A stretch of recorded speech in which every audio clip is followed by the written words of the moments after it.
Democracy and Power. Democracy and Power. A History. Electrification. Of. IN. The United States. Sandeep Vaheesan. He University. Of Chicago. Chicago. 33 32 31. States History. Contents. List of abbreviations 7. Introduction. Past. Chapter. Chapter. 1. 1. Wall Street keeps rural America in the dark 11. Chapter. 2. Public power advances 40. Chapter. 3. A new deal for electricity 70. Chapter. 4. Turning our darkness to dawn 98. Present. Chapter. 5. Grassroots democracies 141. Chapter. 6. Institutions serving two masters 178. Chapter. 7. The continued dominance of dirty power 216. Promise. Chapter. 8. Our economy to make and remake 239. Chapter. 9. Public power for the entire country 254. Chapter. 10. The fights ahead 279. Acknowledgements 289. Notes 293. Index 373. Abbreviations. AC. AEP. BPA. Alternating current. American Electric Power. Bonneville Power Administration CISO California ISO CCA. CPUC. CREA. QUIP. DC. EHFA. EPA. Community Choice Aggregation. California Public Utilities Commission. Committee on the Relation of Electricity to Agriculture. Construction Work in Progress. Direct Current. Electric Home and Farm Authority. Environmental Protection Agency ERCOT Electric Reliability Council of Texas EWB Eugene Water and Electric Board FERC. FHA. FPA. FPC. FTC. ISO. Federal Energy Regulatory Commission, successor to FPC. Federal Housing Administration. Federal Power Act. Federal Power Commission. Federal Trade Commission. Independent System Operator ISO NE ISO New England KW. Kilowatt Hour. Kilowatt. Kilowatt Hour LADWP Los Angeles Department of Water and Power LCRA. MISO. MW. MWH. Lower Colorado River Authority. Midcontinent ISO. Megawatt. Megawatt Hour NAACP National Association for the Advancement of Colored People NAQS National Ambient Air Quality Standards NCF. National Civic Federation. 7. 8. NALA. NERA. NPPC. NYSO. NYPSC. OCC. OPPD. PG&E. PJM. PMA. PUCO. PUCT. PUCA. PURPA. PWA. QF. REA. RGGI. RPS. RTO. SEC. SEPA. SMUD. SPP. SWPA. TEPCO. TVA. TVPPA. USDA. VSCC. WAPA. WPPSS. List of abbreviations. National Electric Light Association, National Industrial Recovery Act, National Power Planning Committee, New York ISO, New York Public Service Commission, Office of the Comptroller of the Currency, Omaha Public Power District, Pacific Gas and Electric, Pennsylvania, New Jersey, Maryland, RTO serving the Mid-Atlantic and parts of the Midwest. Power Marketing Administration. Public Utilities Commission of Ohio. Public Utility Commission of Texas. Public Utility Holding Company Act of 1935. Public Utility Regulatory Policies Act of 1978. Public Works Administration. Qualifying Facility. Rural Electrification Administration. Regional Greenhouse Gas Initiative. Renewable Portfolio Standards. Regional Transmission Organization. Securities and Exchange Commission. Southeastern Power Administration. Sacramento Municipal Utility District. Southwest Power Pool. Southwestern Power Administration. Tennessee Electric Power Company. Tennessee Valley Authority. Tennessee Valley Public Power Association. U.S. Department of Agriculture. Virginia State Corporation Commission. Western Area Power Administration. Washington Public Power Supply System. Introduction. The effects of climate change on humans and the environment will be, we know, substantial. The continued large-scale emission of greenhouse gases from power generation, transportation, industry, and agriculture will continue to warm the global climate, producing some effects that have been observable for most of the 21st century: the inundation of coastal areas, where much of the world's population lives, desertification of agricultural lands, increased frequency of floods and droughts, and extinction of many species of plants and animals. No description of these effects can suitably capture the scale of their likely impact in the coming years. In the relatively short history of humans attempting to mitigate climate change and its effects, most of the work has been centered, rightly, on energy production, meeting society's needs for energy but doing so by means that do not warm the planet's atmosphere. The history of fighting climate change, then, is in part a story of technology. How do we eliminate the use of fossil fuels in power generation and electrify transportation and industrial processes that currently use fossil fuels?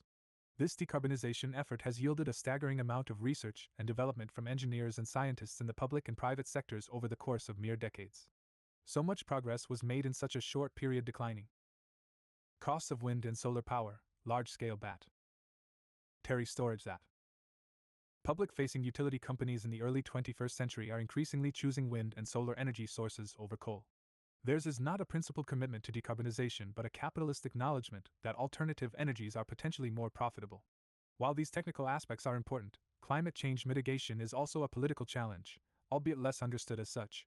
Who, for instance, decides the pace and means of decarbonization, the scheduled withdrawal from fossil fuels, and the equivalent uptake of alternatives, especially in the large-scale institutional settings where such choices are most? 2. Introduction. Critical? Achieving net zero carbon by 2050, where every ton of carbon emitted into the atmosphere is offset by the withdrawal of a ton of carbon, has become a common goal in the wake of the 2016 Paris Agreement, and governments and corporations around the world have pledged to meet the ambitious standard by the middle of the 21st century. But will we have a just transition to a zero-carbon society? One in practice in the United States, the concentration of power and wealth in the hands of a small elite dynamics constituting an oligarchy too has been a key obstacle in the story. However, American electrical power is, to a significant extent, a story in which Americans have had and exercised political power. But the persistence of this story over the 20th and 21st centuries is also a reflection of democratic principles and practice in decline democracy. As the periodic ritual of casting a ballot, nothing more. This dilution of democratic principles has huge implications for decarbonization. Elected and other public officials in the United States who express a commitment to combating climate change still face a choice: decarbonize and maintain oligarchy or decarbonize and build democracy.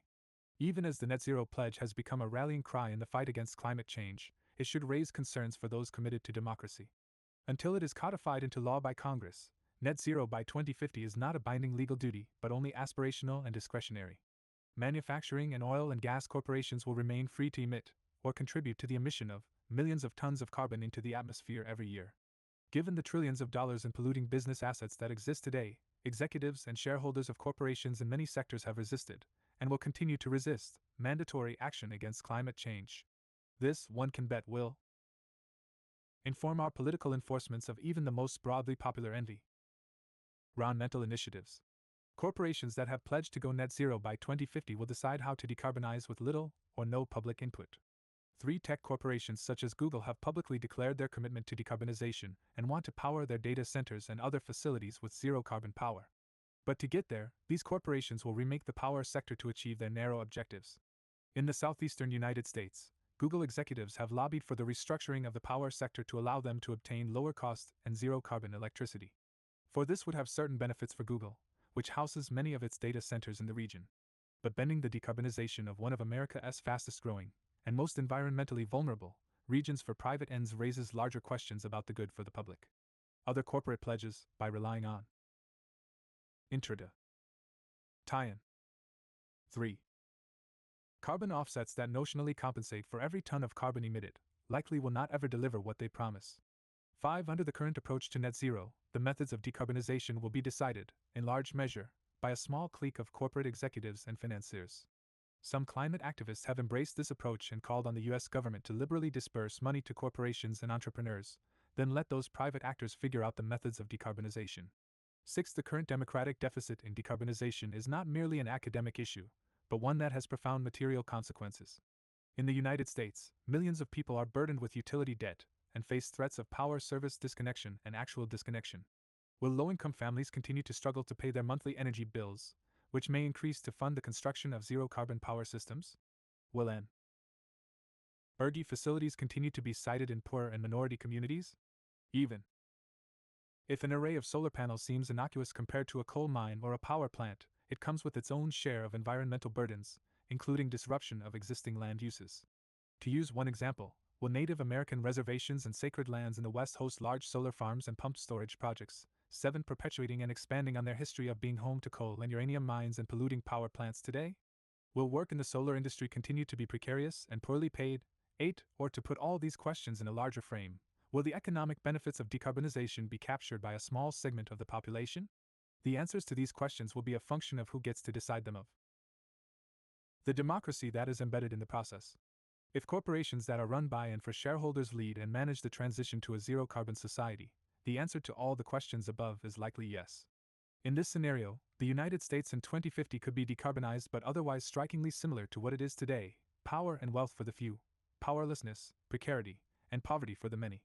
But this zero-carbon oligarchy is neither what we have to accept nor the best we can expect. Decarbonization offers a historic opportunity not only to remake the inputs and outputs of the energy sector but also to determine who controls the energy sector. Continued control by financiers and executives is not inevitable. The choice is not between a dirty power sector run by the likes of Southern Company, a utility holding company that owns a large amount of coal generation capacity, and a clean power sector managed by large private sector actors like Google. The contest between public control and financial supremacy has defined the power industry since its inception in the late 19th century. 4. Intrada tie-in. Financiers and financially minded engineers played a lead role in the formation of the early power sector and the electrification of the country. While rivalry among firms serves as the standard disciplinary mechanism for private power, the technical features of power systems, namely, substantial capital investments, and the need to use public property for distribution lines, made conventional business competition ineffective or infeasible. It was what economists call a natural monopoly. The generation, transmission, and distribution of electricity was most efficiently performed by a single, vertically integrated company. Accordingly, early power industry leaders obtained, or in some cases demanded, monopolistic control, even while critical populists and progressives contended that monopoly called for public ownership at the local level. In the face of growing calls and successful campaigns for municipal ownership, power company executives like Samuel Insull proposed and promoted a compromise.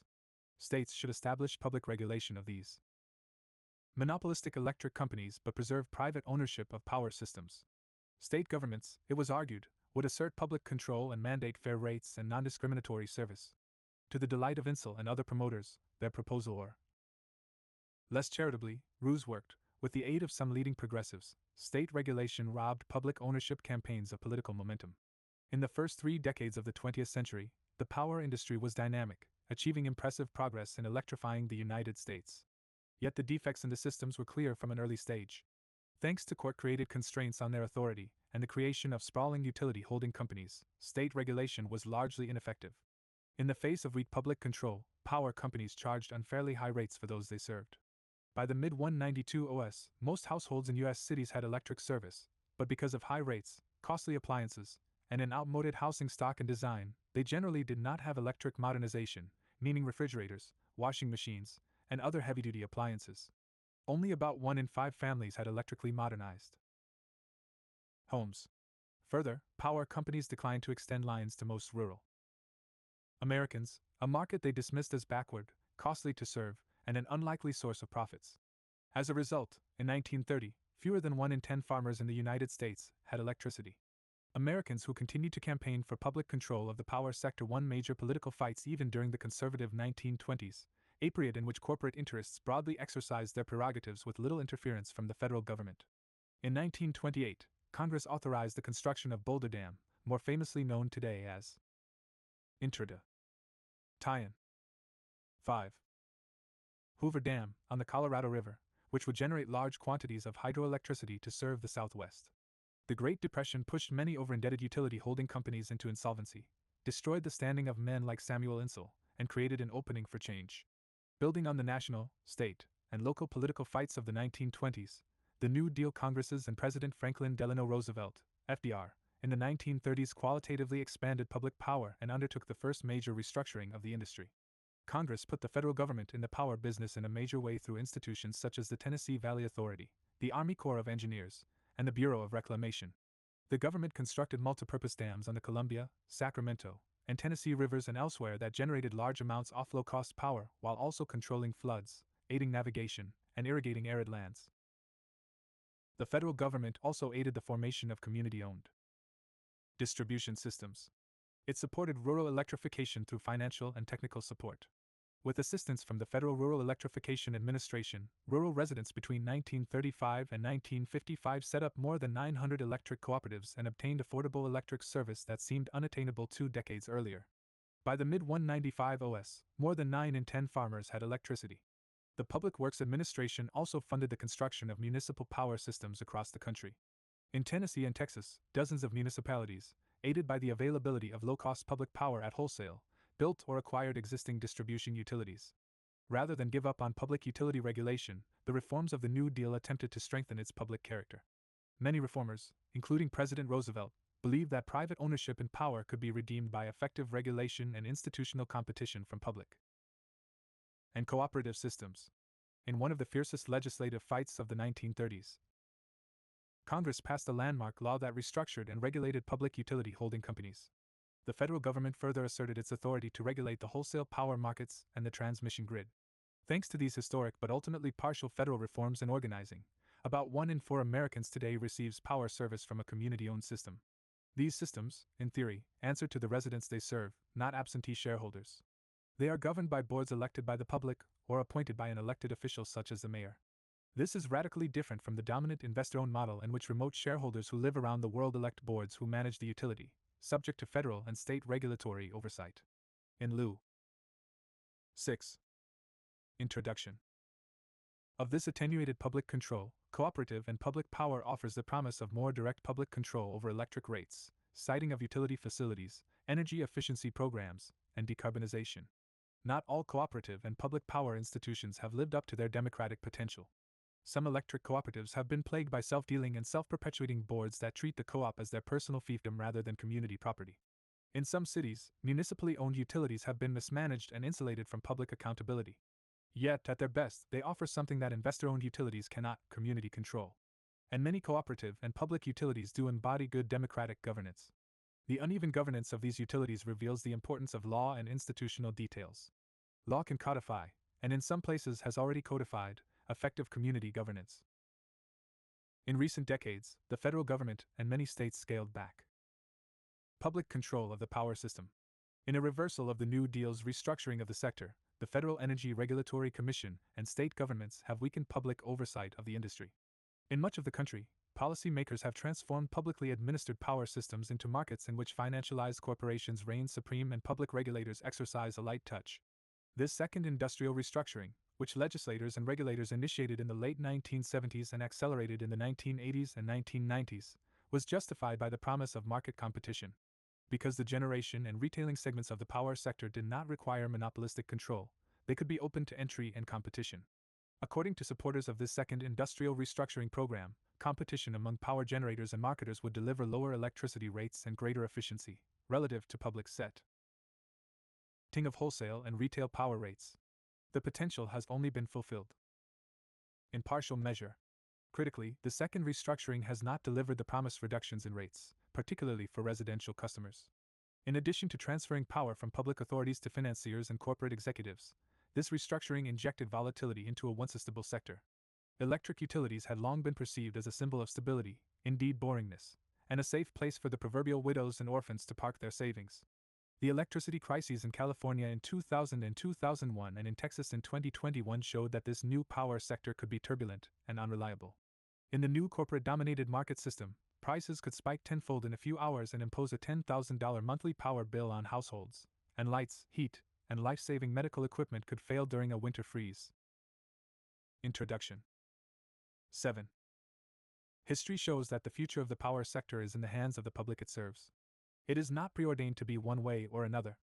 Our economy is a function of law and politics. Property, contracts, corporations, and public utilities did not emerge spontaneously. They required, and continue to require, ongoing state action. Land titles, copyrights, and enforceable agreements depend on government. Similarly, the dollars we hold in our wallets and keep in digital checking accounts are created and backed by the Treasury Department and the Federal Reserve. These things, which are often deemed private and naturalized, are institutions created by human beings and can be remade by us. The history of the power sector and its two major reconstructions are a testament to this malleability. The institutional diversity in the industry investor-owned utilities, cooperative and public systems, and federal power projects further underscores this malleability and shatters the idea that there is no alternative. The transition to a zero-carbon society will present many difficult choices for Americans. What types of power belong in a zero-carbon power system? Where should zero-carbon generation facilities and transmission lines be built? What are reasonable rates for reliable, safe, clean electricity? 9. The answers affect all of us and determine how much economic security we have and the character and safety of our communities. In the coming years and decades, Congress, the President, administrative officials, and the American public, in some way, will determine whether financial interests or all of us make these important decisions. The United States has a rich history, and many extant examples, of public control of power systems. The partnership between the Eugene Water and Electric Board, EWB, in Oregon and the Bonneville Power Administration, BPA, is public, from the turbines of the massive Grand Coulee Dam to the distribution lines serving residential customers. And these two institutions are broadly public in practice, not merely in theory. Will we build on and perfect them? Will residents of other states and cities set up public power institutions and fulfill our professed democratic ideals? Imagine parallels to EWB and the BPA in Florida and Texas with publicly controlled solar arrays and wind farms supplying publicly controlled distribution systems. The alternative is, at best, a net-zero oligarchy in power. This book aims to tell the story of how America has previously averted that outcome at least in partial measure. Past. Chapter 1. Wall Street keeps rural America in the dark. In 1930, Middle West Utilities, one of the largest utility holding companies in the United States, offered a bleak assessment of the demand for electricity in the countryside. In a company publication, Middle West wrote, "If every farm in the United States were now prepared to use electric power exclusively, and if electric-powered machines had been invented to displace every animal, steam and internal combustion motor, the possible revenue from all that great block of farm power would not justify the construction of a generating and transmission system big enough to reach and serve more than a tiny fraction of the farms of the country." 1. The hyperbole is revealing. According to Middle West, the complete electrification of farm activities and operations an objective that remains largely aspirational today too would not make universal or even substantial rural electric service a viable commercial undertaking. While the exact words of dismissal were their own, the management of Middle West could have spoken for the entire power industry. Even as electric utilities experienced a boom in the 1920s, they showed limited interest in serving the countryside, where a substantial fraction of Americans lived. In the middle of the decade, fewer than 1 in 10 farmers in the United States had electricity. The inequalities in the 1920s United States. The 1920s was a period of contradictions in the United States. The decade did not begin on a promising note. With the demobilization following the Great War, the reduction in public spending in the United States and much of the industrialized world caused a worldwide recession. This recession was short-lived, however. The remainder of the decade was defined by an economic and technological dynamism fueled in large measure by an 11. 12. Chapter 1. Aggressive expansion of business and consumer credit. Millions of Americans experienced prosperity and greater material comfort. Signs of prosperity were everywhere. Commercial real estate experienced a massive boom. In cities across the nation, construction firms erected skyscrapers that soared hundreds of feet and became a defining feature of the American metropolis. Millions of families bought cars for the first time. 3. The radio also became ubiquitous. In 1922, 100,000 radio sets were sold in the United States. 7 years later, the annual figure was 4.2 million. For the United States, as a society, became much wealthier over the course of the decade. Gross domestic product and industrial output grew at a healthy clip between 1919 and 1929.5, indicative of and amplifying this growth. Stock prices rose significantly during the decade. 6. But the boom years were highly unequal on many dimensions. A small elite obtained a disproportionate share of the gains, while much of the population experienced little improvement in their standard of living. Income was captured by a small sliver at the very top of the socioeconomic hierarchy. The top 1% and top 10% received 24% and 46% of annual income, respectively, in 1928, which was the highest level of income concentration at the top in any year between 1913 and 1998.7. Leading business moguls became even wealthier and cemented their status as national icons. For example, the financier Andrew Mellon and the industrialist Henry Ford each had a net worth of tens of billions of dollars, in current dollars, at the time.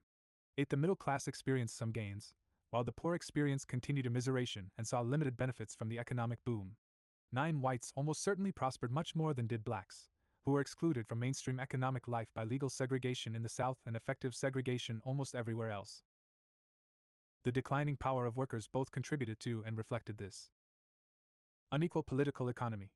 Labor unions that had thrived during the Great War faced strong employer backlash following the strike wave of 1919 to 22. They entered a period of retrenchment, with union density declining significantly during the 192 OS.10. Among other divisions, cities prospered, while the countryside sank into stagnation and poverty. The population of the United States then was much more evenly split between cities and rural areas. In contrast to today, when more than 90% of Americans live in urban areas, the United States in the 1920s was only partly urbanized. The 1920 U.S. Census was the first to report that more Americans lived in urban areas than in rural areas. 11. In 1930, the population of the United States was 122.8 million, with 44% of people or more than 50 million living in hamlets and other rural areas. 12. Approximately 30 million of them were part of farm households. 13. Wall Street keeps rural America in the dark. Greater than 13. World War I had produced a bonanza for American farmers, as the conflict both crippled farm agricultural output across Europe and stimulated demand for food and fibers.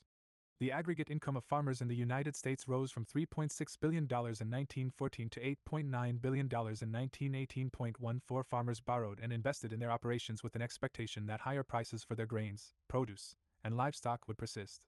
The cessation of hostilities in November 1918 and subsequent recovery in Europe ended this four-year boom for U.S. farms and rural areas.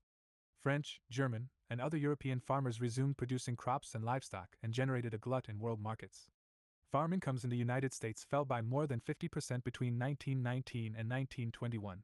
15. Investment in additional land, livestock, and machines by American farmers compounded the post-war oversupply problem and left farm households burdened with increasingly unmanageable debts.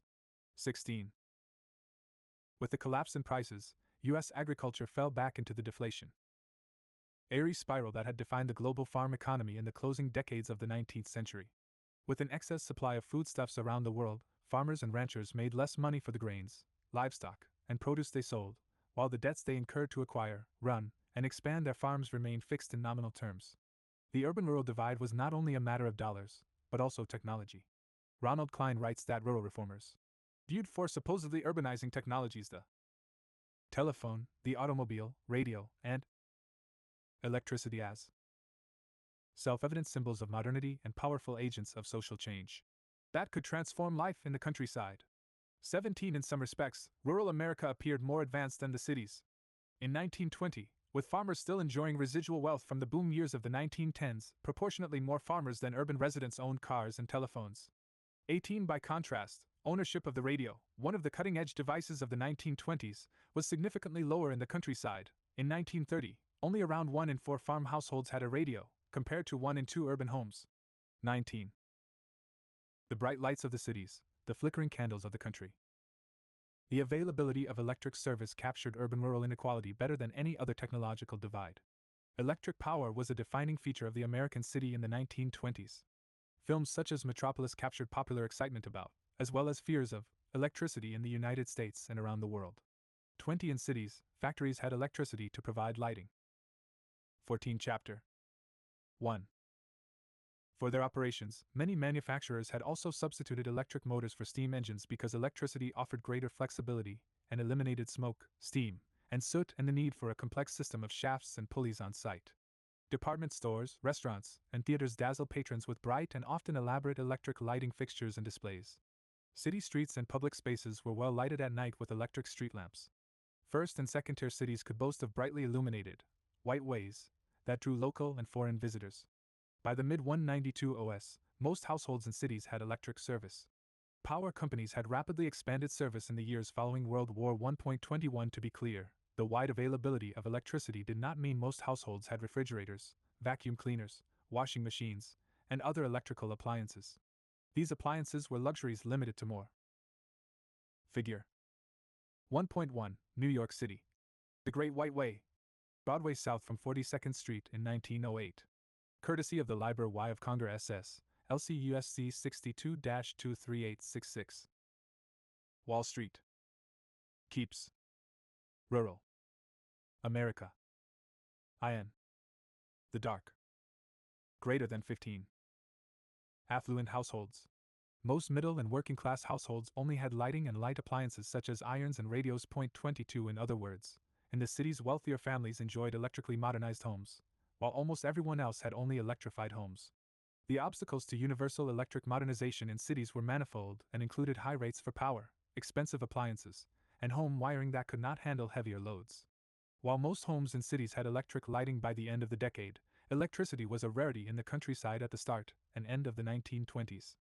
In 1920, fewer than 1 in 50 farms had electric service from a utility. Point 23. Some wealthy farmers had electric generators, notably the Delco light generator and battery set, so the fraction of agrarians with any form of electricity was closer to 1 in 14.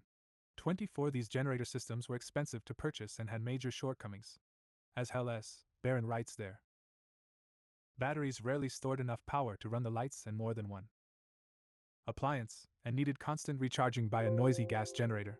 25. For many with means, though, this was preferable to having no electricity at all.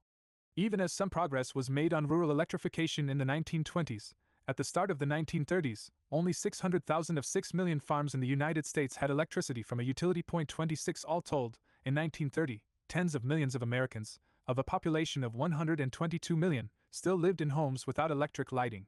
27. The lone national figure on rural electrification masked significant variation among the states.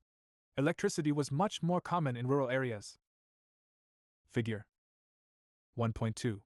Rural electrification in the contiguous United States. Percentage of farms with electric service in 1923. 16. Chapter 1. Of the West and Northeast and in the countryside in the Midwest and the South. In California, for example, more than 60% of farms had electric service from a utility in 1930. 28. The South presented a different story. In Arkansas in the same year, less than 3% of the state's farms, only 5,121 of them used any electricity. 29. Either from a utility or an on-site generator, and Mississippi's rate of rural electrification was estimated to be under 1%. 30. In some rural areas, such as certain Indian reservations in the western United States, not a single resident had electricity. 31. The burdens and disparate impacts of unelectrified living. Not having electricity translated to broad and deep deprivation for rural Americans. Without refrigerators, farm households relied on cellars and ice blocks for storing and preserving food. Many rural families opted for diets heavy on foods with long shelf lives and therefore purchased and ate fewer fruits and vegetables than their urban counterparts. In southern states, where hot and humid summers accentuated the lack of refrigeration, rural diets relied on nutritionally deficient but long-lasting foods such as cornmeal, molasses, and salted fatback. This inadequate diet meant a high prevalence of vitamin B3 deficiency, pellagra. 32. Lighting was also qualitatively inferior in the countryside. Lacking electricity, rural residents used candles and kerosene lamps. In addition to being a fire hazard, candles and lamps did not provide strong, clear light. With these inferior methods off lighting, children strained their eyes to complete schoolwork in the evening, and many reportedly suffered impaired vision. As a result, 33. No electricity usually also meant no running water.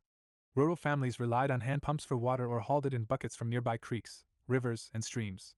They typically devoted more than 10 hours per week to transporting water for household and farm use. 34. Without running water, farmers and other rural residents used privies and outhouses. These facilities bred bacteria and contributed in the South to a high incidence of hookworm, a parasite that thrived in the region's warm and humid climate. Along with pellagra, it caused chronic sluggishness among those afflicted. Indeed, this sluggishness was so common in the South that many outsiders viewed the people of the region as inherently indolent. 35. The technological backwardness of rural areas fostered the belief that the exodus of people to the cities would continue if not accelerate. For many Americans and elected officials, this was an ongoing national tragedy.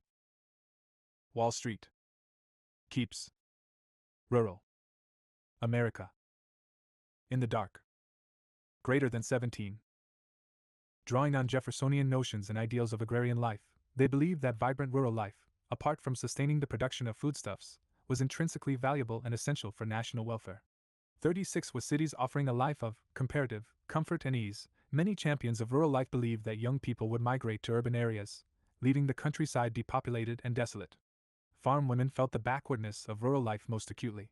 In contrast to cities where a more rigid gender division of labor was being established and idealized for affluent white women, women on farms participated in both consumption and household management, female work, and production, male work.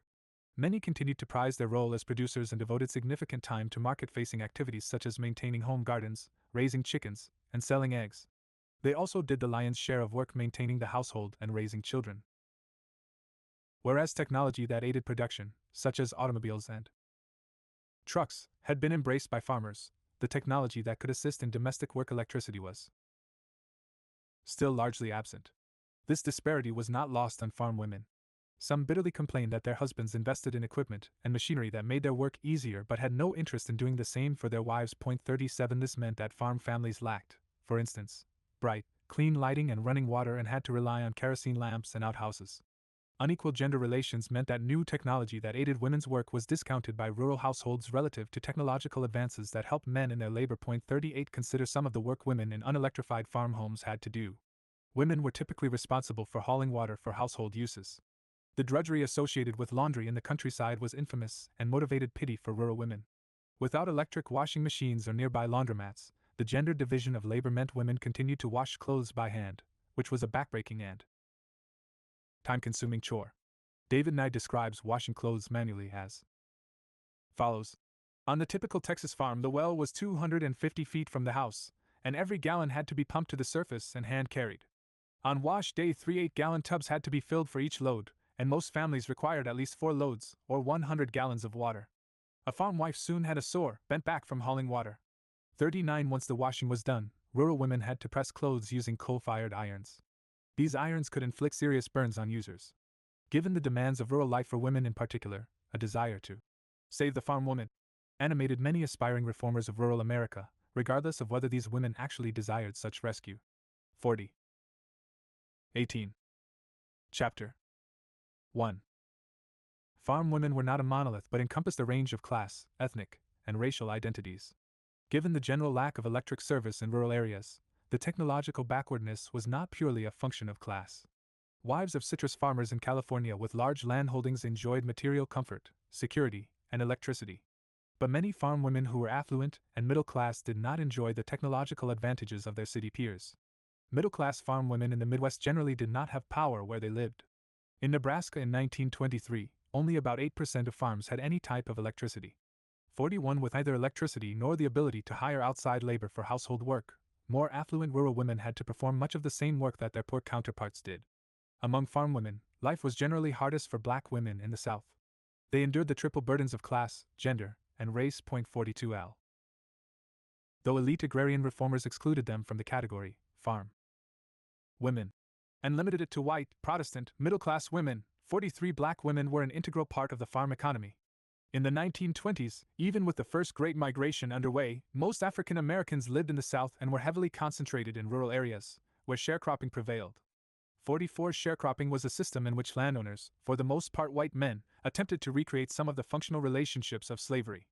They were not only landlords but also creditors and purveyors of necessities to black and white families who worked the land and turned over a fraction of their crops to the landowners as rent and payment on their debts. 45 millions of families lived as sharecroppers or farm laborers. White landlords favored black sharecroppers because of their perceived obedience relative to white sharecroppers, an obedience due in no small part to the racial hierarchy backed by state and non-state violence. 46. Under the system of racialized hierarchy, white landlords compelled sharecroppers, who were disproportionately black, to pursue monoculture cultivation of cotton, at the expense of vegetables and other food crops. Landlords foreclosed any means of food self-sufficiency. 47 Black women who were spouses of sharecroppers both worked the fields and performed household duties. 48 Because they lived in the region of the country with the lowest rates of rural electrification, they did their household work almost entirely without the benefits of electric light and power. Women's frustrations with laboring inside and outside the home under pre-modern conditions and their spouses' expectations were captured in a heated exchange between the husband and wife Ned and Amy in Zora Neale Hurston's novel Jonah's Gourd Vine. When Ned impatiently asks when supper will be ready, Amy replies, "How you 'spect me to work in de field?" Wall Street. Keeps. Rural America. In the dark. Greater than 19. Right longside a you and den have supper ready jiz az soon easy I get to the house? 49 The almost complete absence of rural electrification in some states was a function of economic relations. Given the lack of personal benefit, southern landowners typically did not electrify their tenants and sharecroppers' homes. In general, they had little reason to adopt new technologies because of the availability of a pliant, low-wage labor force. 50. Financialized power companies' neglect of the countryside. On the surface, the darkness of the countryside was a puzzle. By the 1920s, electricity was no longer a novel technology. Charles Brush had built public lighting systems for many cities in the late 19th century, beginning with Cleveland's South Monumental Park in 1879. 51 In 1882, Thomas Edison inaugurated the Pearl Street Generating Station to serve a small section of Lower Manhattan. 40 years into the industry's existence, the principal obstacles to rural electrification were political and economic, not technical. Specifically, the general control of the sector by financial interests meant that preservation of that control and considerations of profit not public service determined who received electricity and on what terms. By 1900, central station service had become common. Under this system, power companies generated electricity at large power plants, central stations, and transmitted and distributed it to customers, commercial, industrial, and residential, over a geographic area such as a town or city. Central station service did not achieve full industry dominance for decades, though.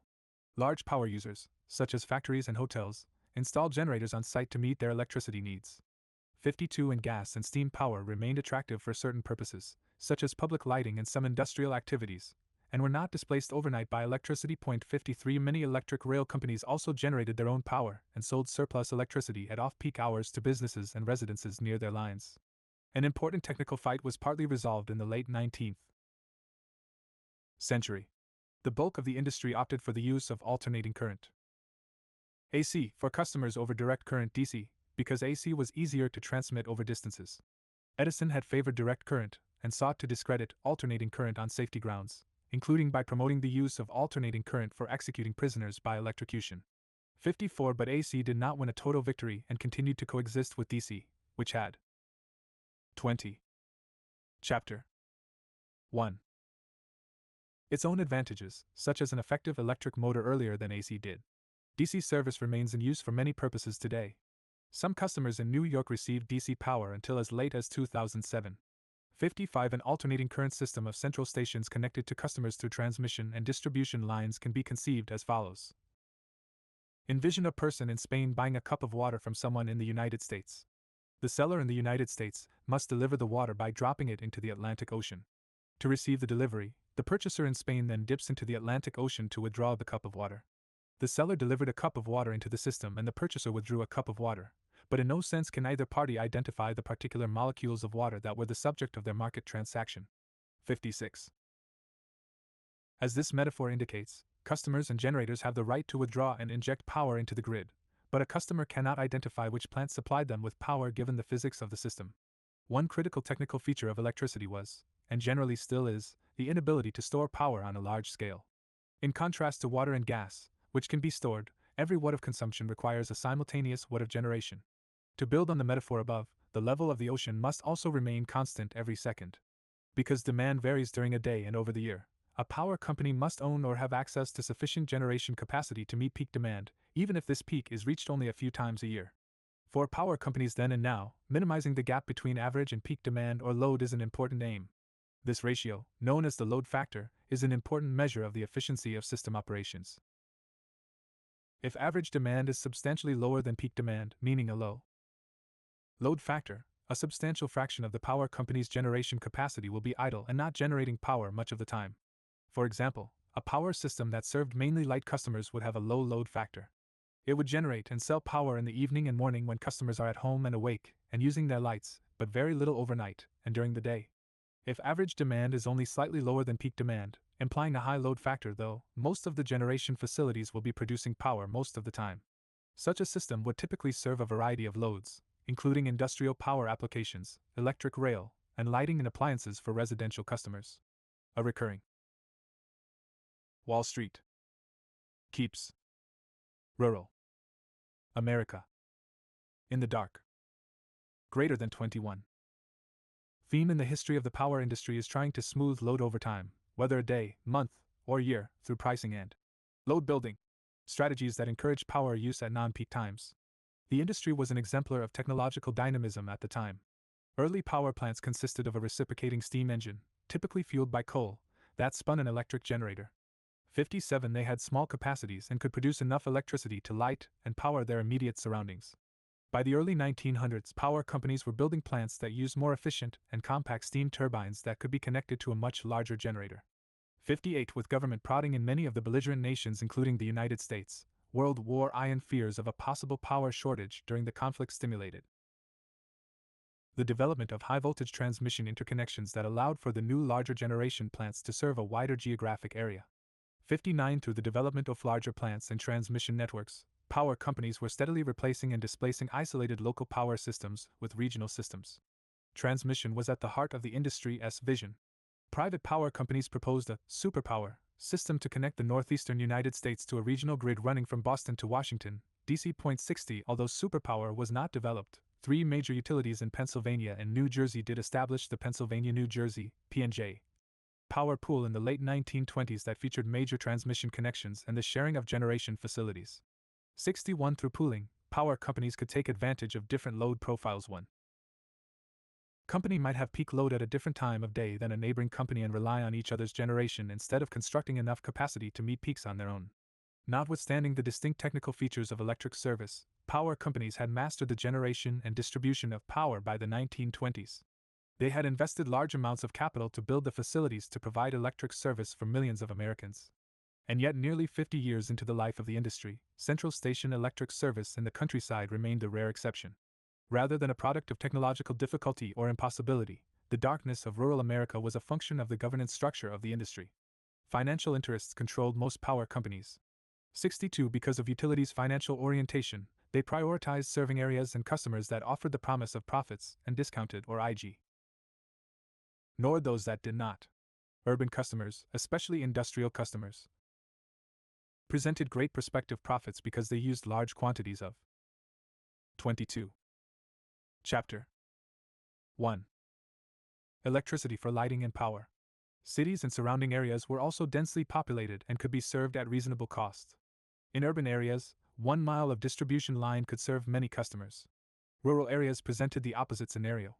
Many utility managers and financiers dismissed the countryside as a market for power. They questioned whether farmers had an interest in or a need for electricity in their homes and farms, especially during a prolonged agrarian depression. Furthermore, whereas 1 mile of distribution line could serve 30 to 40 customers in a town and 300 in a city, 63 a mile of line in a rural area might serve fewer than 3 customers. 64 Power companies had to spend a large amount of money to serve a few customers whose desire and demand for electricity they believed was limited. 65 For power companies, rural areas offered the prospect of high costs and uncertain revenues. Consequently, most utilities declined to extend lines into rural areas, especially remote ones, and concentrated their efforts on cities and metropolitan areas. They restricted their rural extension efforts to more densely populated areas with an affluent group of customers and to areas through which their transmission lines ran. Typically, when private electric companies offered to extend service to rural residents outside of these privileged zones, they demanded that these would-be customers cover the entire cost of distribution line construction. A prohibitive amount for most farmers and other residents of the countryside. Power companies did make some efforts to electrify the countryside. The National Electric Light Association, NELA, the trade association of private power companies, in partnership with the National Farm Bureau Federation, the National Grange, and the Departments of Agriculture, Commerce, and Interior, formed the Committee on the Relation of Electricity to Agriculture, CREA, in 1923 to study the rural market for electricity and pursue electrification projects. This undertaking yielded some progress.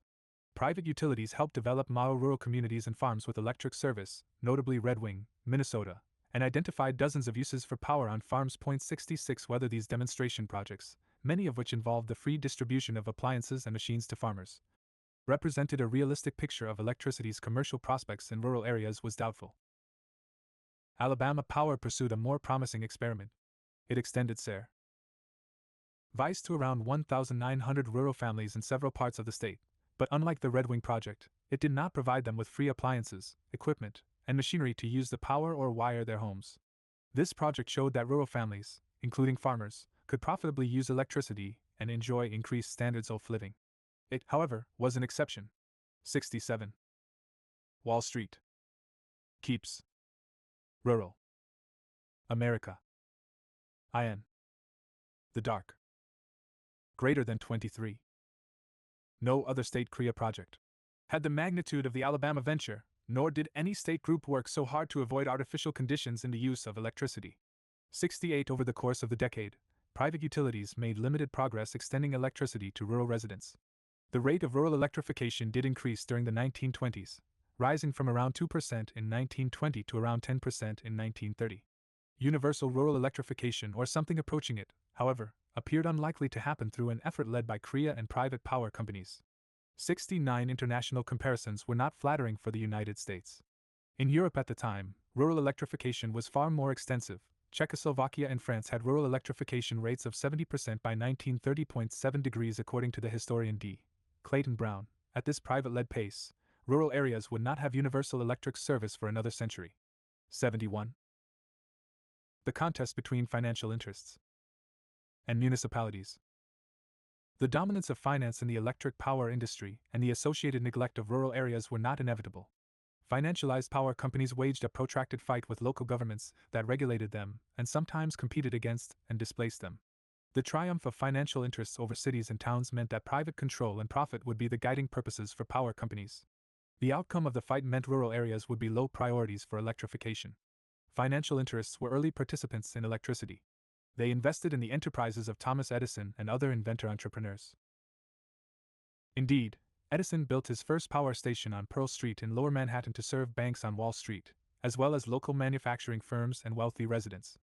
Financiers also sponsored equipment manufacturers to make and market generation and transmission equipment to early power companies. Local governments played an important role in electrification too. Before private companies could offer electric service, they needed franchises, or legal permission, from municipal governments to use streets and public ways for their distribution lines that ran from power plants to department stores, factories, theaters, and residences. Accordingly, power companies were granted this special privilege, 72 in addition to the privileges of limited liability, separate personhood, and potential immortality that states granted. 24. Chapter 1. To corporations in general. Without the franchising privilege, power companies could not construct and operate their distribution lines. Their systems would constitute a large-scale trespass of public property. The franchising power of cities and other local governments gave them significant regulatory authority over power companies. Some franchises had definite terms, at the end of which the franchise could be reclaimed by the city or granted to another company. The threat of closing the franchise at the end of its term could spur good service and reasonable rates.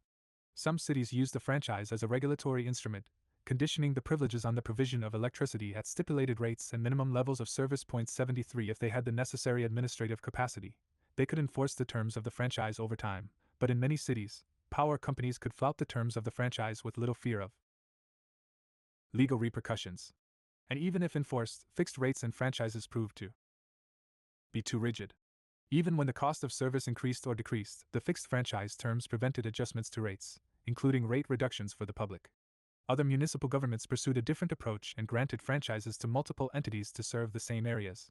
In Seattle, government officials believed, and hoped, that competition among rival power companies would ensure reasonable rates for customers. 74 Sometimes the threat of franchising competitive power companies could be sufficient to discipline the rates of the incumbent. Instead of serving just as regulators of the new industry, many municipal governments entered the power business themselves and prioritized public service over profits. Cities could either construct generation and distribution systems or take over existing electric power companies. For hundreds of small cities and towns, construction of municipal power systems was the only way to obtain electric service. Private power companies declined to serve many small cities and towns due to a combination of high cost of service and an uncertain demand for electricity. These municipal systems were not a direct threat to private power companies and appeared complementary. They served communities that otherwise would not have electric service. Furthermore, while many municipal systems produced their entire power requirements using small diesel generators, others purchased power from private power companies, thereby offering a new market for them. While some community power systems and private power companies had a friendly, even symbiotic relationship with private power, municipal power service was a direct threat to private power in many places. In the 1890s and 1900s, candidates for local office across the country ran on Wall Street keep S rural America in the dark. Municipal acquisition of private power companies or as greater than 25. Municipalization. The path to affordable, universal electric service. If necessary, some elected officials pledged to and did build public power systems that competed against private utilities. The threat of public competition could drastically enhance a municipality's bargaining position with a private power company. Many towns and cities acquired private systems through negotiated purchases or exercised their eminent domain authority to buy private power systems. Municipalization was a popular political cause in the late 19th and early 20th centuries. Municipal power companies could reduce rates because they did not have to support dividends to stockholders. They could also use revenues from power sales to fund public services, which offered the possibility for reducing or eliminating local taxes. Under these circumstances, communities would retain a surplus that would otherwise flow to shareholders living elsewhere.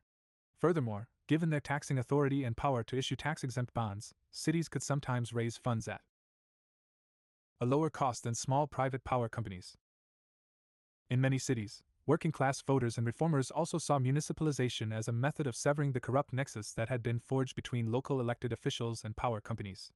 While cities' franchising power could be a regulatory instrument to protect the public, local governments did not always use their power in a socially responsible fashion. Municipal politicians in some cities used their franchising power to cement the control of allied power companies and to punish power companies that refused to partake in graft. Companies that paid bribes could count on a monopoly with little or no municipal oversight of rates and service. Those that refused to participate in corruption could expect municipal governments to award more franchises and unleash competition against them. The trading of bribes for special privileges defined municipal government in many cities.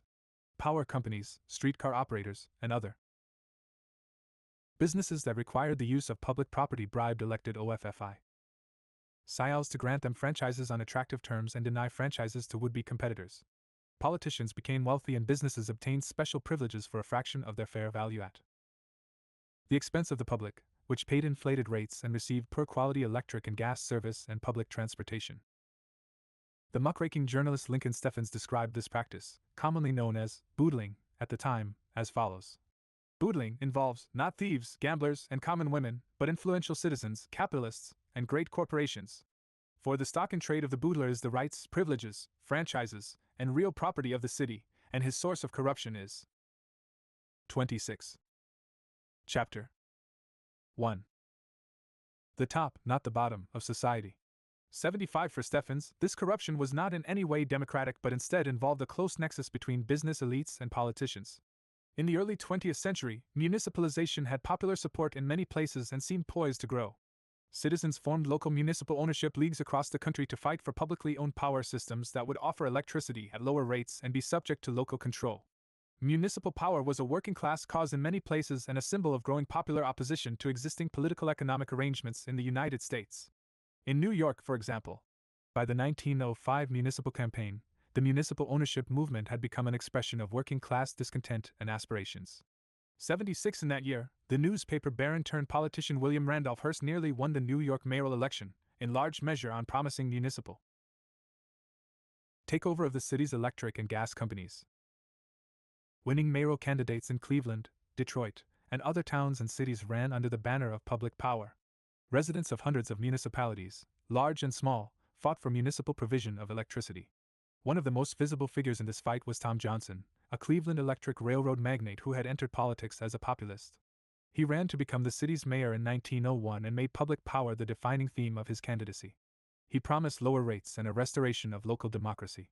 He warned, "I believe in municipal ownership of waterworks, of parks, of schools. I believe in the municipal ownership of these monopolies because if you do not own them, they in turn will own you. They will rule your politics, corrupt your institutions, and finally destroy your liberties. 77 Johnson and the Municipal Council set up a publicly owned utility to compete against the private company that served parts of the city. Municipal takeovers faced fierce opposition from private power companies and conservative interests. Winning a mayoral race and a majority on the city council was typically not enough. In many states, following a council resolution, voters, in a referendum, had to grant the local government the authority to raise funds through a bond issuance for buying out the private power company. Incumbent power companies spent huge sums of money on publicity campaigns to persuade residents to vote no in the referendum. Accordingly, municipalization campaigns did not always succeed. But in many places, such as Cleveland, 78 elected officials and citizens who favored public power overcame private industry opposition and established municipal power systems, through either the construction of new competitive systems or the takeover of existing private systems. Wall Street. L. Keeps. Rural America. In the dark. GJ. UN. The. Munich 141. H11 IC11. Figure. BIO. /11 air. Atic.k. Greater than 27. 1.3. A 1905 cartoon in Puck depicting the municipalization, Big Stick, wielded against the electricity, gas, and telephone trusts. Courtesy of the Library of Congress, LC Dig Pemska 25929. Municipal power systems acquired a significant foothold in the industry. In 1902, the United States had 815 municipal electric systems. 79 by 1907, that number had increased to 1,252.80. While this figure seems impressive, municipal systems accounted for a small fraction of industry revenues and customers served, because they were most common in small cities and towns. 81 Most communities that entered the power business did so by constructing their own systems, whether to provide service to residents for the first time or to compete with private systems. Of the 220 municipal power systems established in Minnesota between 1886 and 1927, only 38 were the product of a public takeover of existing private systems. 82 Similarly, in Massachusetts, 2/3 of municipal systems were constructed by cities. 83. 28. Chapter 1.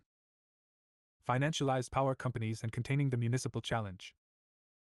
A visionary power company leader named Samuel Insull anticipated the threat of municipalization and formulated the industry's response. Drawing on the industry's early experience, he believed competition was not feasible in power systems and business rivalry would not constrain rates the way it did in markets for many goods and services. He recognized that the public would not tolerate private monopoly. He proposed an alternative state regulation that would preserve private ownership while ensuring fair rates for electricity. Insull's idea would prove instrumental in the financialized power company's ability to contain the municipalization movement.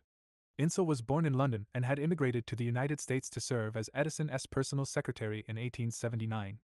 As Edison's fame rose, so did that of Insull, who was known for his creativity, loyalty, and diligence. In the 1890s and 1900s, Insull broke off on his own and became a leading figure in the electric power business in Chicago. Through regular rate reductions, the promotion of new uses for electricity, and the adoption of new generation and distribution methods, his company, Chicago Edison, expanded electric service in the second-largest U.S. city and produced handsome profits. Insull also mastered state and local politics to protect his growing electricity empire, including from the threat of municipal takeover. In 1907, he consolidated his control of the Chicago electricity system and combined competing power companies in the new Commonwealth Edison. 84 Under Insull's leadership, Commonwealth Edison became a model for private power companies. The company promoted the wide usage of electricity and made Chicago the most electrified city in the world in the early 20th century. 85 In responding to, managing, and preempting myriad threatening political currents in the city of Chicago and the state of Illinois, Insull developed a plan to protect private power companies from the rising threat of municipalization. At NAILA's 1898 annual convention in Chicago, Insull, who was then the group's president, offered fellow power company executives an audacious and controversial path forward. Insull argued that power service was a natural monopoly that should be provided by a single company in every area. 86 This was not a novel idea. The economists John R. Commons and Richard T. Ely had developed the concept of natural monopoly in the late 19th century. 87 According to their theory, in industries with large Wall Street figure keeps rural America in the dark. 1.4 Portrait of Samuel Insull in 1920. Greater than 29. Fixed costs. Provision of service by a single company was more cost efficient than provision by multiple competing firms. Insull cited the troubling history of acute competition between multiple franchised utilities serving the same streets and neighborhoods to support his thesis of natural monopoly. 88. To provide central station service, power companies invested substantial amounts of capital in fixed assets such as generation plants and distribution lines. Competition in this industry meant duplication of these facilities' streets, with multiple sets of power lines that could be served with one set of lines. A street with competing power companies could have a duplicative and dangerous tangle of poles and wires. While his appeals to history were self-serving, Insull had a point rooted in experience. Municipal attempts to restrain rates by granting multiple franchises to serve the same areas had collided with the technical features of central station electric power service. Rival power companies sought to attract customers through vigorous price competition in which rates were driven so low that, in some cities, none of the companies earned enough to cover their costs. 89. They did not produce enough revenue to pay principal and interest to their creditors, let alone dividends to stockholders. 30. Chapter 1.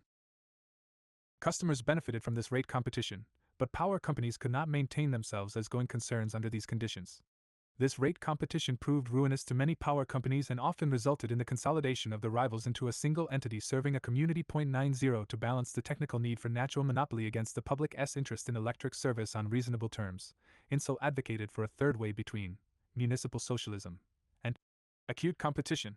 91. He called for the creation of state regulatory bodies that would grant exclusive territories to power companies and in exchange set their rates based on the cost of service. The rates would be broadly non-discriminatory and treat like customers alike. 92. Insull asserted that this system would be fair to the municipalities, securing to the public the best service at the lowest possible price, and protecting corporations by giving them franchises which, while conserving municipal control, will ensure to the investor the permanency of the undertaking. 93. Insull could draw on a rich historical tradition of public regulation in the United States. For centuries, common law courts in the United States and England had imposed special common carrier duties on innkeepers, coach companies, and other enterprises that represented that they were open to all comers. 94. The legal scholar Joseph William Singer described the common carrier principle as follows: holding oneself out as open to the public, one simply should do what one has undertaken to do, especially when others rely on you to fulfill your role. 95. In the 1876 decision Munn v. Illinois, the Supreme Court held that state legislatures could use their police powers to regulate the rates of businesses affected with a public interest, without violating the federal Constitution's prohibition on the uncompensated taking of property. 96. At the national level, Congress in 1887 established the Interstate Commerce Commission to supervise the rates and other terms of interstate railroads. 97. Insull's regulator for electric power companies was modeled on state and federal bodies that supervised gas companies and railroads. Insull's plan for state regulation would take market governance power out of the hands of municipal governments and place it in the hands of nominally apolitical expert administrators appointed by the governor or another state official. The aim was to replace local democratic control with technocratic management at the state level. Involuntarily promoting state regulation and rate setting, Insull was met with a cold response by most attendees of the 1898 convention. Many attendees wondered why a growing and potentially highly profitable industry should support state-established limits on rates and other public controls. Wall Street. Rural. In the dark. Greater than 31. While he drew a few supporters, in general, Insull's call for state regulation of the power industry was received with about as much enthusiasm as a William Jennings Bryan Democrat might have expected from a convention of the American Bankers Association. 98. With the growth of municipalization at the turn of the century, Insull's message to his peers proved wise and prescient. Private power companies in the early 1900s saw a grave threat to their business model. Power company executives and investors feared that municipalization would spread and even become the norm, as voters across the country elected populist and progressive candidates to local, state, and federal offices. As its proponents claimed, municipal utilities often sold power at lower rates than their private counterparts. 99. The popular appeal of municipal power was undeniable, even to its foes. As municipalization gained momentum across the country, private power companies saw Insull's model as a compromise that would stall, or better yet neutralize, the public takeover threat. State legislatures and regulators would grant private power companies a territorial monopoly in return for public oversight. Many executives and investors remained skeptical and preferred the status quo, but others believed the ultimate choice would be between municipal ownership and state regulation. They believed the existing system was unsustainable, and the possibility of monopoly without public oversight was untenable. Because of the threat of municipal takeovers, the National Electric Light Association in a 1907 report endorsed state regulation, exclusive territorial franchises paired with administrative setting of rates. 100 It was a dramatic change from a decade earlier when attendees at the NALA convention had overwhelmingly rejected INSL's call for state regulation. Progressives wavered on the question of private versus municipal owner. SHIP. The National Civic Federation, NCF, convened a group of corporate executives, labor leaders, and academics to study the question of municipal ownership. The NCF was a group of elite reformers that sought to improve American life in a range of areas. A majority of the NCF study group acknowledged the deficiencies of private power provision but endorsed municipalization only as a last resort. It did not take a categorical position on the merits of private versus municipal ownership. 101 Some progressive reformers broke with working class groups and embraced state regulation. In New York, progressive Republicans embraced regulation by state agencies because it would protect the public from the utility corporations, and just as importantly protect the corporations from political attacks. 102 They believed local government was often plagued by corruption. They saw state regulation as providing scientific management. 32. Chapter 1. Free of the suspect deal-making and patronage that characterized local government. Progressive endorsement of state regulation inside and outside the power industry gave the critical impetus for the comprehensive state supervision of power companies. Progressive politicians came out in favor of state regulation and put it into practice. New York and Wisconsin, under the reformist governors Charles Evans Hughes and Robert La Follette, led the way and brought power companies under the jurisdiction of public service commissions in 1907. 103 These regulators granted exclusive certificates of convenience and necessity to electric companies to serve designated territories and set reasonable rates and other terms of service that sought to balance fairness to customers against fairness to investors. Utilities could recover the cost of investments that were used and useful for providing service to the public, a reasonable return on the debt and equity that funded these investments, and non-capital expenses. 104 state legislatures established commissions to function as part court, part prosecutor, and part legislature. They could decide rate disputes, initiate legal cases to obtain rate reductions, and make rules to govern utilities. The early moves of Wisconsin and New York inspired other states to follow suit. When Governors Hiram Johnson of California and Woodrow Wilson of New Jersey, who were leading progressive executives of the period, 105 endorsed state regulation of the electric power industry, they further enhanced the popular credibility of the regulatory compact. 106 In 1913 alone, 15 states formed public service commissions or public utilities commissions to regulate the private power companies. Within 2 decades, nearly all states had a public service commission or other administrative body that set electricity rates. 107 Some states created new commissions, while others expanded the jurisdiction of existing commissions that regulated railroads. 108 The regulatory system legitimized power companies and cloaked them with a quasi-public status. With the creation of state regulatory oversight, electric power companies could credibly claim to be electric utilities. Under this new state-managed model, they provided a basic service subject to state supervision. This regulatory arrangement was hailed by many in industry. Many firms, in electricity and other sectors, publicly welcomed state regulation for bringing order to their industries. 109 They obtained state-protected monopolies and guaranteed rates of return to attractive propositions to investors in their bonds and stocks. The benefits were real. The costs of capital for power companies declined following the adoption of state regulation.no. Private power companies acquired stability through public regulation.and regulation.no. Wall Street. Keeps. Rural America. In the dark. Greater than 33. The Washington Supreme Court asserted that state regulation had achieved the benefits of public ownership without its infirmities. In a 1912 decision concerning the regulation of telephone rates, this court wrote, "Under these statutes efficiency has and will continue to be maintained. While rivalry may be promoted, monopoly in the sense of oppression is made impossible. The benefit of ownership is enjoyed, while its dangers, not the least of which are the political activities of great armies of public employees, are no longer a menace to those who, to avoid the hazards of public ownership, have unwillingly subscribed to the conditions prevailing before this and other states entered upon the policy of public control." 112 The court captured the views of many progressives with its disdain for municipal politics and belief in the power of state regulation. Following the creation of oversight by public service commissions, municipalization lost momentum.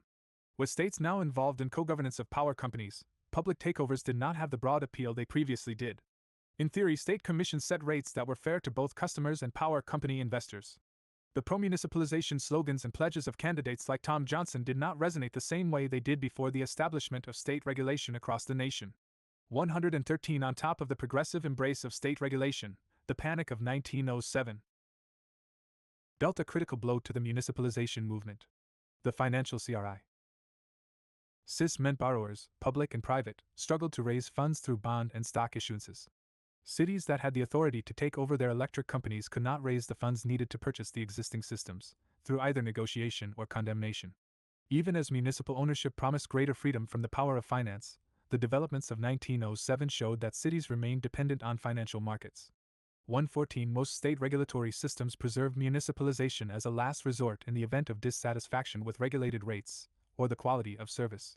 Franchises for power companies had a fixed term in most states, and cities had the option of acquiring utility assets at a price set by the State Regulatory Commission at the end of a franchise term. In other words, municipalities could still, in theory, act to address public dissatisfaction with high rates or poor service.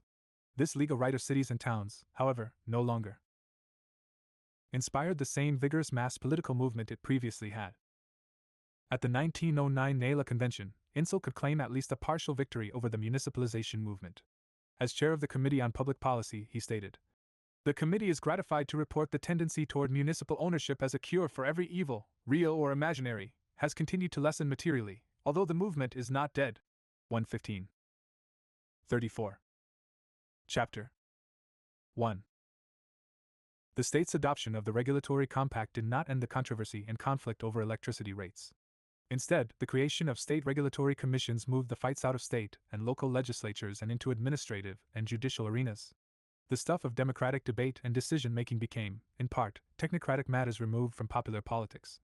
Investor-owned utilities and their movement for state regulation contained the municipalization threat and the movement behind it. The creation of state regulatory supervision, however, did not lead to the disappearance of municipal power systems or their large-scale privatization. Indeed, these publicly owned systems continued growing in number. In the United States, municipal utilities had more municipal power systems in 1922-2, 581 than in 1907 to 1252. 116 But municipal power systems changed in character and generally shrank in the scope of their operations in the 1910s and 1920s. With the development of long-distance transmission and larger generation plants in the 1910s and 1920s, the small generation plants of many municipal utilities soon became obsolete and unable to produce power at a reasonable cost. Instead of generating their own power, they could take advantage of the construction of regional transmission networks and purchase electricity for a lower price from investor-owned utilities. While most municipal systems had generated their own power in 1907, a substantial fraction purchased most of their power from outside sources in the 192 OS.117 technological development in the industry meant that municipal systems had gone from being self-reliant to being dependent on private utilities for electricity. Industry supremacy through the holding company. Investor-owned utilities did not stand still after their political triumph over the municipalization movement. They cemented their control through the device of the holding company. Holding companies owned the securities of other corporations instead of owning plants and facilities. In the 1920s, executives and financiers expanded existing holding companies and formed new ones. They bought hundreds of operating utilities that provided electric service and were regulated by state public service commissions. Existing and newly formed holding companies competed to acquire operating utilities that remained outside holding companies. Some holding Wall Street keep S rural Mary ca in the dark. Greater than 35. Companies even acquired other holding companies and formed super holding companies. US utility holding companies traced their origin to the early years of the industry. Many power companies had difficulties obtaining financing. In addition to offering a service with uncertain demand from households and businesses, power companies located far from banking centers, principally in the Midwest and South, suffered from being unknown entities. They struggled to market their bonds and stocks to raise funds. Prospective investors viewed them as risky ventures offering a service with a doubtful market, and further believed many promoters were not dependable. Under these circumstances, power companies could not obtain financing for building generation and distribution facilities or could only obtain it on prohibitive terms. The struggle to obtain financing provided the basis for establishing the holding companies.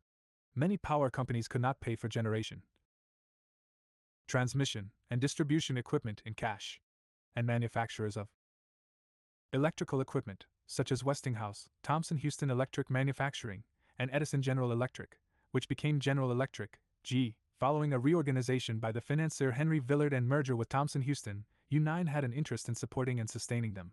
Without successful power companies, manufacturers would lose a major outlet for their goods.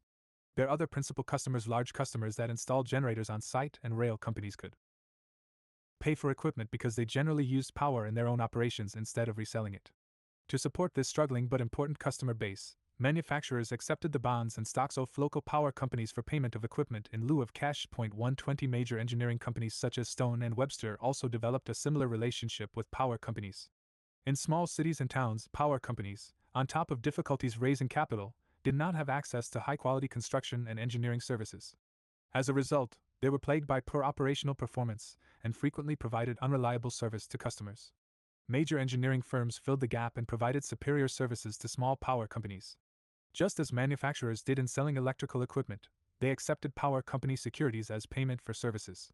In supplying power companies across the country, manufacturers and engineering firms built up large portfolios of the securities of local operating companies. Because of the uncertain and unknown reputation of the power companies, however, manufacturers and engineering firms could not easily market the securities to investment banks or the public. 36. Chapter 1. To monetize their portfolios of power company bonds and stocks, manufacturers and engineering firms formed holding companies that owned the securities of the operating companies, as opposed to owning the underlying electric systems, and issued bonds and stocks to the public. Because many of the sponsoring manufacturers and engineering firms were national in scope and well known by Wall Street and the public, they could set up holding companies and sell their securities to a wide range of investors. The holding companies issued their own bonds and stocks, backed by the securities and earnings potential of local power companies. In some cases, the holding companies played an active role in managing local power companies, while in other instances they left day-to-day operations to the local company. Either way, holding companies and their parents could count on their operating systems as a captive customer base for their capital goods and specialized services. 121. The Electric Bond and Share Company was a major holding company formed in the early decades of the power industry.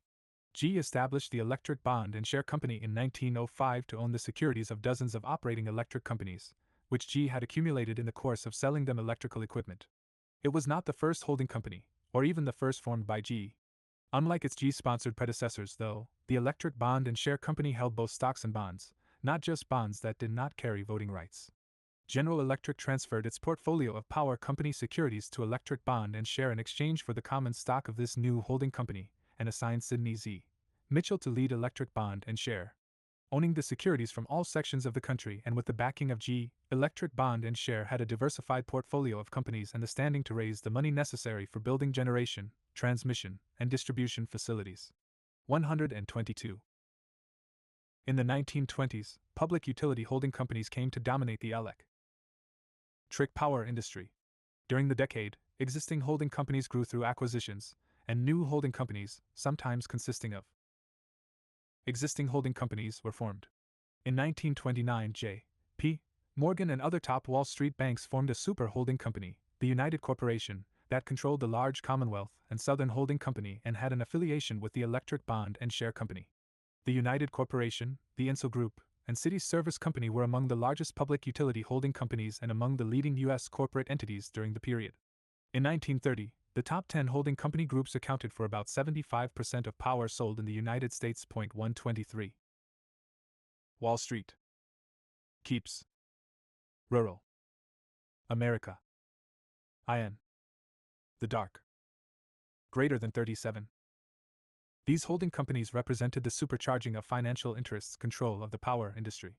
Their domination meant that generation of dividends, interest payments, and fees up the corporate hierarchy trumped public service to new and existing customers. Holding companies were not of a piece. Some of them owned operating utilities concentrated in a state or region, others owned utilities companies scattered across the nation. An integrated system offered important public advantages.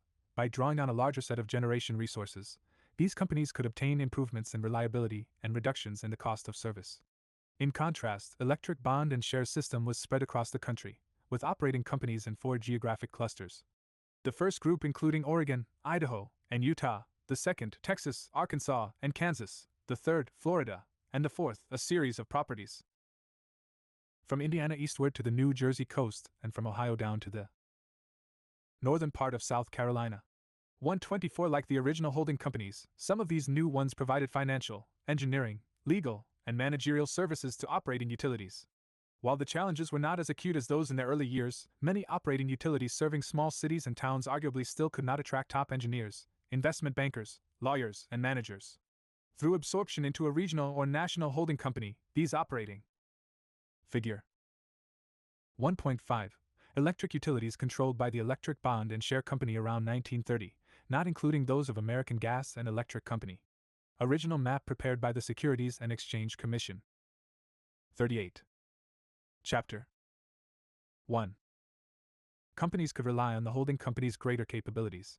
A small operating company could use the holding company's engineering and construction services to build new plants and transmission lines at lower cost and higher quality than it could independently. Holding companies permitted small operating utilities to rely on the service of the top technical professionals in the power industry. 125. Given that holding companies generally own stocks and bonds in smaller utilities outside large metropolitan areas, their justification of providing important technical support was plausible. The leaders and promoters of holding companies and their subsidiary operating utilities could fairly tout significant achievements. Private utilities had expanded electric service and increased power generation approximately 15-fold between 1902 and 1927. While municipal utilities in the 1920s still served a significant segment of the population, investor-owned utilities accounted for more than 90% of power sold and more than so percent of customers served in 1927. Electric service was an accepted fact of life in cities and surrounding areas. Thanks to technical improvements in the generation and distribution of electricity, as well as state regulatory oversight, electricity rates had steadily fallen since the turn of the century. 126. But ensuring public service and affordable rates was not the whole story of electric utilities, or their holding company owners. The holding company form offered important advantages for their executives and controlling shareholders. Each company within a holding company was usually a separate corporation, which meant that its owner, including other corporations, had limited liability. In practical terms, the holding company was ordinarily not liable for the debts and other obligations of its operating companies and sub-holding companies. 127. Holding companies represented control without responsibility for those at the top of the pyramid. Holding companies also served as a device for concentrating control over a large utility empire in a few individuals. Holding companies often featured multiple layers. A single holding company could have an interest in a network of sub-holding and operating companies. The Associated Gas and Electric Company, a major public utility holding group, owned hundreds of sub-holding and operating companies. This holding company pyramid was quite tall, with Associated Gas and Electric separated by as many as 7 layers of sub-holding companies from some of its operating companies. 128. A small equity investment in the top holding company could translate to legal or effective control over a vast empire of operating companies. This method of control relied on a few practices and features. A reliance on Wall Street keeps rural America in the dark. Greater than 39. Non-voting capital contributions was important. If each layer in a pyramid had a capital structure composed mostly of bonds and non-voting stock, an individual, or a small group with a sufficiently large block of common stock in the holding company could exercise control. With each additional layer of holding company and every additional increment of capital structure built on bonds and preferred stock, the amount of common stock necessary for control became smaller and smaller. This controlling individual or group did not have to own most of the common stock to obtain effective governance rights. In many instances, apart from the dominant individual or group, ownership of common stock was widely scattered among thousands of small investors. This atomized group, sometimes composed of hundreds of thousands of individuals owning fewer than 500 shares, could not effectively organize and assert control, even if they collectively owned most of the outstanding common stock. Instead, the insiders could rely on them to transfer their proxy votes to ensure that their preferred candidates remained on the board of directors. Due to the dispersion of common stock ownership, an individual or group controlling a small fraction of the common stock in a holding company could exercise effective control over the holding company and operating companies below. Holding company promoters could also obtain control by serving on boards of other firms or placing allies on these boards. For the control group, this system was extraordinarily attractive during prosperous times. Howard Hobson and John Mange controlled the nearly $1 billion in assets of the Associated Gas and Electric Company with an equity investment of less than $300,000. 129. Samuel Insull and his family wielded similar power through a modest investment in common stock. In the Insull Empire, An investment of $1 in common stock of Corporation Securities Company of Chicago would exercise control over about $2,000. Invested in properties of some of the operating companies at the bottom of the pyramid. 130 with a profitable portfolio of operating companies, the controlling individual or group of the holding company made very high rates of return. Just as a small equity investment yielded great power through pyramiding and a capital structure dominated by debt and other non-voting capital, it yielded very lucrative results. While power companies generally neglected tens of millions of Americans in rural areas, they served the interests of a small group of executives and financiers very well. They were not fulfilling their promise of public service but excelled at their profit generation mission. For men like Samuel Insull, Henry Doherty, and J. P. Morgan Jr., holding companies provided industrial leadership and extraordinary returns. Chapter 2. Public Power Advances. By some appearances, George Norris was a classic champion of lost causes. The Progressive Republican served Nebraska in the House of Representatives between 1903 and 1913. Elected to the Senate in 1912, Norris built on his existing reputation as a maverick and made a national name for himself as a man of conviction who was willing to take unpopular stances. He fought with members of his own party and ideological allies whom he believed had gone astray due to corruption, expediency, or vanity. Believing elected officials should act on principle, Norris viewed partisanship as a major obstacle to social progress. 1 In 1917, he was one of just 6 senators to vote against the United States entering World War I. 2 He faced significant attacks in Washington and at home in Nebraska for this unpopular vote. Norris, however, never apologized for this vote or qualified his opposition to American participation in the conflict. After the war, he joined with conservative isolationists to reject ratification of the Treaty of Versailles. His critique was notable for its anti-imperialism and concern for the peoples of Africa and Asia. 3 Yet Norris the idealist was at least in equal measure Norris the pragmatist and tactician. His choice of partisan affiliation is revealing. Despite increasingly being out of step with the Senate Republican caucus and Republican presidential administrations in the 1920s, he did not renounce his party affiliation and continued to support Republican control of the Senate. 4 He knew that he could be re-elected as a Republican. He was widely popular among the people of Nebraska, so the state's conservative party establishment could not defeat him. Running as an independent in a heavily Republican state, he would have faced long odds of re-election. 5 And rather than a naive theorist, Norris was a master of parliamentary procedure in the Senate and knew how to wield power even as part of a minority faction. Over the course of his Senate career, Norris's name became practically synonymous with the cause of public power. Norris believed that the investor-owned utilities failed to serve the public and functioned as a 40. Public power advances greater than 41. Power trust that concentrated control and wealth in the hands of a small clique of financiers and promoters. He argued that public ownership of power systems was essential to rein in rates and promote universal electric service. In the 1920s, he did not necessarily believe in a complete public takeover of existing electric utilities. He instead thought that creating enough publicly owned systems as competitive yardsticks would provide beneficial publicity and pressure private utilities to lower their rates and improve their service. 6 In legislative struggles over the expansion of federal involvement in the power sector, Norris paired his idealism with pragmatism. He displayed both an acute awareness of the difficult political environment and a deep knowledge of the parliamentary tools he had as a senator. Fights for public power that seemed like certain losses in the conservative 1920s resulted in stalemates and even victories.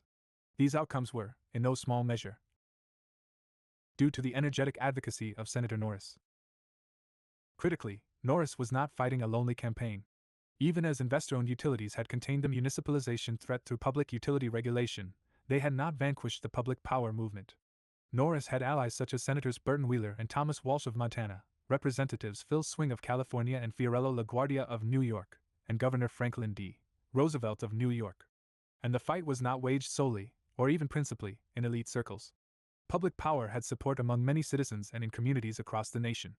Middle and working class residents advocated for public power, voted for candidates supporting public power and referendums authorizing municipal takeovers of utilities, and ran for elected office themselves. 7 Mass and populist organizations such as the American Federation of Labor, the National Farmers Union, the National League of Women Voters, and the Public Ownership League played an instrumental role in specific fights. And the broader movement for public power. 8 Individual and organizational supporters of public power believe that public ownership of power systems, whether at the federal, state, or local level, promise lower rates, better service, and popular control of an essential service.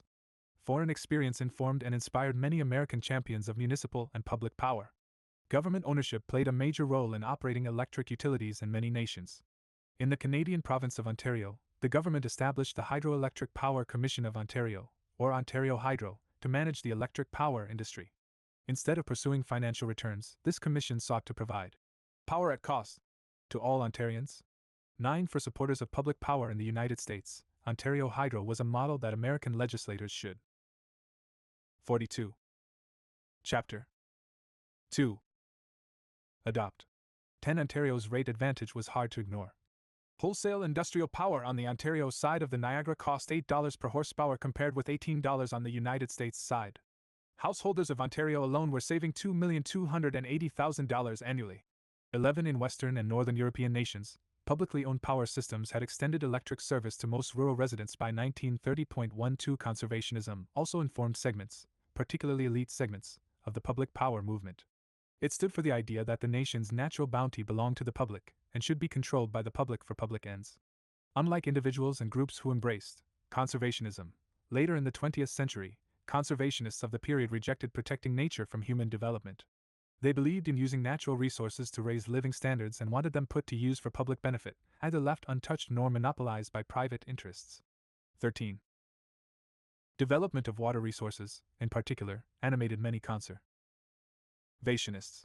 They called for the public damming of rivers for flood control, navigation, irrigation, and power generation and decried the failure to do so by public agencies as a form of waste. In their view, private control of these sites robbed the public of a natural resource that should belong to all. Many promising water power resources were on federal lands, and navigable waterways outside federal property were subject to federal jurisdiction. Sustaining the public power movement. The ideology and movement for public power persisted as a force in the United States in the 1920s.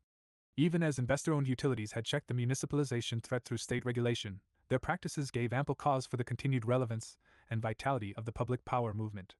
The most glaring example of their failure was the pre-modern character of life for most American farmers. Investor-owned utilities had failed to extend service to tens of millions in the countryside. The rates for service in cities also generated popular discontent. Opponents of private power contended that state regulatory oversight had not delivered on the promise of fair rates. According to critics, instead of providing service on reasonable terms, investor-owned utilities charged unduly high rates that, among other evils, retarded the electrical modernization of American homes. In urban areas where service was common though still not universal by the mid-192 OS, supporters of public power argued that high rates and inadequate service prevented many residential customers from purchasing and using a full suite of electrical appliances and public power advances greater than 43 devices. 14. In the residential segment, utilities focused their marketing efforts on wealthier customers and presumed the working and middle classes would use electricity mainly or exclusively for lighting. 15. One consequence was that only 1 in 5 households in the United States enjoyed electric modernization. 16. As a class, residential customers, whether they were rich or poor or urban or rural, were of secondary interest to utilities. Utilities directed most of their sales efforts to the profitable industrial markets, promoting the use of electricity in manufacturing operations and offering these customers lower rates because they often had alternatives to central station service. 17. Why had public utility regulation not lived up to its promise of fair rates and reliable service? The courts and the proliferation of holding companies were two principal factors. A series of Supreme Court rulings imposed close judicial oversight of federal and state rate setting and subverted the effectiveness of public utility regulation. 18. The question of how to set fair or reasonable rates was neither clear nor simple. Although the Supreme Court had broadly authorized state and federal regulation of utility rates in 1876, it established constitutional limits on this regulatory power in the 1880s and 1890s. Judicial authorization of public regulation was soon followed by judicial control of regulation. As a result, state public service commissions in the early 20th century operated under tight constitutional constraints policed by the federal judiciary. The year 1898 was momentous for public utility regulation of all sectors. In Smith v. Ames, the Supreme Court ruled that under the due process clauses of the Fifth and 14th Amendments, regulated businesses had a constitutional right to fair return on a fair valuation of their properties. 19. The value of capital investment is the rate base on which the utility can earn a return. The rate of return typically has two components: cost of debt funding, which is typically fixed by contract and easy to determine, and cost of equity funding, which is harder to estimate. A power company that believed that the State Public Service Commission valued its properties too low, or set a rate of return not high enough, could petition a court to set aside the Commission's rate order. On top of asserting judicial supremacy in public utility regulation, the Smith decision rested on a circular definition. The value of electric generation, transmission, and distribution systems was a function of the rates the power company could charge. If regulators raised rates for the next 2 years, that raised the value of the relevant assets. Every reduction in rates meant a reduction in fair value. As the legal scholar Robert Hale wrote about the tautological fair value formulation, it is like taking 44. Chapter 2. Careful measurement of the circumference and the diameter of a circular racetrack to see whether the former is more or less than 3.1416 times the latter. 21. To make its circular definition workable, the court required federal and state regulators to consider an array of factors in estimating the fair value of utility properties. This guidance, if it can be called that, only sowed confusion. Among the factors, the court stated that reproduction cost was one component of assessing a utility system's fair value. Following the court's decision and due to fears of judicial invalidation of their orders, state regulators made reproduction cost a central factor in estimating a utility's rate base. Under this standard, regulators had to inventory every utility property and determine how much it would cost to reproduce the identical system under current prices, even if the item itself represented outdated technology that was no longer marketed. The relevant costs were those of building an imaginary system. The principal alternative for estimating the rate base used the original cost of building the system, how much the utility actually spent to construct generation plants and transmission and distribution lines. During a time of rising prices for equipment, materials, and labor, a utility, under the reproduction cost approach, could claim that a system in which it had invested $1 million a decade earlier should be valued substantially more than that. Protecting the real value of the initial investment was the principal rationale for using reproduction costs.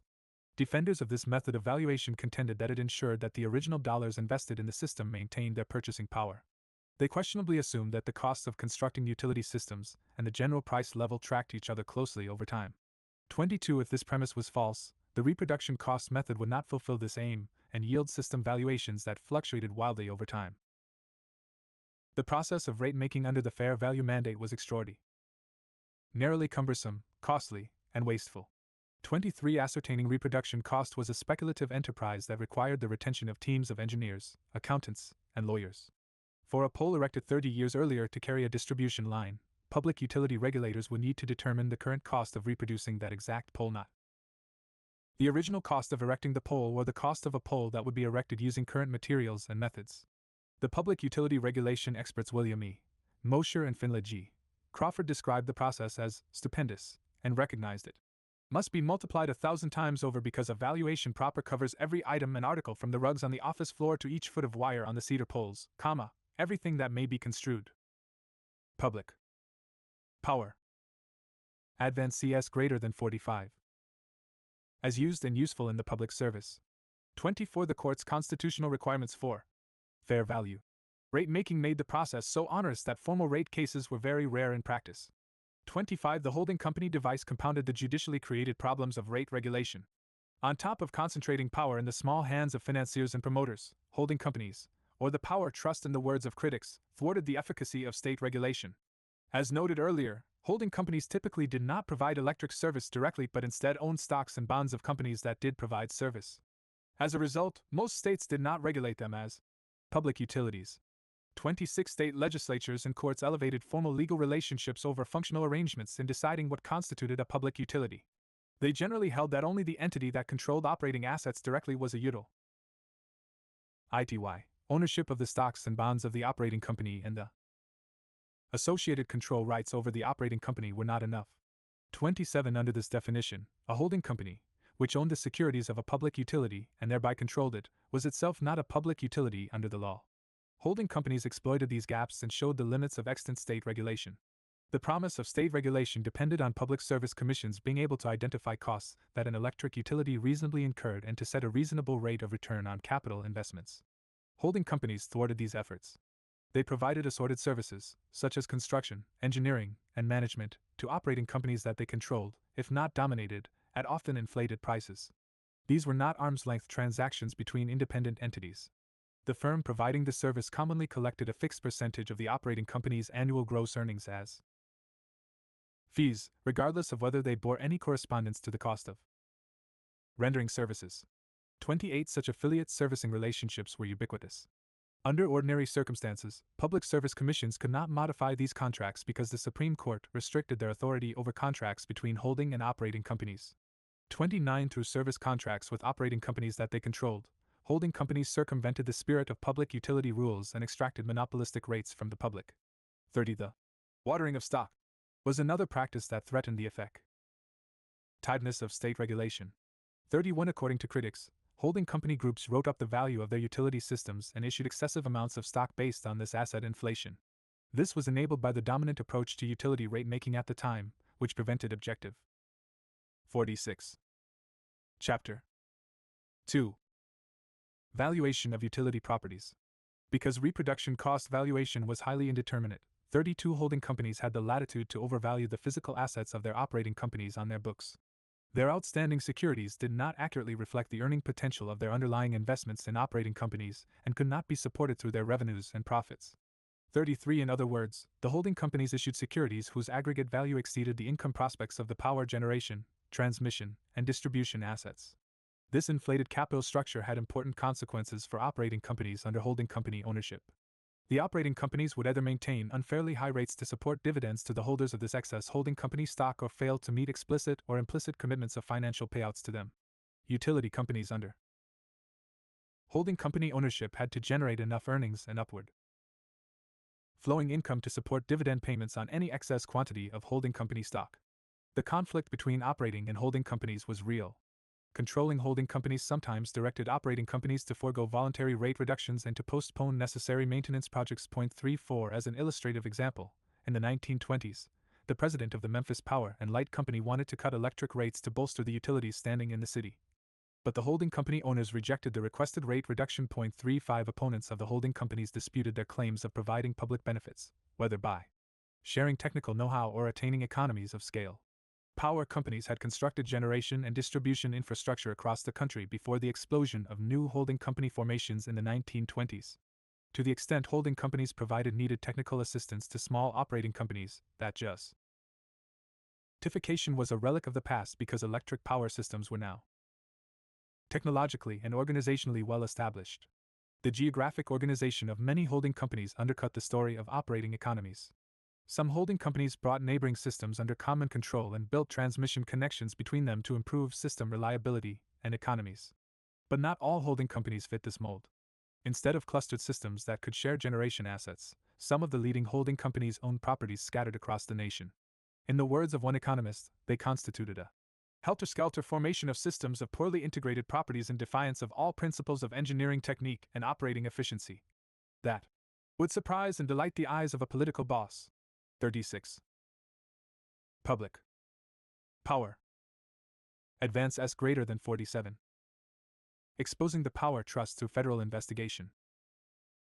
Public power advocates sought to expose what they believed were the monopolistic rates and unfair and corrupt practices of the power trust.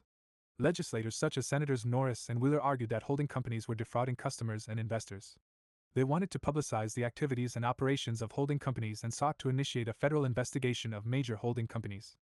In 1922, they introduced and passed a resolution directing the Federal Trade Commission, FTC, an institution created during Woodrow Wilson's presidency, to investigate the holding companies. Although the White House was occupied by the big business-friendly Warren G. Harding, the five-member FTC, due to staggered terms, had maintained a majority that was skeptical of corporate privilege through the mid-192 OS.37 in 1925. However, the Commission's ideological orientation moved sharply to the right, a shift that had profound implications for its investigation. Tie-in of the holding companies. Following retirements and 3 appointments by Presidents Harding and Calvin Coolidge, the Commission adopted a much more business-friendly posture. Under the chairmanship of former Congressman and corporate lobbyist William Humphrey, the FTC switched from progressive activism to deference to big business. 38. Humphrey decried the FTC's scrutiny of big businesses and their trade practices and ushered in a collaborative approach whereby the Commission favored self-regulation by corporations. Under Humphrey's leadership, the Commission produced a report that largely cleared the holding companies of possessing undue power or engaging in unfair practices, findings that were condemned as a whitewash by public power supporters in Congress. 39. Due to their lack of confidence in Humphrey's FTC, opponents of the Power Trust tried to authorize a Senate investigation of public utility holding companies. Senator Walsh of Montana believed that the FTC was unreliable so long as it was under Humphrey's chairmanship. He wanted a special Senate committee led by himself to conduct a thorough and impartial investigation. Walsh had become a national figure by leading the congressional investigation into Interior Secretary Albert Fall's acceptance of bribes in exchange for leasing federal lands at Teapot Dome, Wyoming, for oil exploration. Because of the political clout of the public utility holding companies, however, Walsh could not obtain the votes for a Senate investigation. The impasse was broken when holding companies and other powerful interests' financial support for two successful Senate candidates in the 1926 election was exposed. In Illinois, Samuel Insull had funded the primary. 48. Chapter 2. Victory of Frank L. Smith, former chair of the Illinois Commerce Commission, while wealthy interests in Pennsylvania had bankrolled the primary campaign of William Vere. 40. Both Smith and Vere were qualitatively better funded than their opponents in the Senate primary elections. The Senate refused to seat both senators-elect the following year and also adopted a more critical posture toward the holding companies. While a majority declined to pursue a Senate investigation into the holding companies, the upper chamber of Congress ordered a second FTC investigation. This resolution limited the FTC's discretion and mandated that the FTC study the financial structure and methods of the holding companies, as well as their propaganda activities.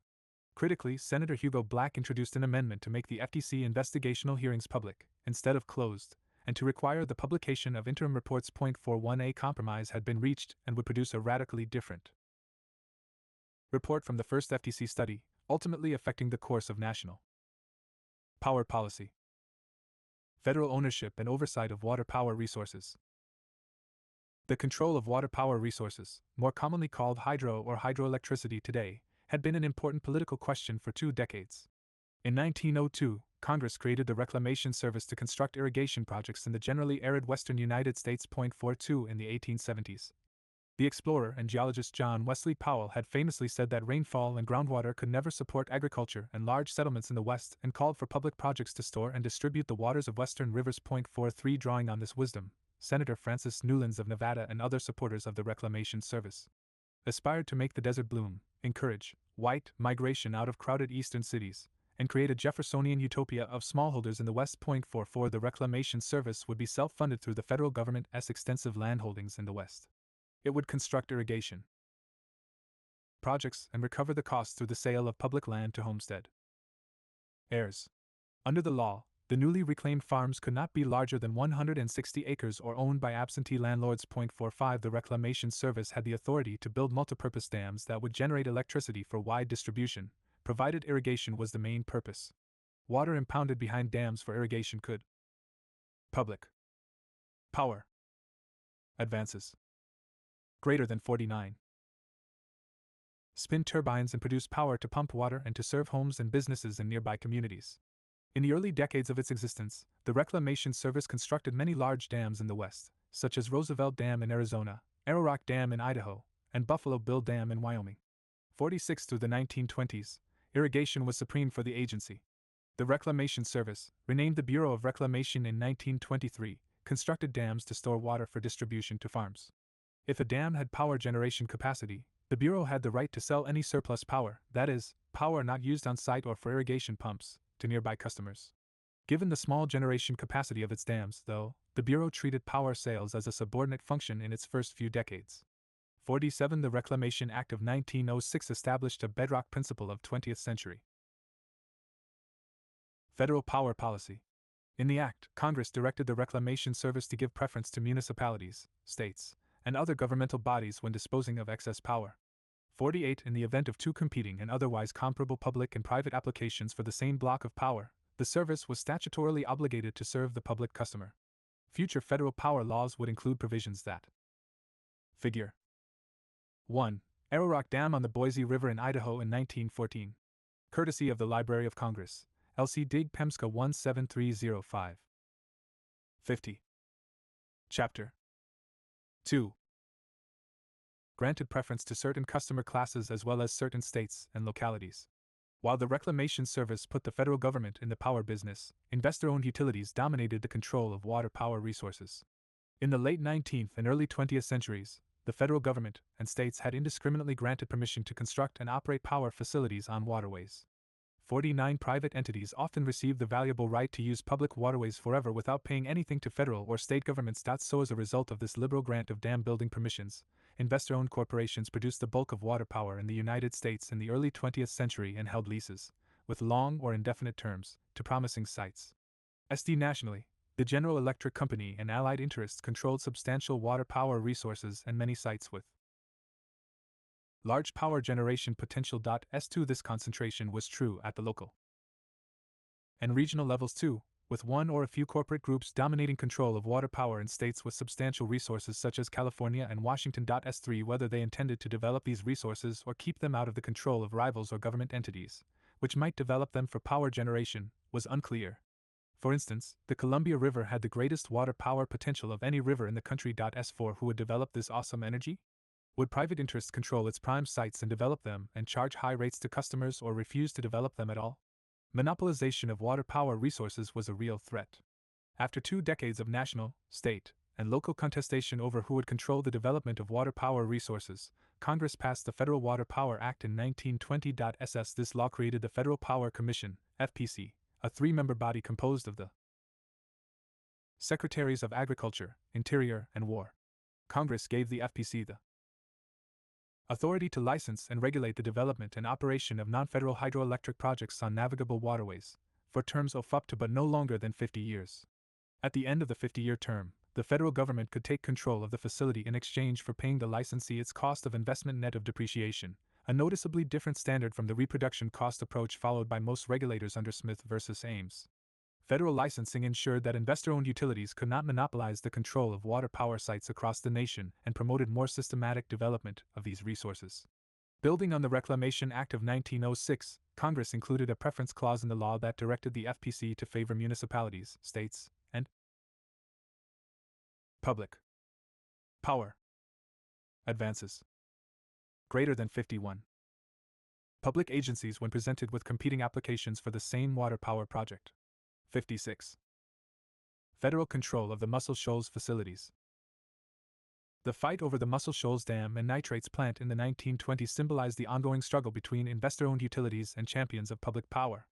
In 1916, Congress enacted the National Defense Act and gave the President the funds and authority to build 2 plants, at a place of his choosing, to produce nitrates to make munitions in the event the United States entered the war in Europe, and develop ancillary electric generation facilities to power the plants. 57. During peacetime, nitrates could be used to manufacture fertilizers. At the time, the United States relied mainly on imported nitrates from Chile, which required oceanic shipping, a risky endeavor given that German U-boats prowled the seas. The law required that the facilities remain under government control and prohibited leasing or selling them. Following an aggressive push by boosters in northern Alabama, President Woodrow Wilson selected Muscle Shoals, Alabama, on the Tennessee River. Since the 19th century, locals and elected officials had viewed the shoals as a major obstacle to navigation, as well as a potential source of power generation. 58. Muscle Shoals would now be the site of a federal nitrates factory and a supporting hydroelectric dam and steam generation plant to power the energy-intensive cyanamide process for manufacturing nitrates. The U.S. Army Corps of Engineers commenced construction on the project in 1917. Neither the dam nor the nitrates plant was completed by the time the Great War ended in November 1918. What was the federal government to do with the uncompleted Muscle Shoals facilities? The future ownership and control of the federally owned dam, subsequently named Wilson Dam after the late president, and nitrates plant was a major political issue in the 1920s. The fight was a multi-sided one that featured Henry Ford, investor-owned utilities, farmers, fertilizer corporations, and public power champions and clashing visions of Muscle Shoals. Would the project be privately or federally owned? Would it be a source of cheap, abundant fertilizer or low-cost electricity? In the Press region of northern Alabama, where farmers worked increasingly depleted soil and little manufacturing existed, both prospects inspired hope of an agrarian recovery and even industrialization. By the 1920s, Henry Ford had left day-to-day management of the Ford Motor Company. Having achieved dominance in automaking, he pursued 52. Chapter 2.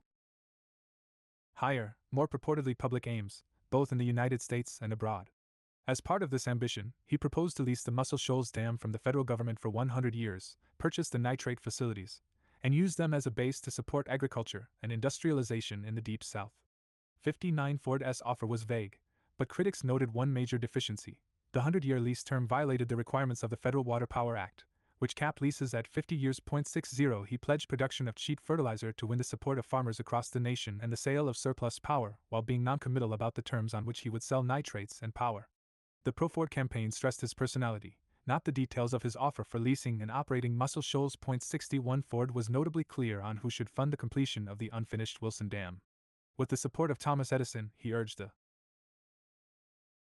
federal government to complete construction of the dam by issuing new dollars to fund the work. 62. Relying on anti-Semitism and associating Jews in the United States and abroad with shadowy financial interests. 63. Ford argued his plan would rein in Wall Street and help the producing classes of the nation. Ford cultivated a following among local boosters, churches, farmers, and labor unions and asserted that his plan would modernize Alabama and neighboring states. Ford's interest unleashed a wave of real estate speculation in northern Alabama. Despite apparent broad public and political support, Ford faced difficulties due to the multi-sided nature of the fight. The House passed a bill accepting his offer in March 1924. The Senate proved to be much more hostile political terrain for Ford.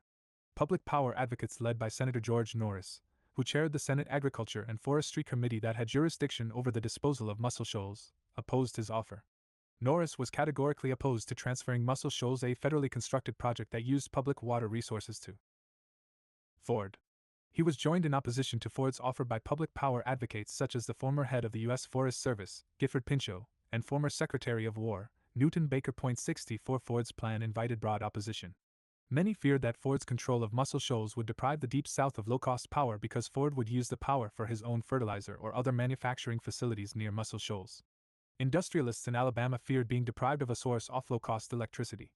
Citing a distinct and somewhat inconsistent theme, manufacturers in other sections of the country, notably North Carolina, believed that their rivals in Alabama would gain an unfair competitive public power advances greater than 53 advantage due to low-cost power from a Ford-controlled Wilson Dam. 65. Another opponent of Ford was Alabama Power, the investor-owned utility serving the state. With rights to many prospective water power sites on the Tennessee River, Alabama Power did not want Muscle Shoals to fall outside its control. 66. With his offer facing resistance in Congress, Ford did an about-face. In fall 1924, he abruptly withdrew his offer and left the scene of the Muscle Shoals fight. 67. Amid the early mania surrounding Ford and Muscle Shoals, Senator Norris presented a radically different public vision for the future of Muscle Shoals. In April 1922, he introduced a bill for the government to complete and operate the Muscle Shoals facilities. 68. Norris's bill was not the first to call for permanent public ownership of Muscle Shoals, but unlike the unsuccessful 1919 measure, 69, his was the start of a sustained and serious effort in favor of public control of the facilities. Although this measure did not pass, Norris the pragmatist scored an important win. In June 1922, he successfully introduced an appropriation amendment to complete work on Wilson Dam. Over the course of the early and mid-192 OS, Norris developed an ambitious vision for the Tennessee River Valley. Instead of treating Muscle Shoals as an isolated project, he believed it should be the first part of multipurpose development of the Tennessee River for navigation, flood control, and power generation. He envisioned a series of dams on the Tennessee and its tributaries that would function as a single system instead of several independent projects. 70. To ensure that system-wide planning did not result in monopolistic control by the Power Trust, Norris stressed that federal ownership and control was essential. 71. Norris's vision would mean federal development of the Tennessee River, a plan that was ambitious and seemed quixotic at the time it was introduced. At Muscle Shoals itself, Norris prioritized power generation and believed that the existing cyanamide nitrates plant was obsolete and incapable of economical production. He viewed nitrates and fertilizer as a smokescreen that bidders were employing to obtain the power resources of Muscle Shoals. 72. Once Ford withdrew his proposal for Muscle Shoals in 1924, another plan for private operation quickly emerged. In December 1924, Senator Oscar Underwood introduced a bill that would lease Muscle Shoals to a private corporation. 73. Further, in contrast to Norris's emphasis on power generation, Underwood viewed Muscle Shoals as principally a fertilizer project that should serve the farmers of the nation. If enacted into law, Underwood's bill would direct the Secretary of War to lease the facilities for 50 years, with the lease containing specific terms on nitrates-based. 54. Chapter 2. Fertilizer production. The bill permitted federal operation as a last resort if a satisfactory lessee could not be found by September 1925. 74. Despite Norris's best efforts, Underwood navigated his bill through the Senate Agriculture and Forestry Committee and secured its passage in the Senate.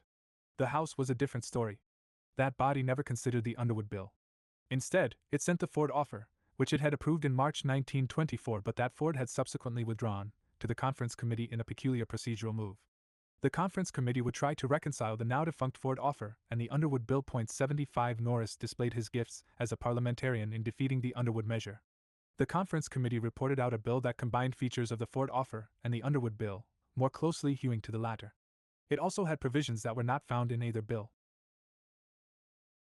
When the bill was sent to the Senate for a vote, Norris raised a point of order and said it contained new material that conference committees did not have authority to add. 76 They could borrow from and synthesize the two bills presented to them but nothing more. Taking advantage of disorganization among the pro-Underwood bill forces, Norris helped kill the bill in the Senate in February 1925. He had salvaged a situation that he had called a lost cause earlier. The fight over the Underwood bill resulted in a political advance for Norris and other public power supporters. In late 1924, a group of Southerners led by Tennessee's Senator Kenneth McKellar announced support for the Norris bill. Although not all members of this coalition shared Norris's commitment to public power, they wanted the Muscle Shoals project to provide broad regional benefits and sought quick resolution of the multi-year legislative struggle. 77 Another factor that aided Norris was the unpopularity of a leading prospective lessee, Alabama Power, among Alabamians and members of the state's congressional delegation. In the northern section of the state, in particular, Alabama Power, which was owned by a holding company incorporated in Canada and funded by a British investment house, was resented for its foreignness and overwhelming control of water power sites in the state. 78 Norris had an embryonic if not cohesive coalition that wanted to keep Muscle Shoals in federal hands. Following the 1926 midterm, Senator Norris introduced a scaled-back version of his earlier plan for federal operation of Muscle Shoals. In 1927, he introduced a resolution that would authorize the Secretary of War to operate only the power facilities at Muscle Shoals, without a plan for broader development of the Tennessee River, and grant preference to municipalities and other public agencies in the sale of power. Even as he abandoned his earlier plan for federal development of the entire Tennessee River Basin, Norris' public power advances greater than 55 made an important addition by proposing the federal construction and operation of transmission lines to bypass Alabama Power's facilities and serve customers directly. 79 To appeal to a broader group in Congress and show the public character of Muscle Shoals, he also promoted the project's flood control benefits and navigation improvements in Senate debates. So the House debated a bill that tracked the Norris bill in large measure. The political landscape in Congress had changed to the advantage of Norris in a few short years. Both houses passed the Norris plan because many moderates had moved left on power policy. This shift happened, in part, because of the Federal Trade Commission's ongoing expose of the holding company's financial engineering and propaganda activities. Congress sent the bill to President Coolidge's desk for his review in late May 1928. Whereas many members of Congress had moved to the left on the power issue due to a range of philosophical and pragmatic considerations, the White House remained firmly in the private power camp. Coolidge, while expressing openness to signing the bill at first, used a pocket veto and took no action on the bill, which died when Congress adjourned. 2 Norris reintroduced his plan in 1930. Norris's resolution faced little opposition in the upper chamber, and quickly secured passage in the Senate. The House proved much more hostile to Norris. While debating the Senate bill, Representative Carol Reese introduced an amendment to establish a commission that would lease the Muscle Shoals facilities to one or more private parties. Reese was willing to separate the ownership of the nitrates and power facilities and have different parties own each. Despite opposition from Southern Democrats and the Western Republicans, the House passed the Reese bill, S3, a radically different plan for Muscle Shoals from what the Senate had passed. Following the 1930 midterm elections, Congress moved to reconcile in conference what appeared to be the irreconcilable Reese and Norris bills. The conferees reached an agreement that pleased Norris.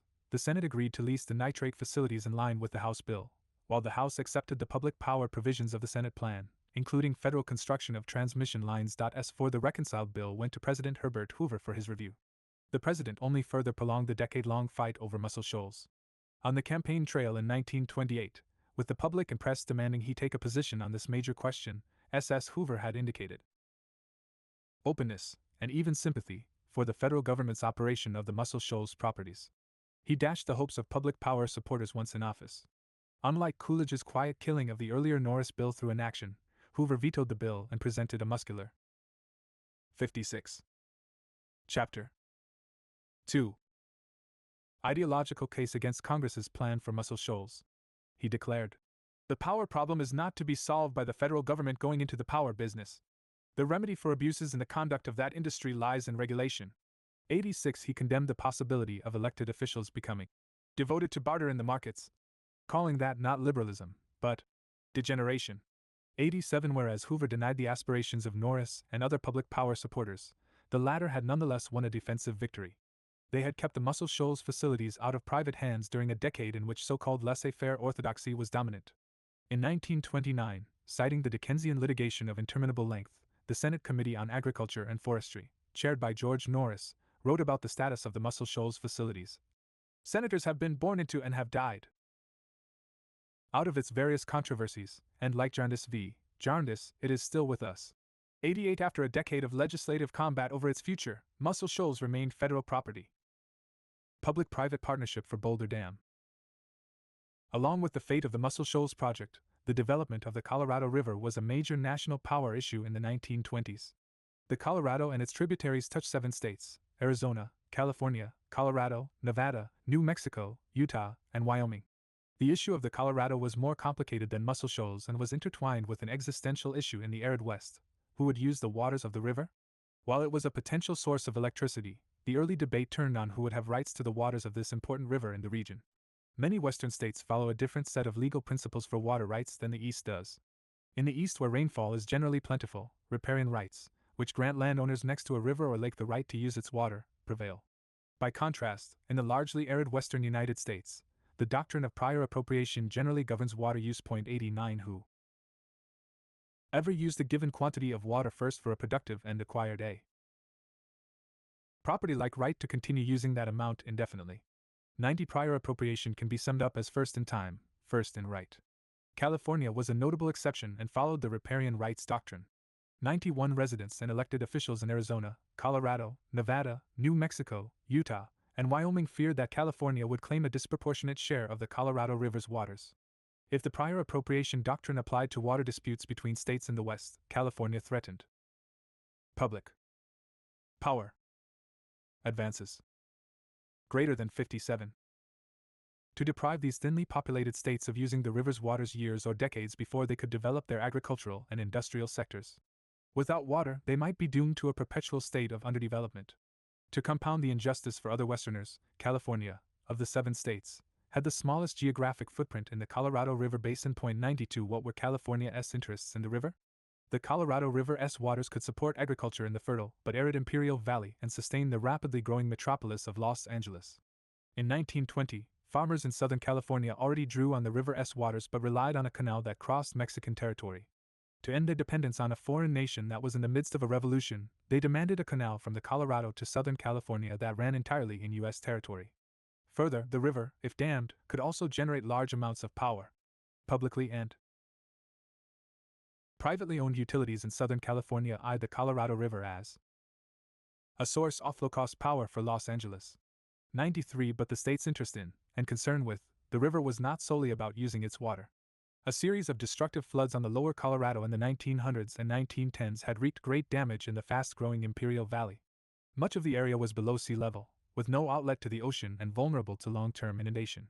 The Colorado River's heavy sediment levels had raised the riverbed above much of the adjacent land in Southern California and Arizona. Most dramatically, a 1905 flood and multi-year diversion of the Colorado's course turned California's Salton Sink into the Salton Sea, as the Colorado's waters breached a barrier and rushed into this depression that had no access to the Pacific Ocean or the Gulf of California. 94. In spring 1921, Congress authorized the 7 states in the Colorado River Basin to enter a legal compact that would allocate the river's waters. To negotiate a multi-state agreement, President Warren Harding established the Colorado River Commission, comprising Secretary of Commerce Herbert Hoover as chair and representatives of the 7 states. The Commission's mandate was to equitably divide up the waters of the Colorado and establish a 7-state pact that Congress would ratify. 95. After a series of convenings in Washington, D.C., and Western capitals, Hoover and the state representatives met in Santa Fe, New Mexico, and reached an agreement in October 1922. 96. The representatives agreed to divide the Colorado River system into 2 basins, a lower basin composed of most of Arizona, California, and Nevada, and an upper basin made up of Colorado, New Mexico, Utah, Wyoming, and a small part of Arizona. The representatives designated Lee's Ferry along the Utah-Arizona state line as the point separating the two basins. They agreed to divide the estimated 58. Chapter 2. Flow of the water evenly between the two sections of the river system. Over a 10-year period, each basin would receive an average of 7.5 million acre-feet of water per year, with a special additional reservation averaging 1 million acre-feet per year for the lower basin. 97 representatives chose a two-basin division, instead of a 7-state division, for two reasons. They believed the principal disagreements were between, not within, the two basins and, further, lacked the data to allocate waters by state. 98 They left the allocation of water in each basin for future negotiations within the two groups of states themselves. Putting the legally allocated water to use in California, where it was already in demand, required storage. 99 The volume of the river varied substantially from year to year. In the high flow year of 1909, the Colorado carried an estimated 25.4 million acre-feet of water, while it carried only 9.1 million acre-feet in 1902. 100 This was the impetus for building Boulder Dam. Unless the fluctuation could be evened out through the construction of reservoirs, nature would render the legal allocations of water among the states a dead letter. In high flow years, millions of acre-feet would at best flow, wastefully, into the Gulf of California and at worst flood millions of acres offland in Southern California and Arizona. In low flow years, states would not be able to claim their full share of the water. Congress directed the executive branch in 1920 to study irrigation in the Imperial Valley and the development of the lower Colorado River. The Harding administration issued the report in 1922 that called for an ambitious federal undertaking. It endorsed the construction of a canal from the Colorado to the Imperial Valley exclusively in U.S. territory and a dam at Boulder or Black Canyon by the Reclamation Service on the Arizona-Nevada state line, an executive recommendation that was pleasing to many. In Southern California, 101 The proposed dam would be the largest in the world. Its powerhouse would greatly expand the federal government's role in the electric sector. The expected generation capacity of the dam would be 10 times greater than the capacity of all existing reclamation projects combined.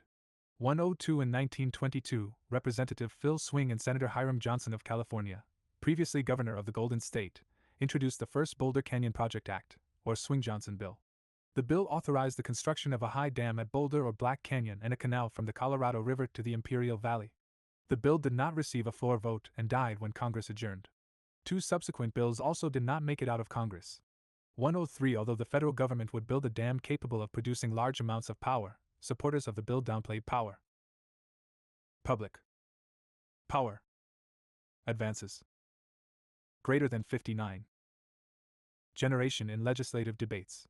Accounting for a congressional environment that was hostile to public power, supporters of the law described power generation as merely incidental to storage for irrigation and domestic use and flood control. Senator Johnson described power generation as a subordinate purpose of the dam and justified it as necessary to produce the revenues to pay for the project and support its principal functions. 104 For legal and pragmatic reasons, the sponsors even touted the navigation benefits of the bill and listed it as the second purpose of the dam. Opponents of the bill pointed out that few vessels trafficked the Colorado and that the Colorado River Compact had disclaimed the river's navigability. 105 But vessels had plied the Colorado in the past, and the Supreme Court had held that the potential for commercial activity, including with the use of rafts and floating logs, was sufficient to make a river navigable. 160 As assertion of navigability was necessary for Congress to assert its commerce clause powers over the river. 107 Despite the sponsors' efforts to downplay the project's power generation capacity, the Swing-Johnson bill faced powerful opposition from conservatives and business interests. Private utilities were opposed on principle to federal power generation. Congressional supporters of investor-owned utilities argued that government power generation constituted unfair competition and would displace coal-fired generation and throw miners out of work. 108 Alternatively, they contended that public power generation at Boulder Canyon would not be cost-competitive with the more efficient steam power plants that power companies were constructing and bringing online. 109 Representative Elmer Leatherwood attempted to reconcile these positions by contending there would be no market for the new power. He insinuated that the demand for power was fixed, so the output from Boulder Dam, which he disparaged as a monument, would not be sold at all or sold at a loss. 110 Protection of states' rights, especially in Arizona, also animated the op. Position. Elected officials in the state, such as Governor George Hunt and Representative Lewis Douglas, made opposition to the Swing-Johnson bill and the Colorado River Compact their primary cause. Because the compact divided water only among the two basins and not among the constituent states, They feared a loss of water rights to California in subsequent intrabasin negotiations. 112 George Maxwell, an ally of Governor Hunt, synthesized populism and racism to argue that Mexico would steal Arizona's rightful water to benefit absentee American landlords, including Los Angeles Times publisher Harry Chandler, and their Chinese and Japanese workers. 113 The proposed Boulder Dam would be located along the Arizona-Nevada state line but principally supply power to Southern California. Arizona was in 60. Chapter 2. No position to use much power from the dam at the time. Further, Arizona feared losing potential tax revenues on power sold outside the state. 114 of the 7 states party to the Colorado River Compact, Arizona was the only one whose legislature did not ratify it. 115 In 1925, the other states entered a 6-state compact on account of Arizona's intransigence. California asserted its might and pushed back against resistance in Arizona. The state's legislature, seeking to protect its water rights, enacted the Finney Resolution, which held that its ratification of the 6-state compact would only take effect if Congress authorized a large storage dam on the lower Colorado River. 116 With the California legislature's action, water rights and dam construction on the Colorado were linked in 1925 and would remain that way.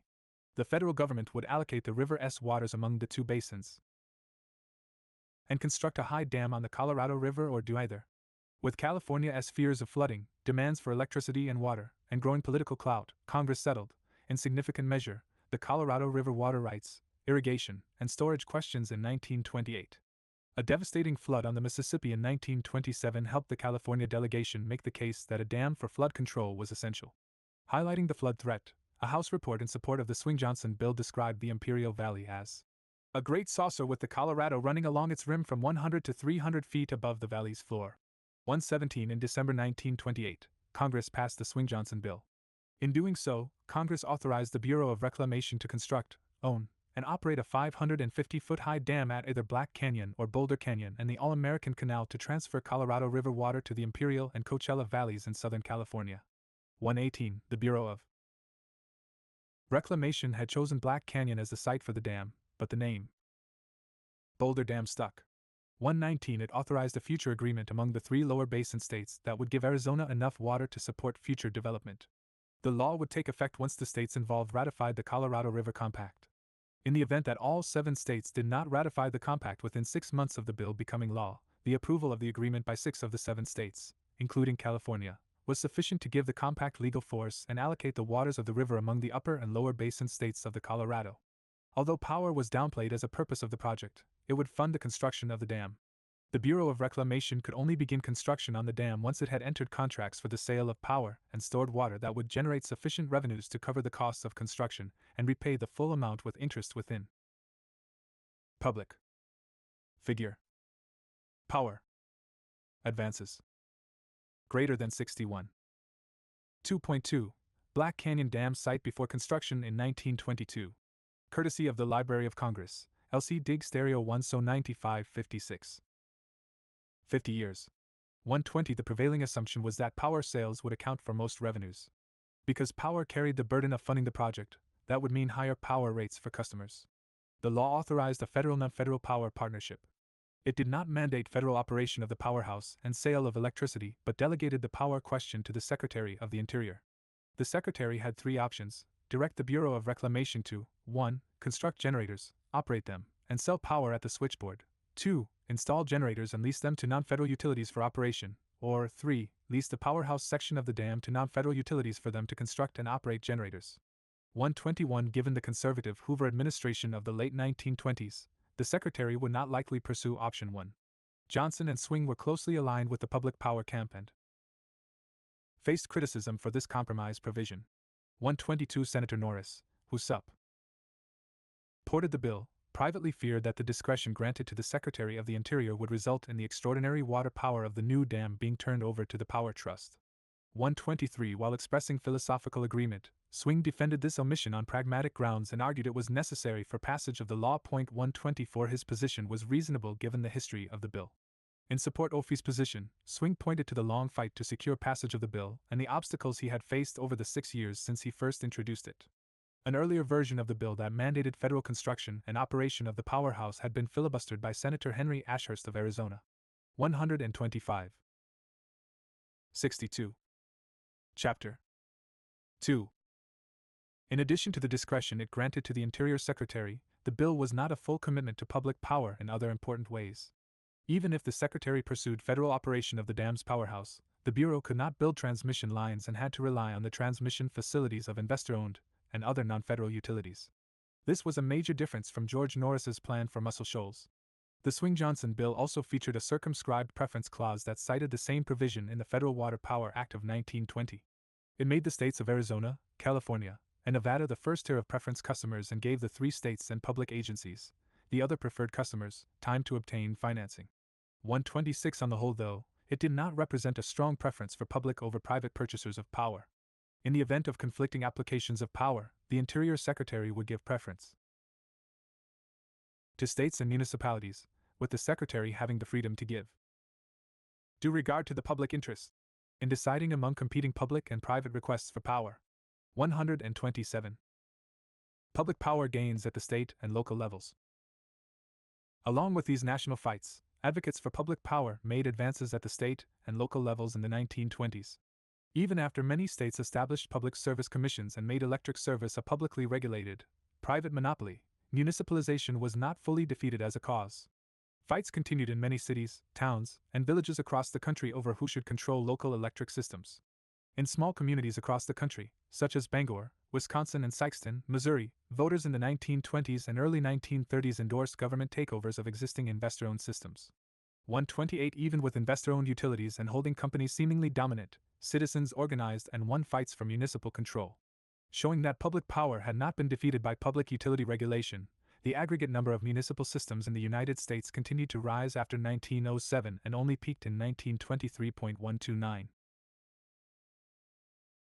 One of the biggest contests over municipal power took place in Los Angeles. Because of the lack of local fresh water, the city had secured water from the Owens River in central California, a fight that was won through an assortment of methods, fair and foul, and famously depicted in the Hollywood movie Chinatown 130, and constructed an aqueduct to transport the water to the city. 131. The gradient of the aqueduct in certain sections offered hydroelectric potential. The city constructed the St. Francisquito Dam on the Owens. Public power advances greater than 63. River aqueduct to store water and generate power, which commenced in 1908. Because it did not own distribution facilities, the city sold this power to the investor-owned utilities, Southern California Edison, Pacific Light and Power, and Los Angeles Gas and Electric, that served commercial, industrial, and residential customers. 132. In the early 1910s, public power advocates in the city sought to enter the power distribution business. To vertically integrate from generation through distribution, the city had to construct a distribution system or buy out the properties of the 3 investor-owned utilities in the city. To raise the necessary funds, Los Angeles voters had to authorize, by 2/3 majority vote in a referendum, bond issuances by the city. The existing investor-owned utilities and conservative interests in the city, most notably the Los Angeles Times, attacked a city-owned and city-operated distribution system as municipal socialism, and argued the city's debt burden was already unsustainable. 133. The business community was not uniformly against municipal power, though. Some business groups, including the local Chamber of Commerce, supported city ownership and operation of a distribution system. 134. Voters blessed the city's entry into power distribution in 1914. In spring 1916, the Los Angeles Bureau of Water and Power, later renamed Los Angeles Department of Water and Power, began constructing lines in parallel to existing distribution lines. The municipal distribution system began operations in November 1916. 135. Due to the unsustainability of parallel, competing distribution systems, the city sought to purchase the distribution facilities of the 3 investor-owned utilities while it was building its system. Some supporters of the Los Angeles Municipal Utility opposed the construction and operation of distribution lines as wasteful. In December 1916, the city reached an agreement with Southern California Edison and Pacific Light and Power to S.U.S. penned the construction of parallel lines in their service territories, which set the stage for a possible buyout of the 2 investor-owned utilities. 136. The city still faced the intransigence of Los Angeles Gas and Electric, which served only parts of the city of Los Angeles, unlike the larger Southern California Edison, and faced extinction as an entity in the event of a municipal takeover. Supporters of municipal power distribution achieved their big win in 1922. After defeating the utility's legal challenges and finding a market for its bonds, Los Angeles in May 1922 acquired Southern California Edison's distribution system serving the city, which included the Pacific Light and Power system that Southern California Edison had purchased a few years earlier. With this acquisition, the Los Angeles Bureau of Water and Power. 64. Chapter 2. Controlled the municipal system that covered 85% of the city and served 2/3 of its electric consumers. 137 The city continued to face legal and political resistance from Los Angeles Gas and Electric, and would not take over its system until 1936. Advocates for municipal power won fights in other major cities too. Seattle City Light, the municipal utility serving the city, continued to compete with Puget Sound Light and Power, an investor-owned utility, to serve many parts of the city. Unlike most places in the country, many streets in Seattle continued to have parallel distributions lines in the 1920s, which meant residents could choose their electric company and benefit from direct rate competition. Seattle City Light also entered power generation during the decade. After a fierce fight over control of the Skagit River's water power resources, Seattle City Light obtained a license from the Federal Power Commission to construct and operate a dam on the river to generate electricity. 138. In the early 1920s, Sacramento formed a municipal utility and showed the practical difficulties of municipal provisioning of power.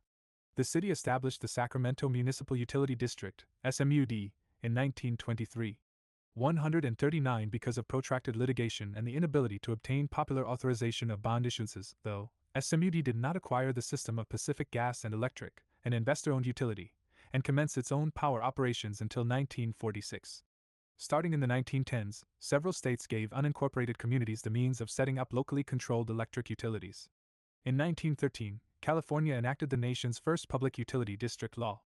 Through a public utility district PUD, a county or part of a county could organize itself, regardless of municipal boundaries, for producing, buying, and selling electricity. 140 By 1932, 13 states, including Oregon and Washington, had enacted PUD laws. 141 For residents living outside cities and towns, these laws provided a method for creating a locally owned and operated electric utility. PUDs were managed by a board of directors elected by residents in the PUD's service territory. After a PUD was formed, if residents approved a bond issuance for the necessary funds, the PUD could negotiate for the purchase of existing investor-owned systems or institute condemnation proceedings to acquire them. State initiatives in the 1920s showed the continued vitality of the public power movement. In Pennsylvania, progressive Republican Governor Gifford Pinchot, with the support of Morris Cook, a progressive engineering consultant, launched the Giant Power Survey to determine how to provide affordable, universal electric service in the state. 142. Public power advances greater than 65. The report was ambitious and showed that private utilities did not have a monopoly on technological imagination. Like Norris's plan for the Tennessee River, Pinchot articulated a grand vision for electrification of Pennsylvania. Giant Power called for the construction of state-of-the-art power plants close to coal mines, which would keep air pollution away from population centers, and a statewide transmission grid that linked generation facilities to the state's cities and towns. 143 The statewide net work would promote service to rural Pennsylvanians, either through private utilities or, if necessary, cooperatives and utility districts set up by their communities. The investor-owned utilities' opposition to Giant Power was revealing. In large measure, Pinchot was offering stronger regulation, not public ownership. The Giant Power report proposed close state regulation and direction of investor-owned utilities through the Public Utility Commission and the state's corporate chartering powers. Yet investor-owned utilities opposed Giant Power. For all their defenses of state regulation and its supposed virtues, they wanted state oversight only on their terms. In their eyes, what Pinchot was offering was too close to approximating public ownership. 144 Given the investor-owned utilities' outsized power in Pennsylvania, the legislature was hostile to Giant Power and refused to enact Pinchot's plan into law. In New York State, Governor Franklin Delano Roosevelt also favored greater public control of the power sector. The St. Lawrence River, which formed a portion of the border between the United States and Canada, had significant water power potential. During his time as governor, the legislature, under pressure from Roosevelt, established the Power Authority of the state of New York to develop and market the St. Lawrence River's water power across the state. 145 The absence of a treaty between the United States and Canada governing this international waterway, however, meant the new authority had nothing to build and no power to sell or transmit, and was limited to research in its early years. 146 But the Empire State had a public entity that would generate, transmit, and sell power in the future. Roosevelt also assessed the efficacy of state public utility regulation. He and the legislature set up a 9-member commission to review the Effectiveness of the New York Public Service Commission, NYPSC. 147 The Commission unanimously concluded that the NYPSC was not fulfilling the original promise of state regulation to protect the public from unfairly high rates. The Commission split over whether the legislature could simplify and strengthen regulation given the constitutional constraints imposed by the Supreme Court in decisions such as Smith v. Ames. 148. 66. Chapter 2. Private Power and the Campaign Against Public Power. The continued vitality of the public power movement was arguably best revealed in the investor-owned utilities' own countermeasures. They undertook a broad and deep propaganda campaign to discredit public ownership of electric power systems. The FTC, which exposed the effort in full measure in the 1930s as part of its Senate-directed investigation, concluded that no campaign approaching it in magnitude has ever been conducted except possibly by governments in wartime. 149 as regulated entities entitled to recover their operating expenses from ratepayers. Much of this propaganda was funded by customers, with the president of NAILA boasting that the public pays the expense.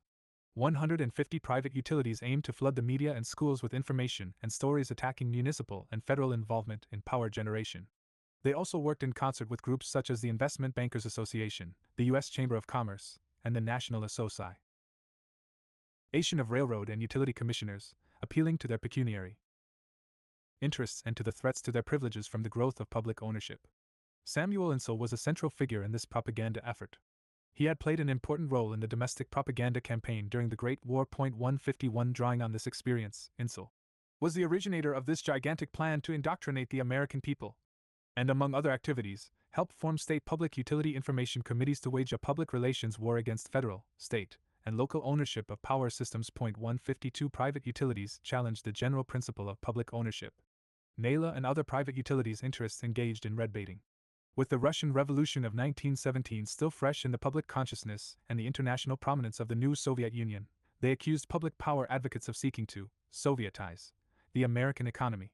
153 They labeled supporters of public power and their plans Bolshevik red and communistic.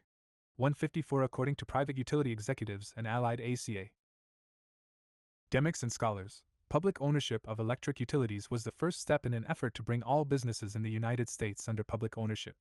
Private utilities also attacked specific public power aims, such as the effort to keep Muscle Shoals under federal control and the municipalization of the power system in Los Angeles. To shore up the status quo, they complemented this attack with the defense of private ownership and existing state regulation. They argued this public power advance S greater than 67 system produced fair rates that struck an equitable balance between customers and investors. Private utilities enlisted journalists and newspapers in their education efforts. They collectively spent tens of millions of dollars annually on newspaper advertising. Through the dispersal and withholding of advertising dollars, they could influence newspapers' coverage of public utility matters. Papers with a sympathetic slant received more advertising money, while those that were critical did not.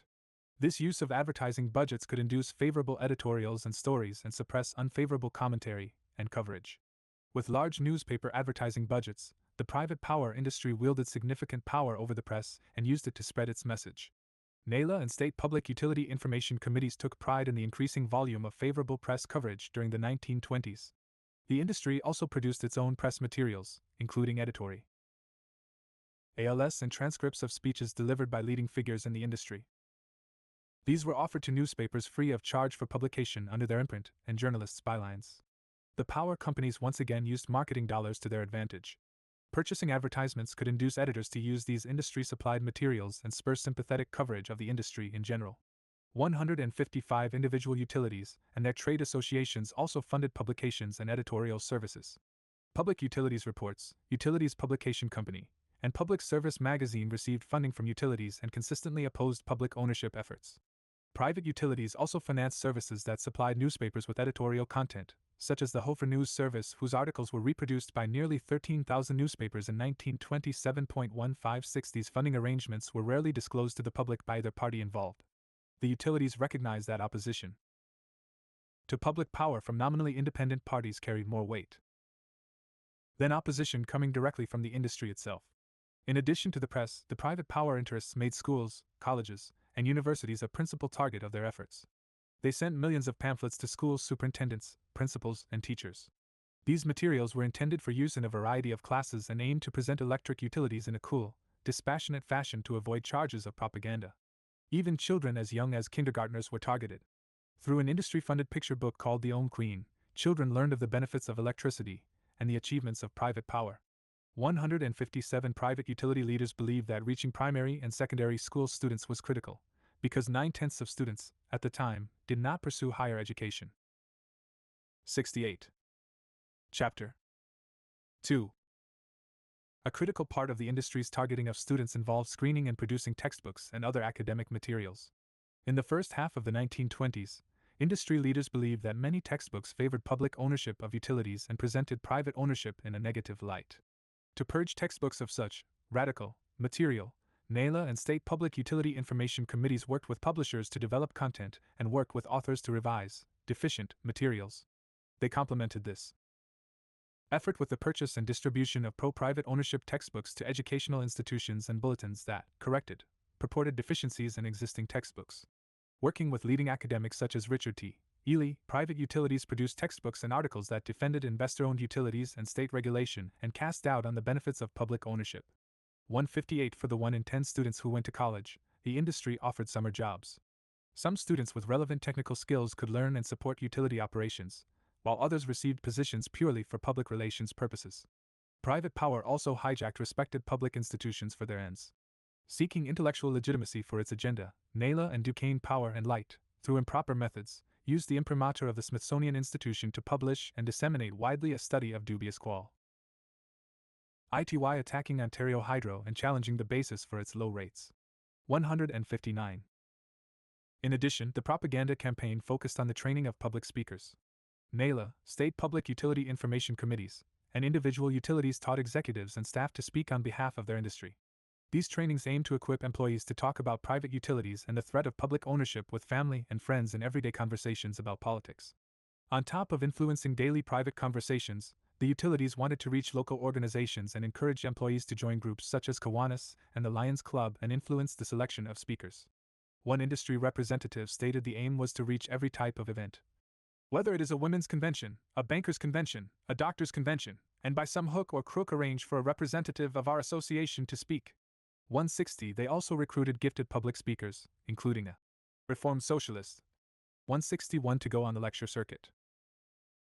To explain the virtues of private ownership and the evils of federal and municipal systems. The effort was impressive in its reach.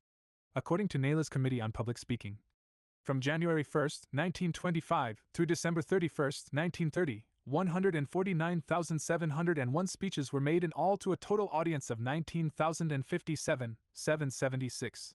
162. Public power advances. Greater than 69. In describing the fight over the Boulder Canyon Project Act, Representative Fiorello LaGuardia did not mince words when he described the propaganda war waged by private utility interests. He declared, "There never has been a more determined, persistent, organized, systematized opposition to any measure than has been fighting this bill for the past 6 years up to this very day." 163 He highlighted the corruption of assorted social and political groups and noted, "Speakers have appeared in various forums and before all these clubs as public-spirited speakers and not disclosing that they were paid mouthpieces of this vicious organization, NALA." 164 Operating utilities also pursued an aggressive, customer ownership campaign to cultivate goodwill among the public. They sold their securities to customers in an effort to further inculcate local support. The term, ownership, was misleading, however, because operating utilities typically sold only non-voting securities to customers.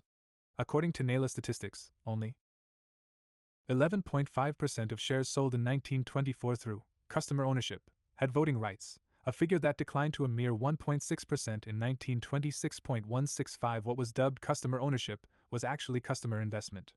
Furthermore, given the fragmentation of ownership of voting stock and holding company domination of many operating systems, the sale of voting stock would not have granted effective control to customer owners.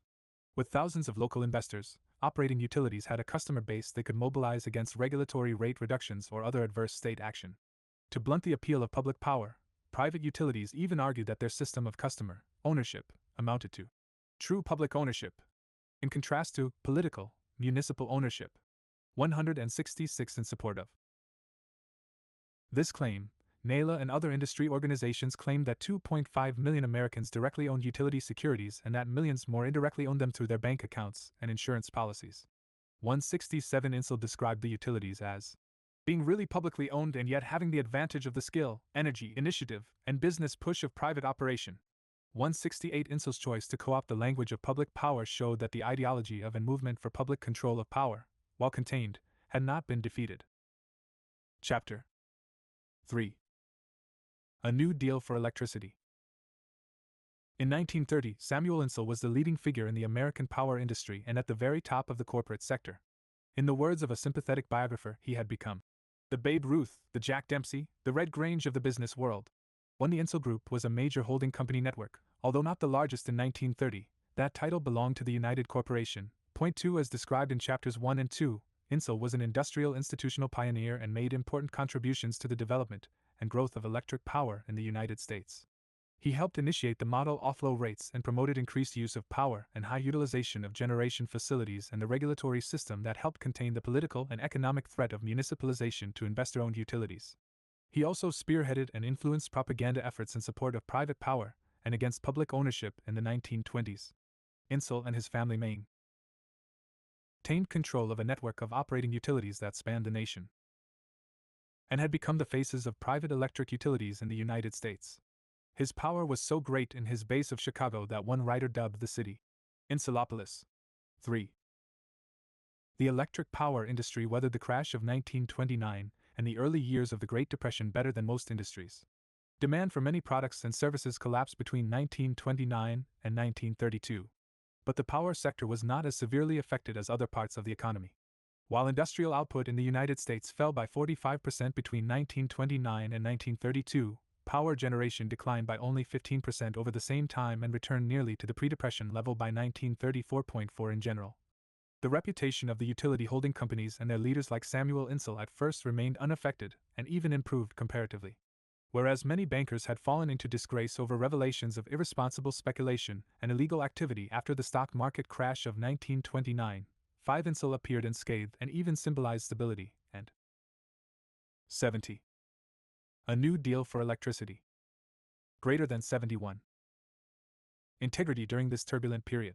He followed through on a pledge he and other business leaders had made to President Hoover in November 1929 to maintain capital expenditures and assisted the city of Chicago through financial straits.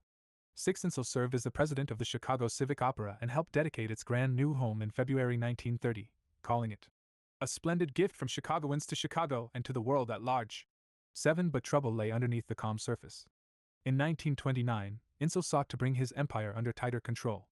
The Insull Group did not have a single controlling entity at the top, and was composed of several separate holding and operating companies. Middle West Utilities, headed by his brother Martin, was a holding company that controlled operating utilities serving small communities in the Midwest, Northeast, and South. Middle West was a complicated, sprawling entity that led 239 operating utilities, 24 hold ING companies, and 13 non-utility companies in 3,500 communities in 36 states. 8 In contrast, Commonwealth Edison, a major part of the Insull network, was an operating company that served the city of Chicago. Insull's attempted consolidation of control was not unprecipitated. In 1928, Insull was spooked by the moves of the financier Cyrus Eaton, who had been quietly buying the common stock of Middle West Utilities.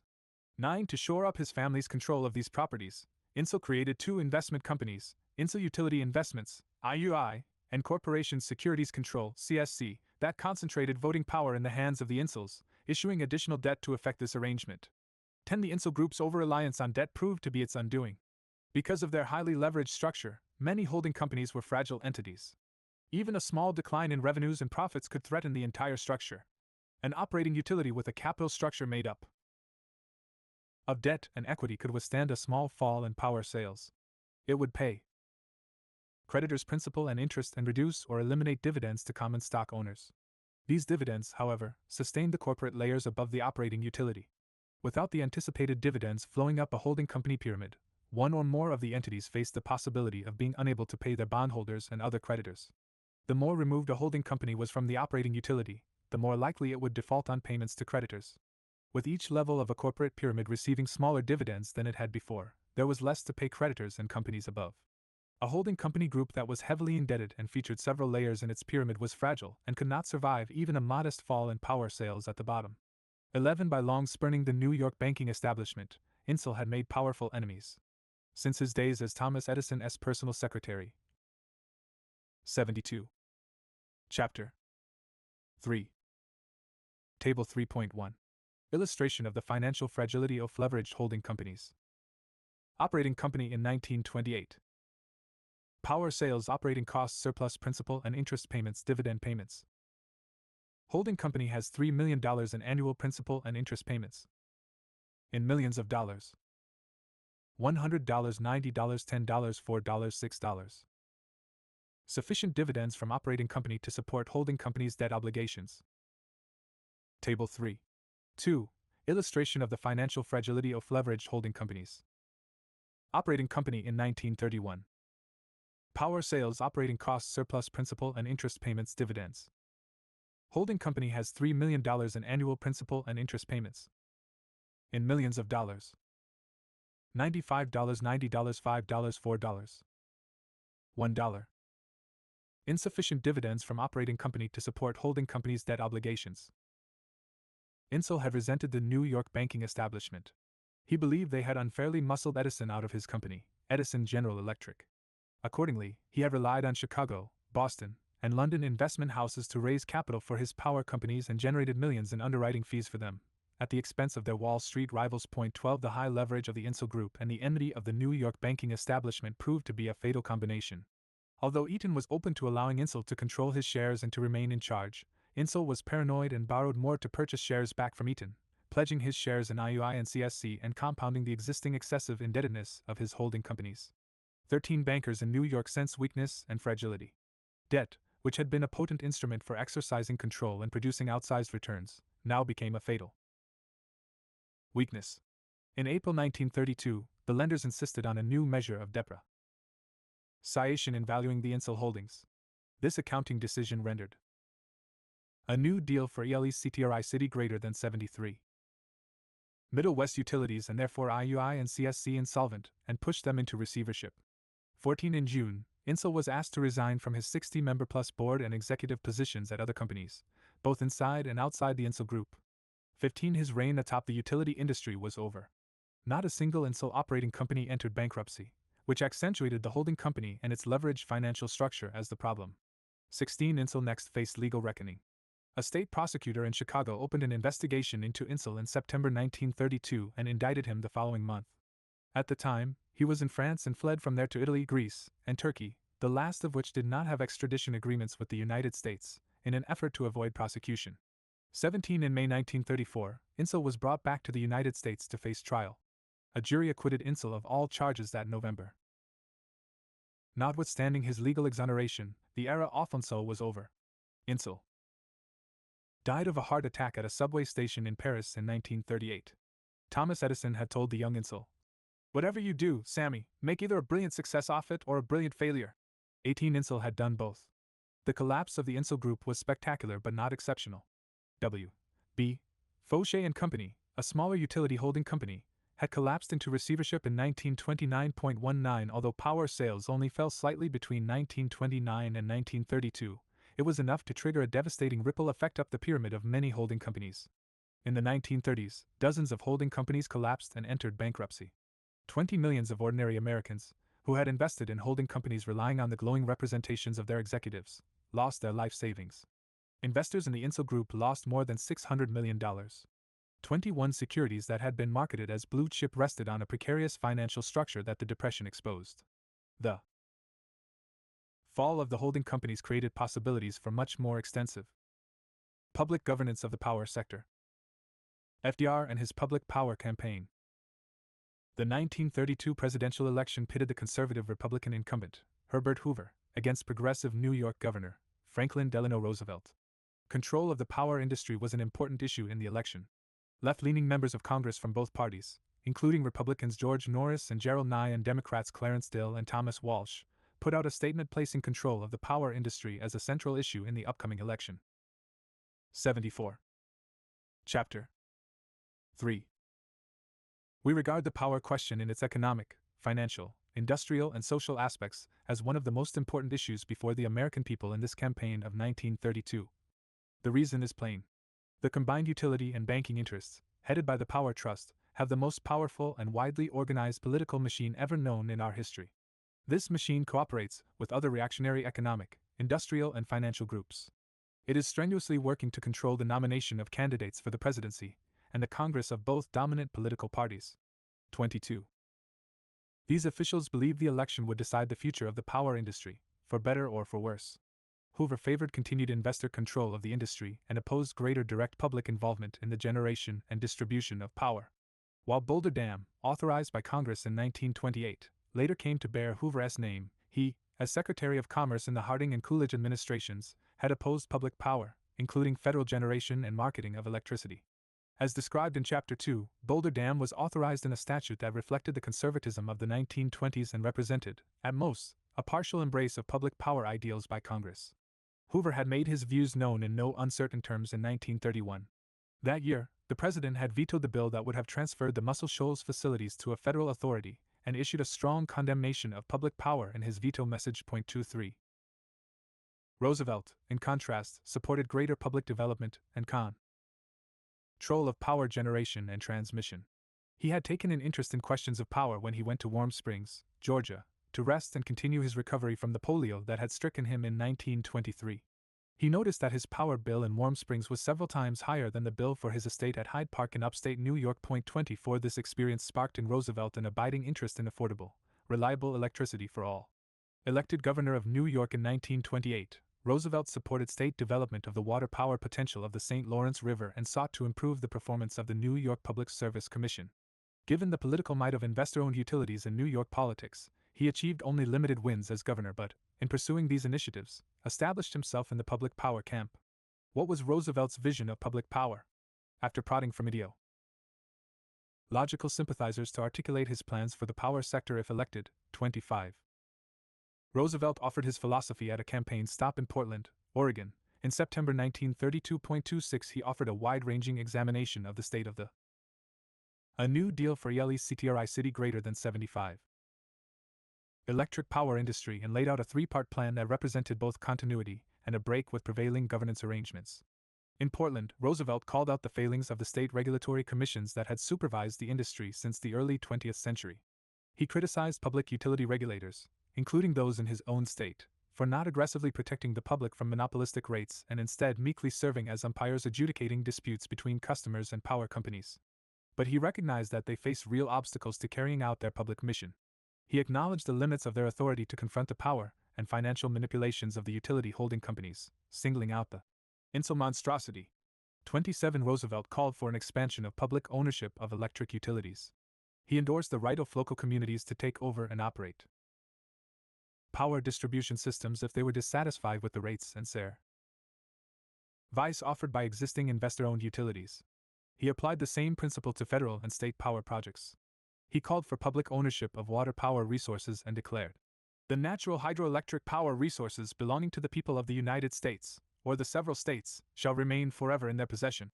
28. Offering concrete examples, he championed the construction of federal power projects in the four corners of the country: the St. Lawrence River in the northeast, Muscle Shoals in the southeast, Boulder Dam in the southwest, and the Columbia River in the northwest. While his speech in Portland was laden with rhetorical radicalism and promoted a major expansion of public power at the federal, state, and local levels, Roosevelt presented a middle course on the power question. He did not call for abandoning the present system, he said as a broad general rule the development of utilities should remain, with certain exceptions, a function for private initiative and private capital.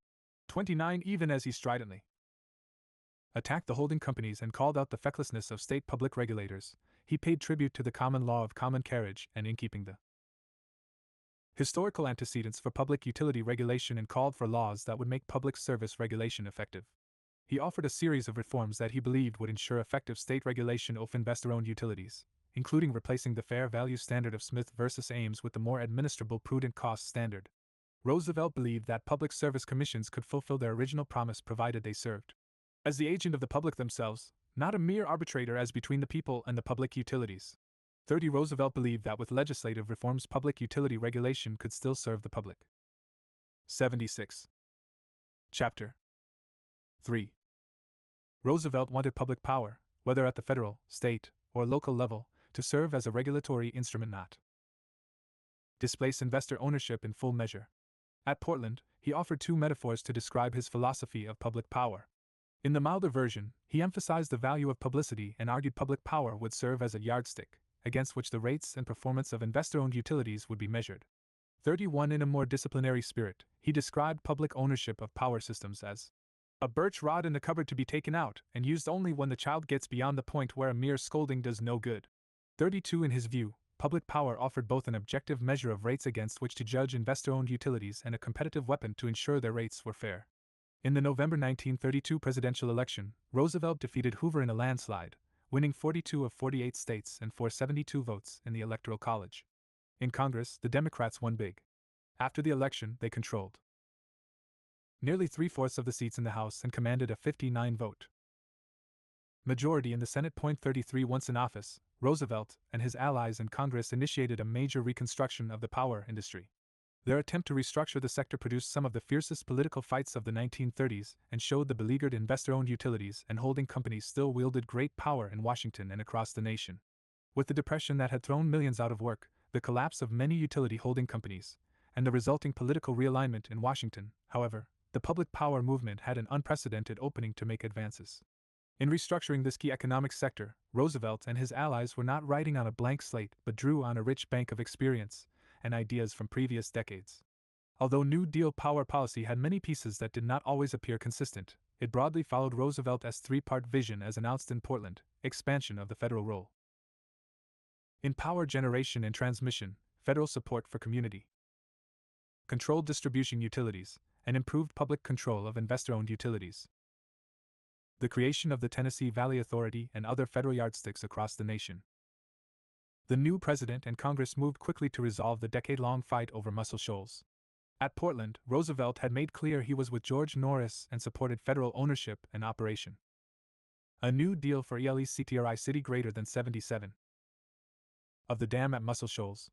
With the radically different political landscape following the 1932 election and the inauguration of President Roosevelt, Senator Norris and other progressives in Congress broadened their ambitions and aimed to make the Wilson Dam the first in a series of dams on the Tennessee River and its tributaries.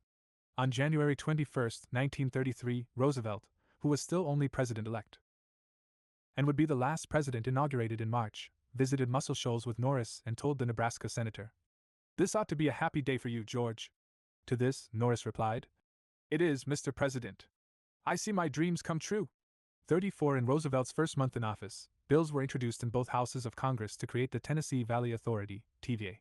The Tennessee Valley Authority Act would create a new regional development agency with a wide suite of powers headed by a 3-member board of directors.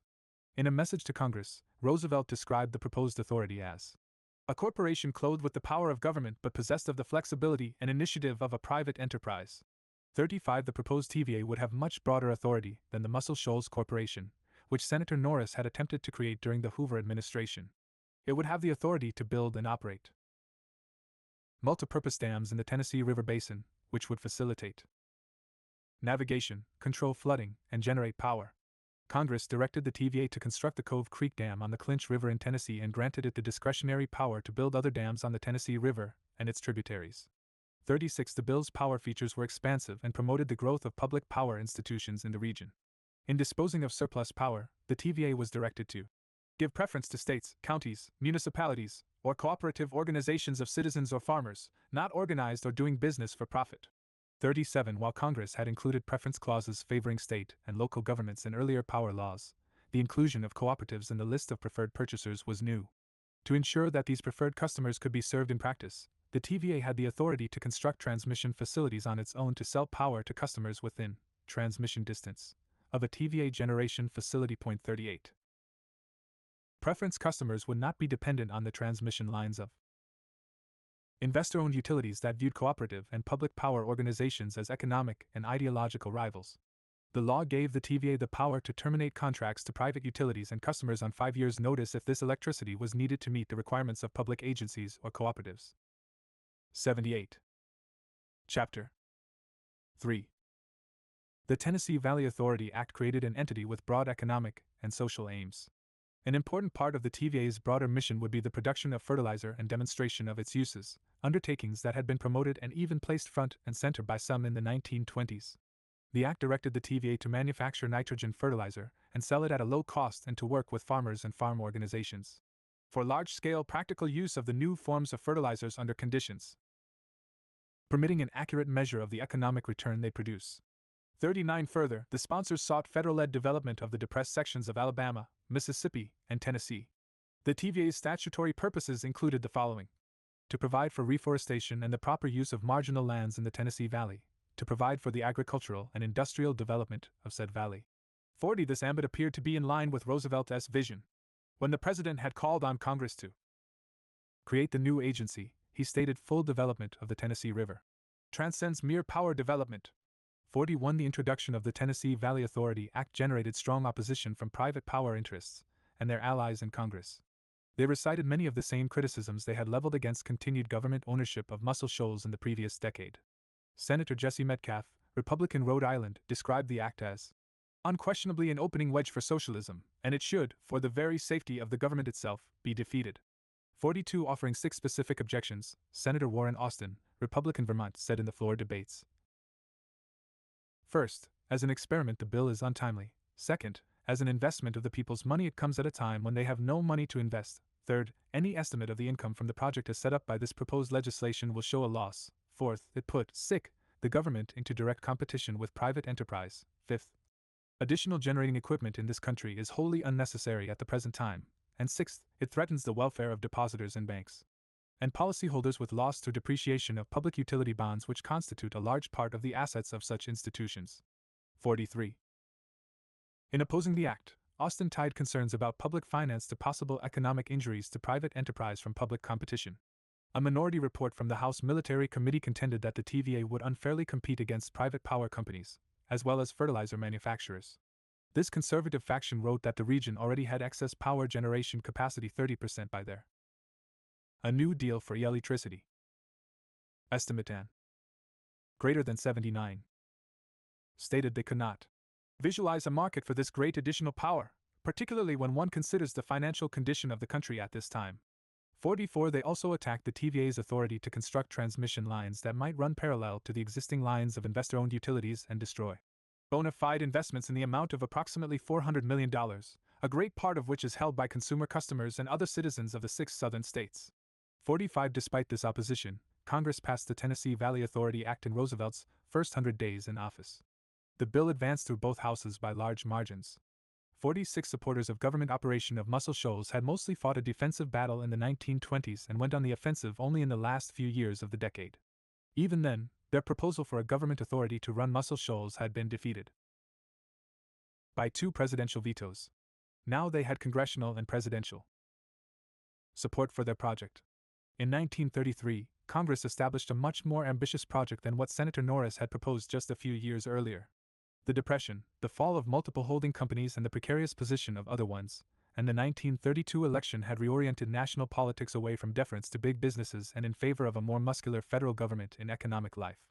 In this new environment, the Democratic Congress and President Roosevelt delivered an early win for public power. Congressman Carl Weideman of Michigan described the Tennessee Valley Authority Act as elevating the public's interest over financial interests and stated, "The people will benefit from the operation of Muscle Shoals and other natural resources, rather than a few coupon clippers of Wall Street." 47 On the other side of the country, the new administration initiated the federal development of the Columbia River's water power potential. On their direction from Congress, the U.S. Army Corps of Engineers in the early 1930s had developed a plan for comprehensive dam construction on the Columbia River, with Bonneville Dam at the lower end and Grand Coulee Dam on the upper American reaches of the river. 48 Due to the volume of water and gradient of the Columbia as it flows from the Rocky Mountains to the Pacific Ocean, the Pacific Northwest was estimated to have 40% of U.S. water power potential, with the bulk of that in the Columbia River Basin. 49 In his speech at Portland in October 1932, Roosevelt pledged the development of the Columbia's energy potential, listing it as one of the public water power projects in the four corners of the United States. 50 In the National Industrial Recovery Act, NIRA, which had been passed in Roosevelt's first 100 days, Congress had appropriated funds for a variety of public undertakings. The goal of NIRA was to stimulate economic 80. Chapter 3. Recovery by putting unemployed Americans to work and providing them with income to spend on goods and services. It included funds for harbor and river improvements. Roosevelt created the Public Works Administration, PWA, to allocate these funds and appointed Secretary of the Interior Harold Ikes as the first permanent administrator of the PWA. 51 Roosevelt, acting through the PWA, allocated funds to construct two major dams on the Columbia. First, he ordered the U.S. Army Corps of Engineers to construct and operate a dam on the Columbia River at Bonneville, Oregon, 50 miles upstream from Portland. The dam would improve navigation on the Columbia and generate electricity. Second, he directed the Bureau of Reclamation to build and manage an even bigger dam at Grand Coulee in eastern Washington for irrigation and power generation. 52 What the Bureau of Reclamation conceived of as a low dam at Grand Coulee was raised to much greater height at the behest of Roosevelt. 53. Whereas the idea of the TVA had been developed and refined over the course of a decade of legislative fights in Congress, the federal power program for the Pacific Northwest was more ad hoc. When construction began on the Bonneville and Grand Coulee dams, Congress had not decided which agency would market the new federal power, and on what terms, and whether this agency would build transmission lines to reach customers. Indeed, the construction of the dams themselves proved to be on weak legal footing. In a 1935 decision, the Supreme Court ruled that the Roosevelt administration had acted improperly in building certain dams under the National Industrial Recovery Act because Congress had not specifically authorized their construction. 54 Congress remedied this deficiency later in the year and expressly endorsed the construction of several dams in the West, including the two Columbia River dams. While it approved the construction of the dams, Congress did not delegate the authority to generate and market the power to a particular agency. With the U.S. Army Corps of Engineers expected to complete Bonneville Dam in 1937, this question required quick resolution. Congress had to decide between multiple options.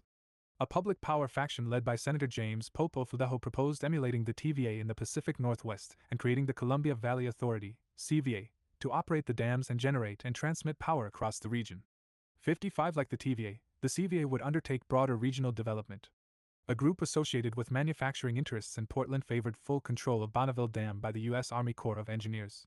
Members of this faction, including Oregon Governor Charles Martin, wanted power produced and sold at cost, which favored cities and industries near the dam, and reliance on the transmission facilities of private utilities to serve Portland. A New Deal for Electricity. Figure. Greater than 81. 3.1. North half of the Bonneville Dam spillway under construction in 1937.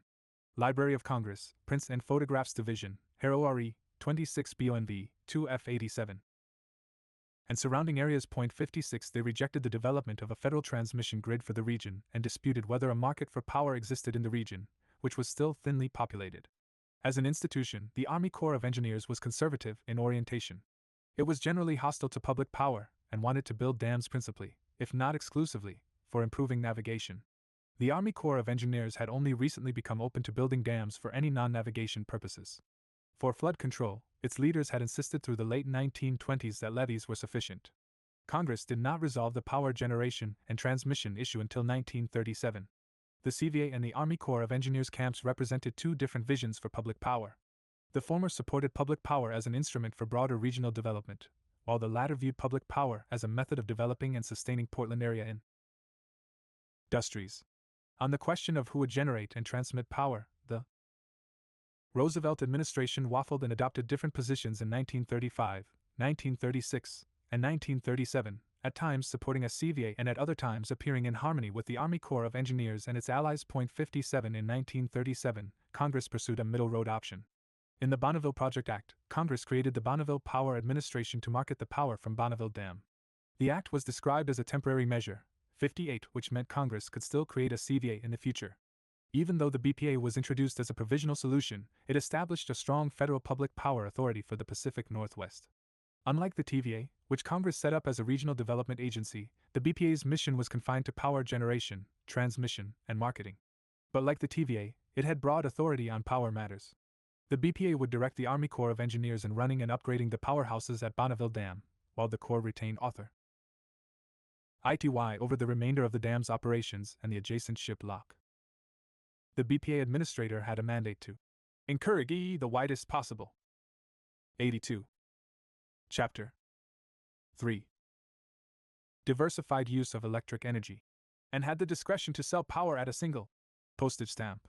rate for the entire region or at zonal rates based on transmission distance from the dam. 59 In the Bonneville Project Act, Congress included a preference clause for public agencies and cooperatives that appears more forcefully and at greater length in the Act than in any other law. 60. The language of the law went further than the preference clause in the Tennessee Valley Authority Act and included several specific provisions that gave public agencies and cooperatives priority over investor-owned utilities.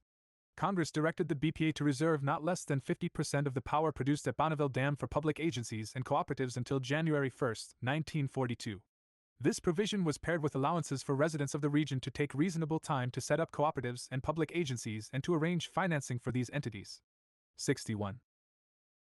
While the TVA and Bonneville and Grand Coulee dams attracted the most public and political interest, the federal government funded the construction of many other dams too. Public power supporters certainly did not win all that they wanted. George Norris's dream of a Tennessee Valley Authority for the entire country did not materialize. 62. In the late 1930s, the Roosevelt administration and a more conservative Congress were cool to Norris's 7 little TVAs idea. 63. But the federal government undertook and supported multipurpose dam construction across the nation. The PWA funded the Bureau of Reclamation's construction of Fort Peck Dam on the Missouri River in western Montana. 64. With PWA funds, the Bureau undertook construction of Friant and Shasta dams, as part of the Central Valley Project, to irrigate the San Joaquin Valley and generate power. 65. The federal government, acting through the PWA, also financed state dam construction. These state undertakings included the Santee Cooper Project in South Carolina and the Lower Colorado River Authority in Texas. 66. Which constructed a series of dams along the Imus River. Federal funding for municipal utilities and rural electric cooperatives. The second part of New Deal power policy involved federal support for community-controlled distribution utilities. The federal government provided extensive aid for setting up publicly and cooperatively owned utilities to distribute and sell power to residential, commercial, and industrial customers, including in rural areas. A New Deal for ELECTRI city greater than 83. The Roosevelt administration moved quickly to aid municipal utilities.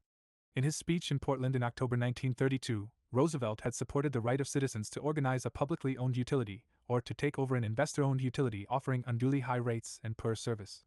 67. His administration took steps to ensure this right would be an effective right, not merely a formal one. The PWA helped municipalities and public agencies establish publicly owned systems. It provided financial assistance to cities that wanted to build their own electric systems. If cities could show that they had been unsuccessful in negotiating the purchase of existing investor-owned systems, the PWA awarded them loans and grants to construct their own public systems to compete with incumbent private systems. 68. Cities could obtain grants equal to up to 45% of the cost of construction, and loans to cover the remainder.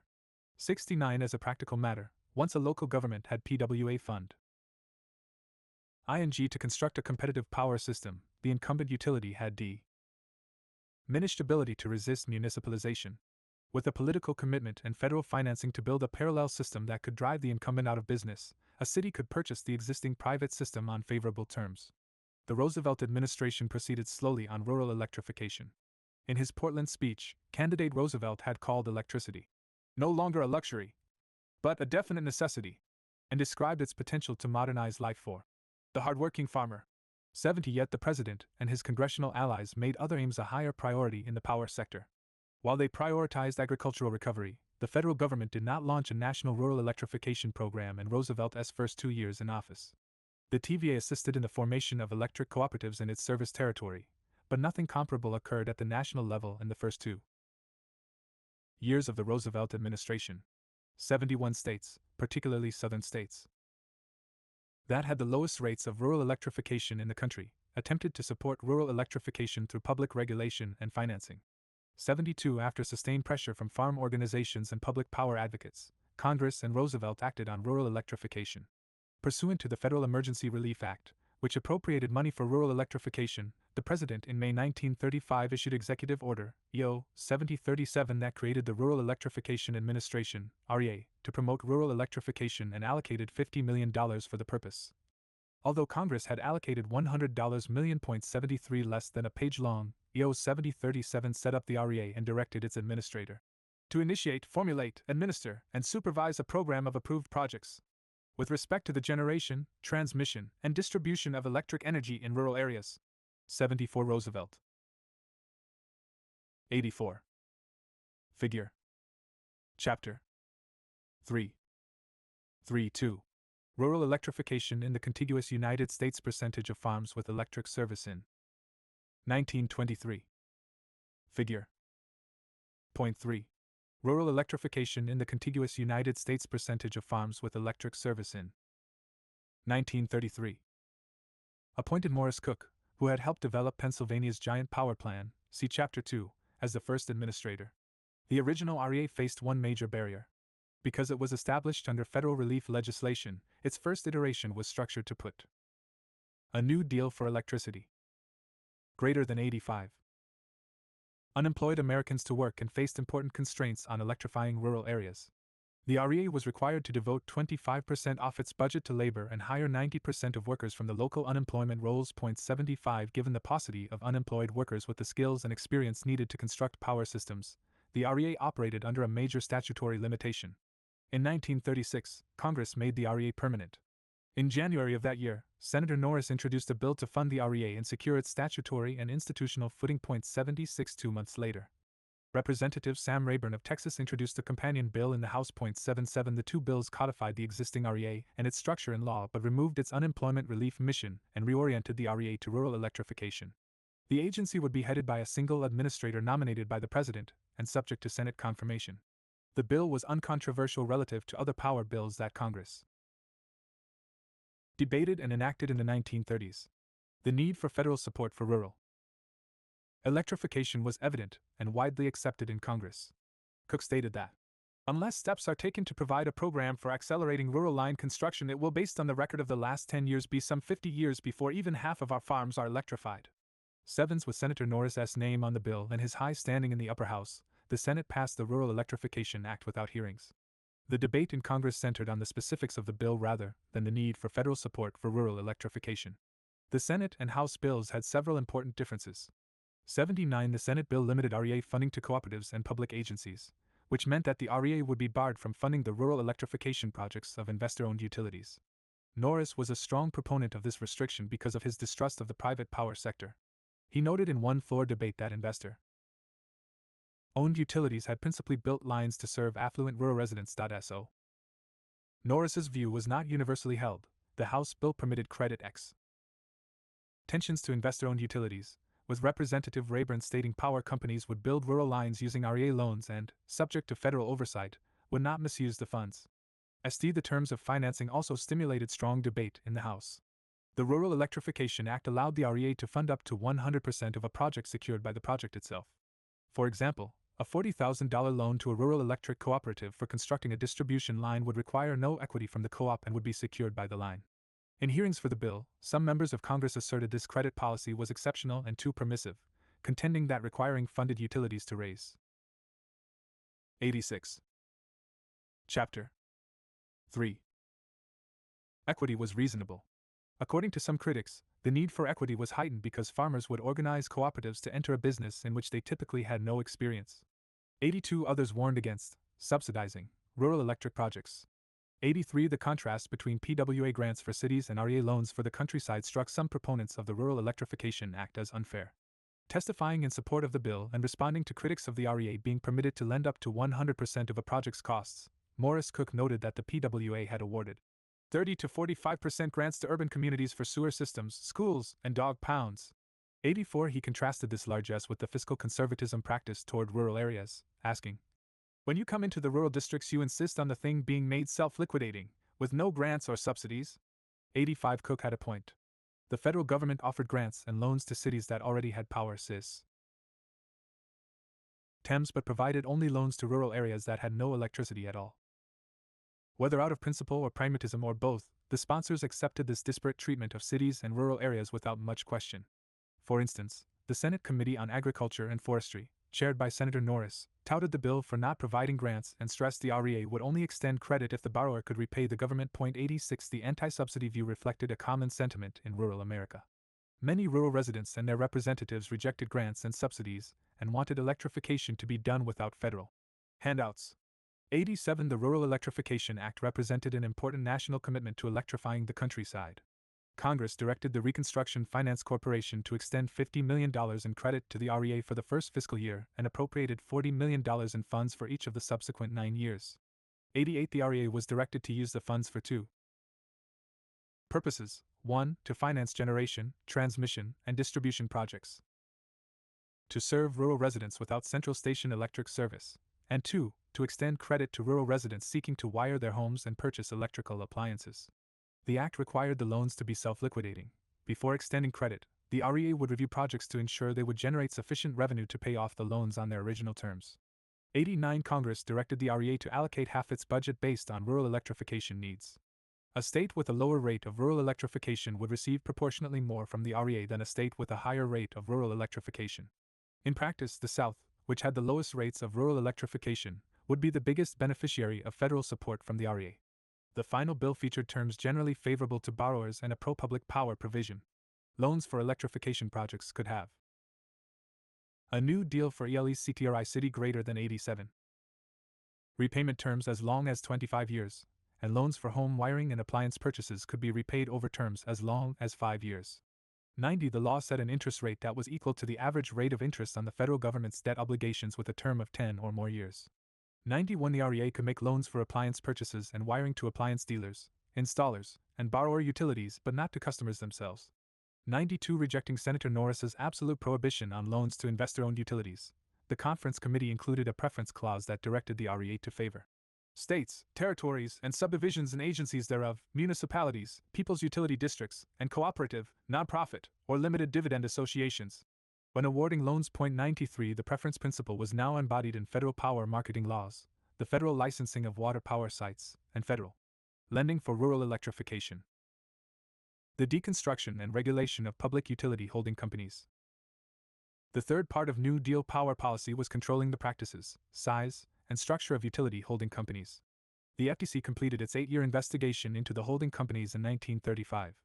Under the capable leadership of Robert Healey, the FTC investigators had exposed the financial chicanery and misdeeds of the holding companies and confirmed many of the suspicions of critics of the Power Trust. 94. The holding companies concentrated control of many operating utilities in the hands of a few executives, financiers, and promoters. Their complex structures frustrated effective state regulation of operating utilities and facilitated the inflation of rates. At the same time, the size and organization of many holding companies did not translate to economies of scale or other operational efficiencies. Due to their fragmented patchwork of utility systems, many holding companies could not plausibly claim to produce benefits such as greater load diversity or the use of complementary generation assets through interconnections. Finally, as the fall of the Insull Group showed, the holding companies were financially fragile due to their reliance on debt financing and a pyramid structure. Millions of Americans who had purchased holding company securities in the belief that they were sound were left owning near worthless bonds and stocks. The White House made the control of public utility holding companies a critical piece of reforming the sector. President Roosevelt was vocal in his opposition to the structure, practices, and power of the holding companies. 88. Chapter 3. In his 1935 State of the Union address, the President described his commitment to the abolition of the evil of holding companies. 95. A possible Freudian slip because the text of his speech had referred to the abolition of the evil features of holding companies. 96. The administration's National Power Planning Committee, NPPC, which was composed of the heads of 8 cabinet departments and agencies that had jurisdiction over power matters, prioritized control of the utility holding companies. The lawyers Benjamin Cohen and Thomas Corcoran led the drafting of the bill inside the White House. Although members of the NPPC favored regulation of the holding companies, the president was insistent on their ultimate elimination, whether through regulatory methods or taxation. 97. Given the president's strong views on the topic, Cohen and Corcoran wrote a bill that required federal registration of holding companies, regulated the securities issuances of holding companies, restricted their acquisitions of other utilities and properties, established standard accounting practices, and eliminated holding companies with more than one layer. This final provision would prove to be a lightning rod in Congress and national politics for half of 1935. In February 1935, Representative Rayburn and Senator Wheeler introduced the Public Utility Act in their respective houses of Congress. Title I was named the Public Utility Holding Company Act, or PUCA. Title II was called the Federal Power Act, FPA, and covered interstate transmission and wholesaling of power and granted the Federal Power Commission, the renamed Federal Water Power Commission, authority to regulate these transactions. The Federal Power Act was comparatively uncontroversial. 98 In a 1927 decision, the Supreme Court ruled that states could not regulate wholesale power sold or transmitted in interstate commerce. 99 Because Congress had not asserted jurisdiction over this portion of the industry, these actions were exempt from both state and federal regulation. The Federal Power Act filled this gap. Under the Act, the FPC would regulate interstate and wholesale transactions, such as sales of power from one utility with excess generation capacity to another utility in need of power, in much the same way that state public service commissions regulated retail transactions. 100 Congress also gave the FPC the authority to promote voluntary interconnection of power systems. The FPA established the federal state division that exists today. The federal government has jurisdiction over interstate transmission and wholesale transactions. States are responsible for regulation of distribution, retail transactions, and generation. PUCA broadly followed the bill drafted by Cohen and Corcoran. It required public utility holding companies engaged in interstate commerce to a new deal for electricity greater than 89. Register with the Securities and Exchange Commission, SEC, by October 1, 1935. Public utility holding companies that failed to register and were not entitled to an exemption were barred from activities such as using the mail to conduct interstate sale of electricity and gas and to operate utility subsidiaries or properties. 101 The bill imposed a panoply of restrictions on holding companies. Registered holding companies were barred from issuing securities and acquiring other holding companies, operating companies, and utility properties without notifying the SEC. The bill also regulated service contracts, such as construction, finance, and legal arrangements, between holding companies and operating subsidiaries, as well as loans, dividend payments, and security transactions within holding companies. In addition to the provisions regulating the practices of holding companies, Section 11 of PUCA would simplify the structure of holding companies to address their undue complexity and the inequitable allocation of voting power among different classes of securities holders. It would break up holding companies with operating properties spread across the nation and limit holding companies to economically and geographically integrated systems. 102 The rationale for breaking up holding companies was that their non-contiguous operating systems consolidated control without producing efficiencies in systems operations. Section 11 aimed to restore local ownership of operating utilities and to ensure that state public service commissions could effectively regulate their rates and other terms. PUCA directed holding companies to submit reorganization plans to the SEC describing their Section 11 compliance programs while granting the SEC the power to mandate reorganizations if companies did not comply. Critics called Section 11 the death sentence. Clause .103 The original Wheeler-Aborn bill aimed for the complete elimination of holding companies in the electric and gas industries. The bill would require simplification of holding companies by January 1, 1938, to establish a single integrated system and divestiture of non-utility interests. It mandated elimination of the holding company structure by January 1, 1940, unless a registered holding company could show that the structure was mandated by state law. Even then, a holding company could feature only one layer. PUCA would abolish the multi-layer holding company pyramids that defined the industry. 104 The introduction of the Public Utility Act triggered massive opposition and opened a 6-month fight that was one of the fiercest national legislative battles of the 1930s. The national fight centered on PUCA, in particular Section 11. Utility interests through trade associations attacked the bill on constitutional, policy, and ideological grounds. The Committee of Public Utility Executives distributed literature to members of Congress explaining 90. Chapter 3. PUCA's supposed constitutional and policy defects. The Edison Electric Institute, which was the old National Electric Light Association under a new name, organized the response of operating utilities and encouraged them to devote their usual marketing activities to oppose PUCA. The American Federation of Utility Investors purported to speak for owners of holding company securities. 105 investment banks that handled, and profited from, holding company securities flotations and exchanges joined the opposition. The hostility was not limited to utilities and those connected with the electric and gas business. Drawn in by utilities' argument that PUCA represented a threat to the entire free enterprise system, other business interests also fought PUCA in Congress and popular media.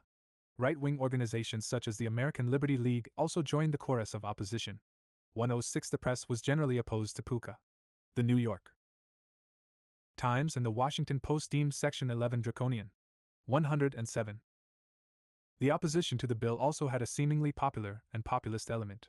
Members of Congress and the White House were inundated with telegrams from apparently ordinary Americans, back home, opposing the bill. The volume of commentary was unprecedented. Senator Harry Truman received 30,000 letters, which were overwhelmingly against PUCA. 108 other members of Congress also reported receiving thousands or tens of thousands of telegrams against Puka, with special opposition directed at Section 11. Many or most of these telegrams apparently came from ordinary citizens with small investments in holding companies or operating subsidiaries. Opponents offered an array of objections to Puka. They argued that Congress was acting beyond the scope of its constitutional power.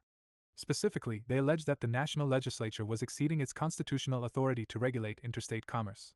In 1935, the Supreme Court still read this authority narrowly and held that interstate commerce involved only the physical movement of goods across state lines. 109 The implication was that Congress, in enacting Puka, would invade the prerogatives of states and state regulatory commissions. The bill was also attacked on policy grounds. Critics alleged that Puka relied on a false depiction of public holding companies and improperly condemned them as a class. They asserted the bill was premised on the belief that the most complicated, highly leveraged, and abusive holding companies were representative of all holding companies. Accordingly, they alleged that Puka failed to distinguish responsible holding companies from irresponsible ones and threatened to put the good ones out of business, along with the bad. 110. A New Deal F or ELECTRI city greater than 91. Section 11 was singled out for special opprobrium. Critics alleged that Congress was threatening to destroy the value of holding company securities based on unrepresentative cases of abuse and misconduct. To put a populist sheen on this argument, they alleged that the general public, including the proverbial widows and orphans, owned these securities and would be punished.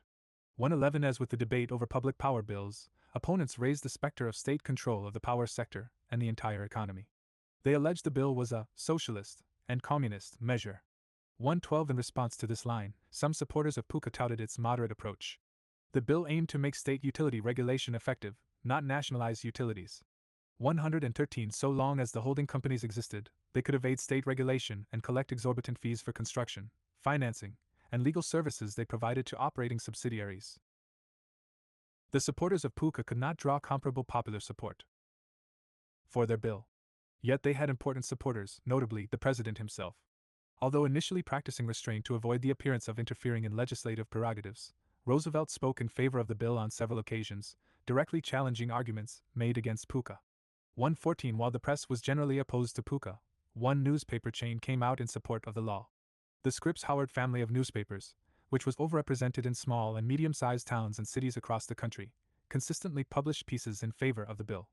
115 Pro-PUHCA members believed Congress had clear constitutional power to enact Puka and to regulate the holding companies.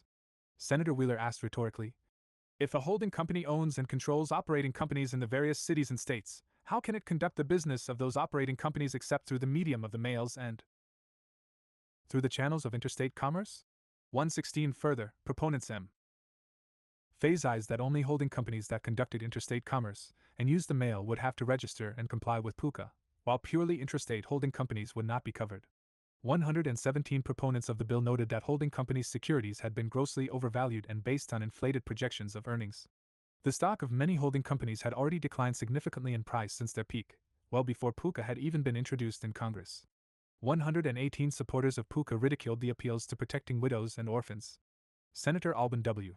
Barkley of Kentucky quipped that if there are as many widows in the United States owning holding company stock securities as we have been told since this bill was introduced into the Senate, then we are on the verge of race suicide. 119. 92. Chapter 3.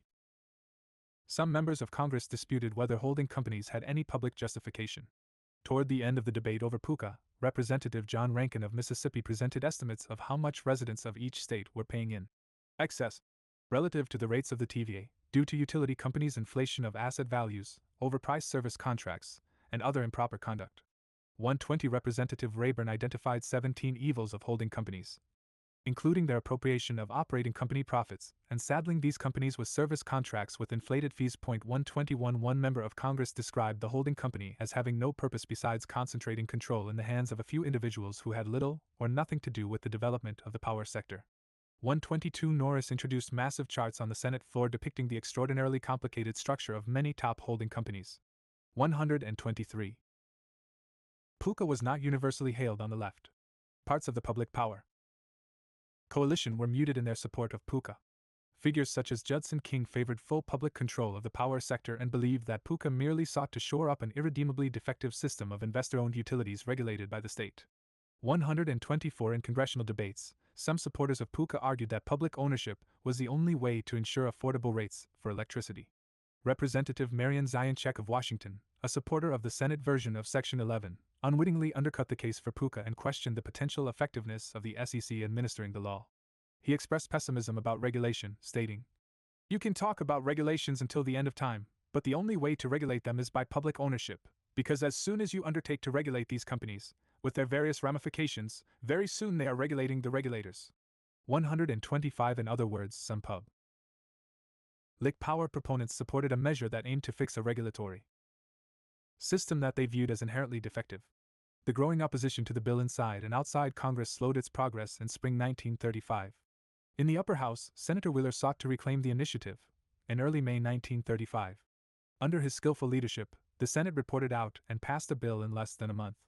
Wheeler energetically challenged the constitutional and policy arguments of PUCA's opponents and drew on the support of a large, knowledgeable group of senators opposed to the power trust. Wheeler used aggressive, even arguably questionable, parliamentary methods to push the bill through the upper house, including a committee vote in which 12 of 20 members were absent.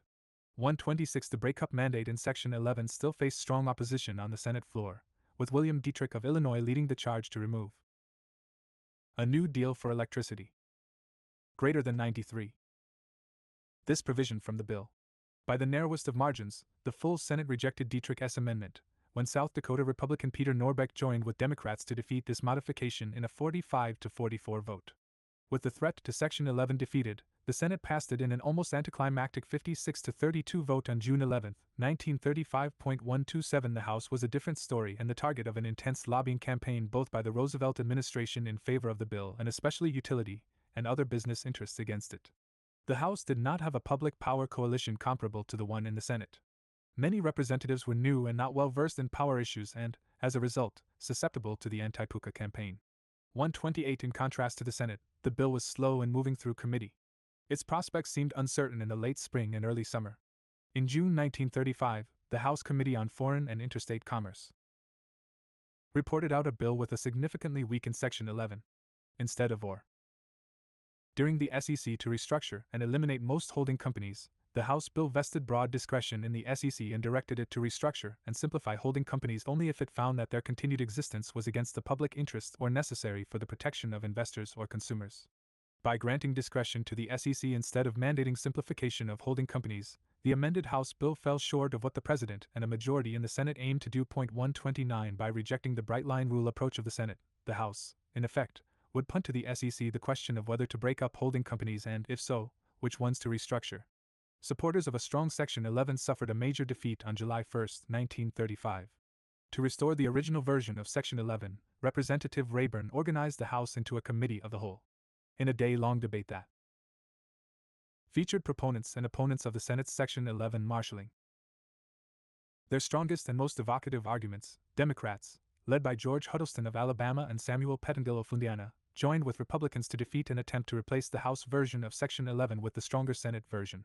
An official count showed 258 votes against adopting the Senate version of Section 11 and only 147 for it. 130 In lieu of a strong breakup measure, the House passed its own bill with the diluted Section 11. The Roosevelt administration and opponents of the Power Trust suffered a major setback in their fight to rein in utility holding companies. Congressional supporters of the original Wheeler-Rayburn bill changed tack following the defeat of July 1. They believed that the public opposition to the bill since February was not a spontaneous, populist revolt but a pseudo-grassroots campaign orchestrated by investor-owned utilities and 94. Chapter 3. Their allies. Roosevelt stated that the power lobby is spreading propaganda against the death sentence that is frightening some persons, while insisting that this effort was not deceiving anybody. 131 In contrast, critics of PUCA believed improper lobbying was coming from elsewhere, and in support of the bill, the White House. They claimed that the Roosevelt administration used assorted improper methods to ensure the passage of a law that had originated in the White House with Benjamin Cohen and Thomas Corcoran, and believed the congressional investigations should concentrate on the efforts of the president and his staff. In one particularly inflammatory accusation, Representative Ralph Owen Brewster of Maine alleged that Corcoran had threatened to withhold federal funds for a power project in Passamaquoddy Bay if Brewster voted against a strong Section 11. 132 The House and Senate initiated parallel investigations into lobbying for and against PUCA. The investigations of the two houses reflected the preferences of the interested members. The House Committee, headed by Representative John O'Connor, directed its attention to the lobbying efforts of the White House but conducted its investigation in a mostly lackadaisical manner. The Senate was a different story. The five-member Senate Committee, composed of 4 public power supporters with Roosevelt loyalist Hugo Black as chair, zealously investigated the lobbying activities of the investor-owned utility sector. 133 By exposing the vast lobbying campaign of investor-owned utilities, the Senate Committee revived flagging support for PUCA in the House. The 5-member body revealed that the holding companies had spent millions of dollars in the fight against PUCA beginning in February 1935 and coordinated with their operating subsidiaries and the banking industry to neuter and defeat the bill. In line with what the FTC had earlier uncovered, the Senate investigation revealed and publicized the holding companies' creation of sham citizen groups, production of nominally independent editorials and op-eds, and possible bribery of elected officials.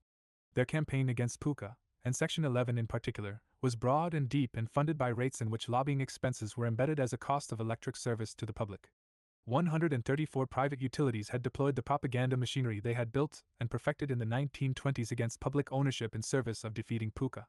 The Senate Committee revealed that the unprecedented volume of citizen telegrams was hardly spontaneous but substantially orchestrated and even manufactured by the industry.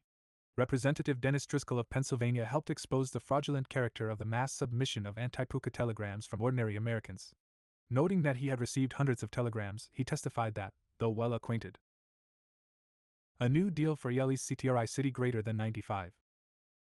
With his constituents, he mostly did not recognize the names on the messages and that surnames starting with A, B, C, and D were overrepresented among the senders.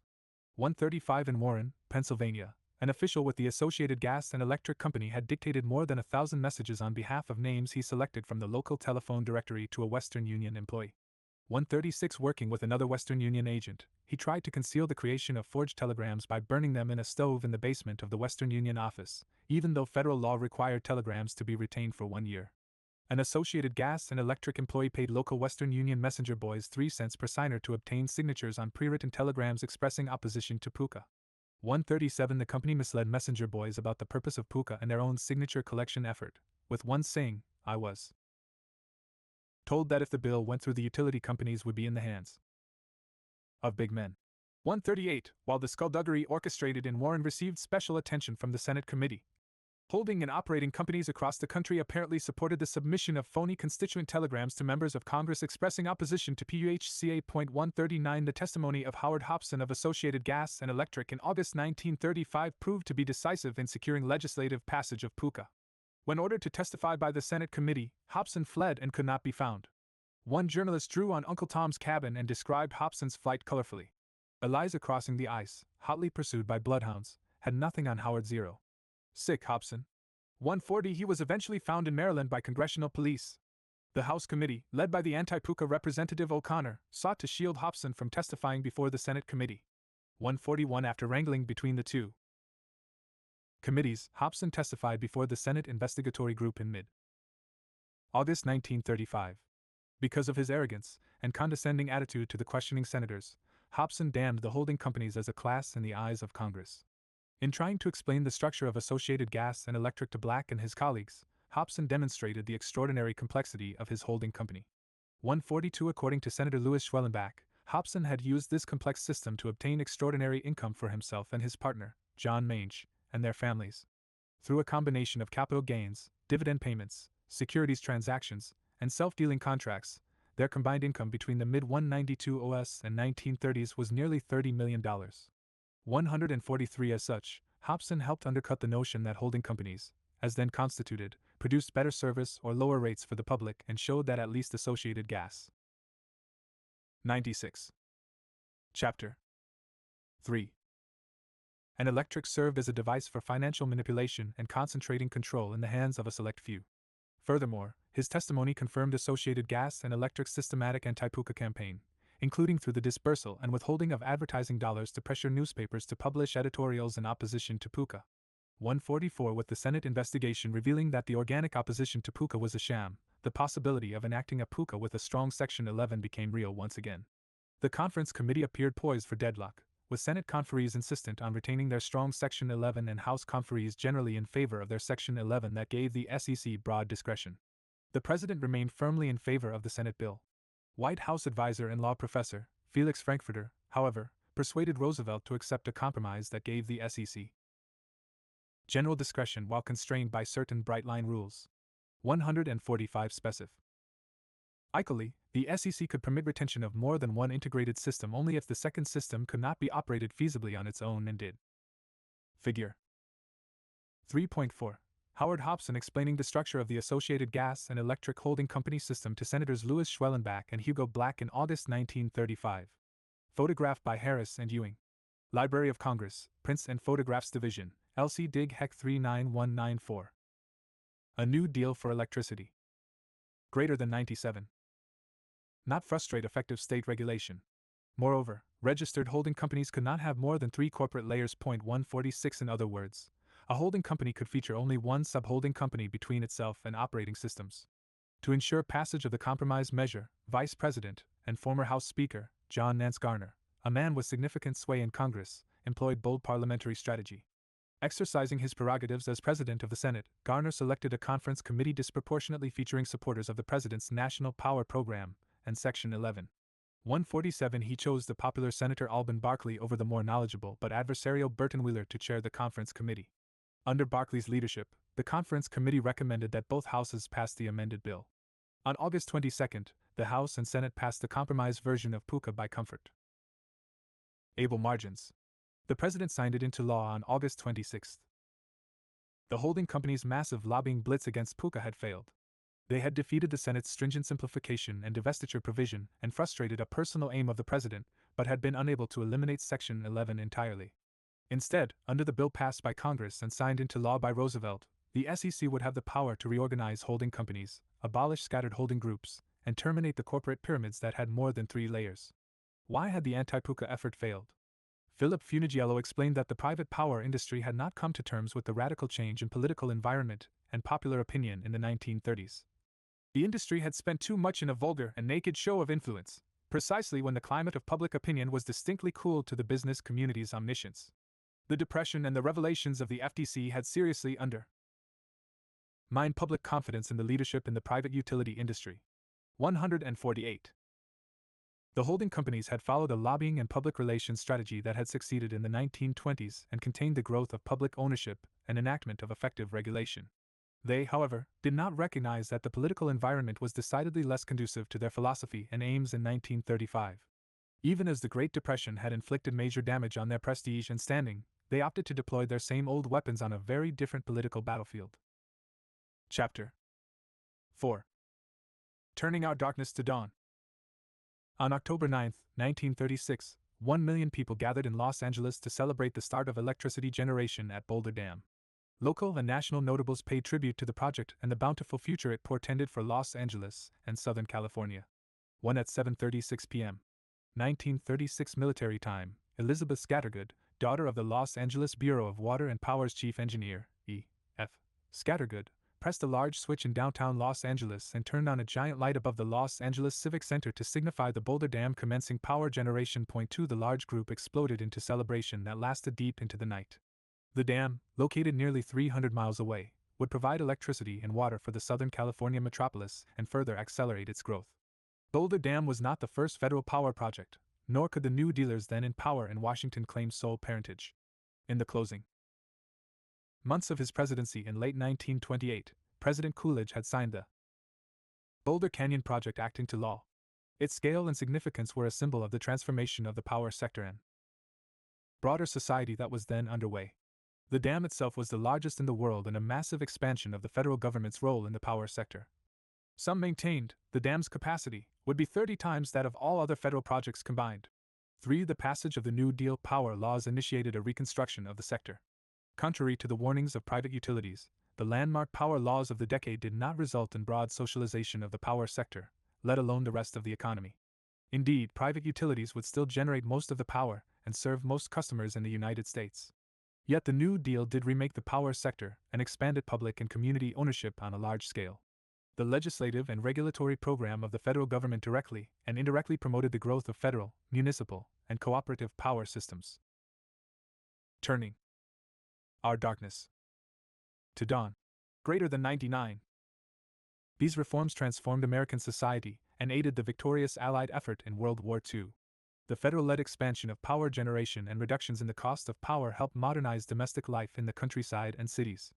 The provisioning of affordable electricity, paired with federal housing policy, brought incandescent light bulbs, running water, and indoor plumbing to the countryside and allowed millions of people to purchase a suite of home appliances.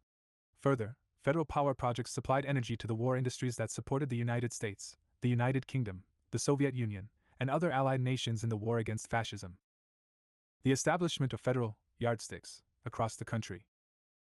The construction of federal dams across the country increased national power generation capacity. These multipurpose dams promoted navigation, irrigated dry lands, and controlled flooding. In the 1920s debate over the Boulder Canyon Project Act, supporters of the bill had described power generation as a secondary purpose principally to generate revenue to support the other functions. By the late 1930s, power had become a central, if not the central, purpose of many federal dams. As examined in Chapter 3, with Roosevelt as president and a public power coalition making policy in Congress, electricity was no longer downplayed to minimize conflict with private power and its allies. Instead, supporters of the New Deal power program presented electricity as a primary benefit of federal dams and an instrument for modernizing the United States. Even after congressional battles had been won, many of these projects faced political and legal opposition from private utilities that feared the establishment of federal competitors. The completion of Boulder Dam in 1936 helped inaugurate and were of massive federal power projects. The project was certainly not the first federal power facility. But until the completion of Boulder Dam, power was incidental to the Bureau of Reclamation's mission. Boulder Dam's power generation capacity was orders of magnitude larger than that of existing reclamation projects. For in the 1920s, Representative Swing and Senator Johnson, lead sponsors of the Boulder Canyon Project Act, had tried to minimize the power aspect of the project to maintain their congressional coalition in a conservative period. In reality, the completed dam was a gargantuan power project whose electricity sales would fund the other purposes of the project. 5. 100. Chapter 4. The Bureau of Reclamation, whose original mission, the creation of millions of irrigated farms in the arid West, had largely been a failure through the 1930s, was given a new mandate by the New Deal. 6 With the completion of Boulder Dam, the Bureau's mission went from water to water and power. 7. The naming controversy over the completed dam represented the Roosevelt administration's effort to claim the dam as a child of the New Deal, or at least deny parentage to the previous administration. Secretary of the Interior Ray Wilbur had unexpectedly called the dam Hoover Dam at the groundbreaking ceremony in 1931. 8. In May 1933, Secretary of the Interior Harold Ikes directed the Bureau of Reclamation to stop referring to the project as Hoover Dam and call it Boulder Dam going forward. 9. In 1947, Congress changed the name back to Hoover Dam through legislation. 10. With its gigantic size and Art Deco design, Boulder Dam was a breathtaking achievement. The President and his allies sought to claim it as a symbol of their achievements and a new era. Boulder Dam was the largest dam in the world at the time. It rose more than 700 feet above the bottom of Black Canyon, was nearly as thick at its base, and was made of 7 million tons of concrete. 11. Once the reservoir behind it was filled, named Lake Mead after former Bureau of Reclamation Director Elwood Mead, it stretched more than 100 miles up the Colorado and was the largest artificial lake in the world. 12. The structure, although authorized by Congress in the conservative 1920s, symbolized the shift in national political economy that had occurred since. Whereas the grandest structures of the 1920s, such as the skyscrapers of Manhattan, had been principally built by private corporations, Hoover Dam was an icon of the 1930s, standing as a testament to a newly energetic federal government. President Roosevelt, seeking to make the dam a symbol of his administration and the New Deal, commemorated its completion on September 30, 1935. Describing the awe he felt on viewing the mighty structure, Roosevelt declared, "This morning I came, I saw, and I was cared, as everyone would be who sees for the first time this great feat of mankind." Further, he made the ideological significance of the project, or his view of it, clear. 13. To employ workers and materials when private employment has failed is to translate into great national possession the energy that otherwise would be wasted. Boulder Dam is a splendid symbol of that principle. The mighty waters of the Colorado were running and used to the sea. Today we translate them into a great national possession. 14. Stressing the popular shift in political ideology, he asserted that people across the country would recognize the great national benefits of Boulder Dam and only the few who are narrow-visioned would deny them. 15. Turning our darkness to dawn. Greater than 101. Like the President, the American public was awed by the new structure rising in Black Canyon. The dam was a tourist attraction even before it was completed. Between 1933 and 1935, hundreds of thousands visited the dam under construction. 16 Congress had not decided who would generate power at Boulder Dam when it authorized its construction. Due to the compromises involved in passing the Boulder Canyon Project Act in 1928, Congress had delegated the power question to the Secretary of the Interior. As described in Chapter 2, the Secretary had three options, ranging from federal generation and marketing of power at the switchboard to leasing the dam's powerhouse to non-federal entities. Although the power question was decided by the conservative Hoover administration, the final allocation of power from Boulder Dam constituted. Figure 4.1 Boulder Dam under construction in 1934. Courtesy of the Library of Congress, LC Dig DS 00638. 102 Chapter 4. A victory for public power. Ray Wilbur, President Hoover's Secretary of the Interior, opted to lease the rights to use the dam as falling water to third parties. 17 This choice was not a surprise because the Hoover administration opposed public power in general and federal power generation in competition with private power companies specifically. But that did not translate to a major federal dispensation for private power. Wilbur's allocation of power generation rights in 1931 was mostly in favor of public power. This arguably was an inevitable result given the constellation of power users in the Southwest.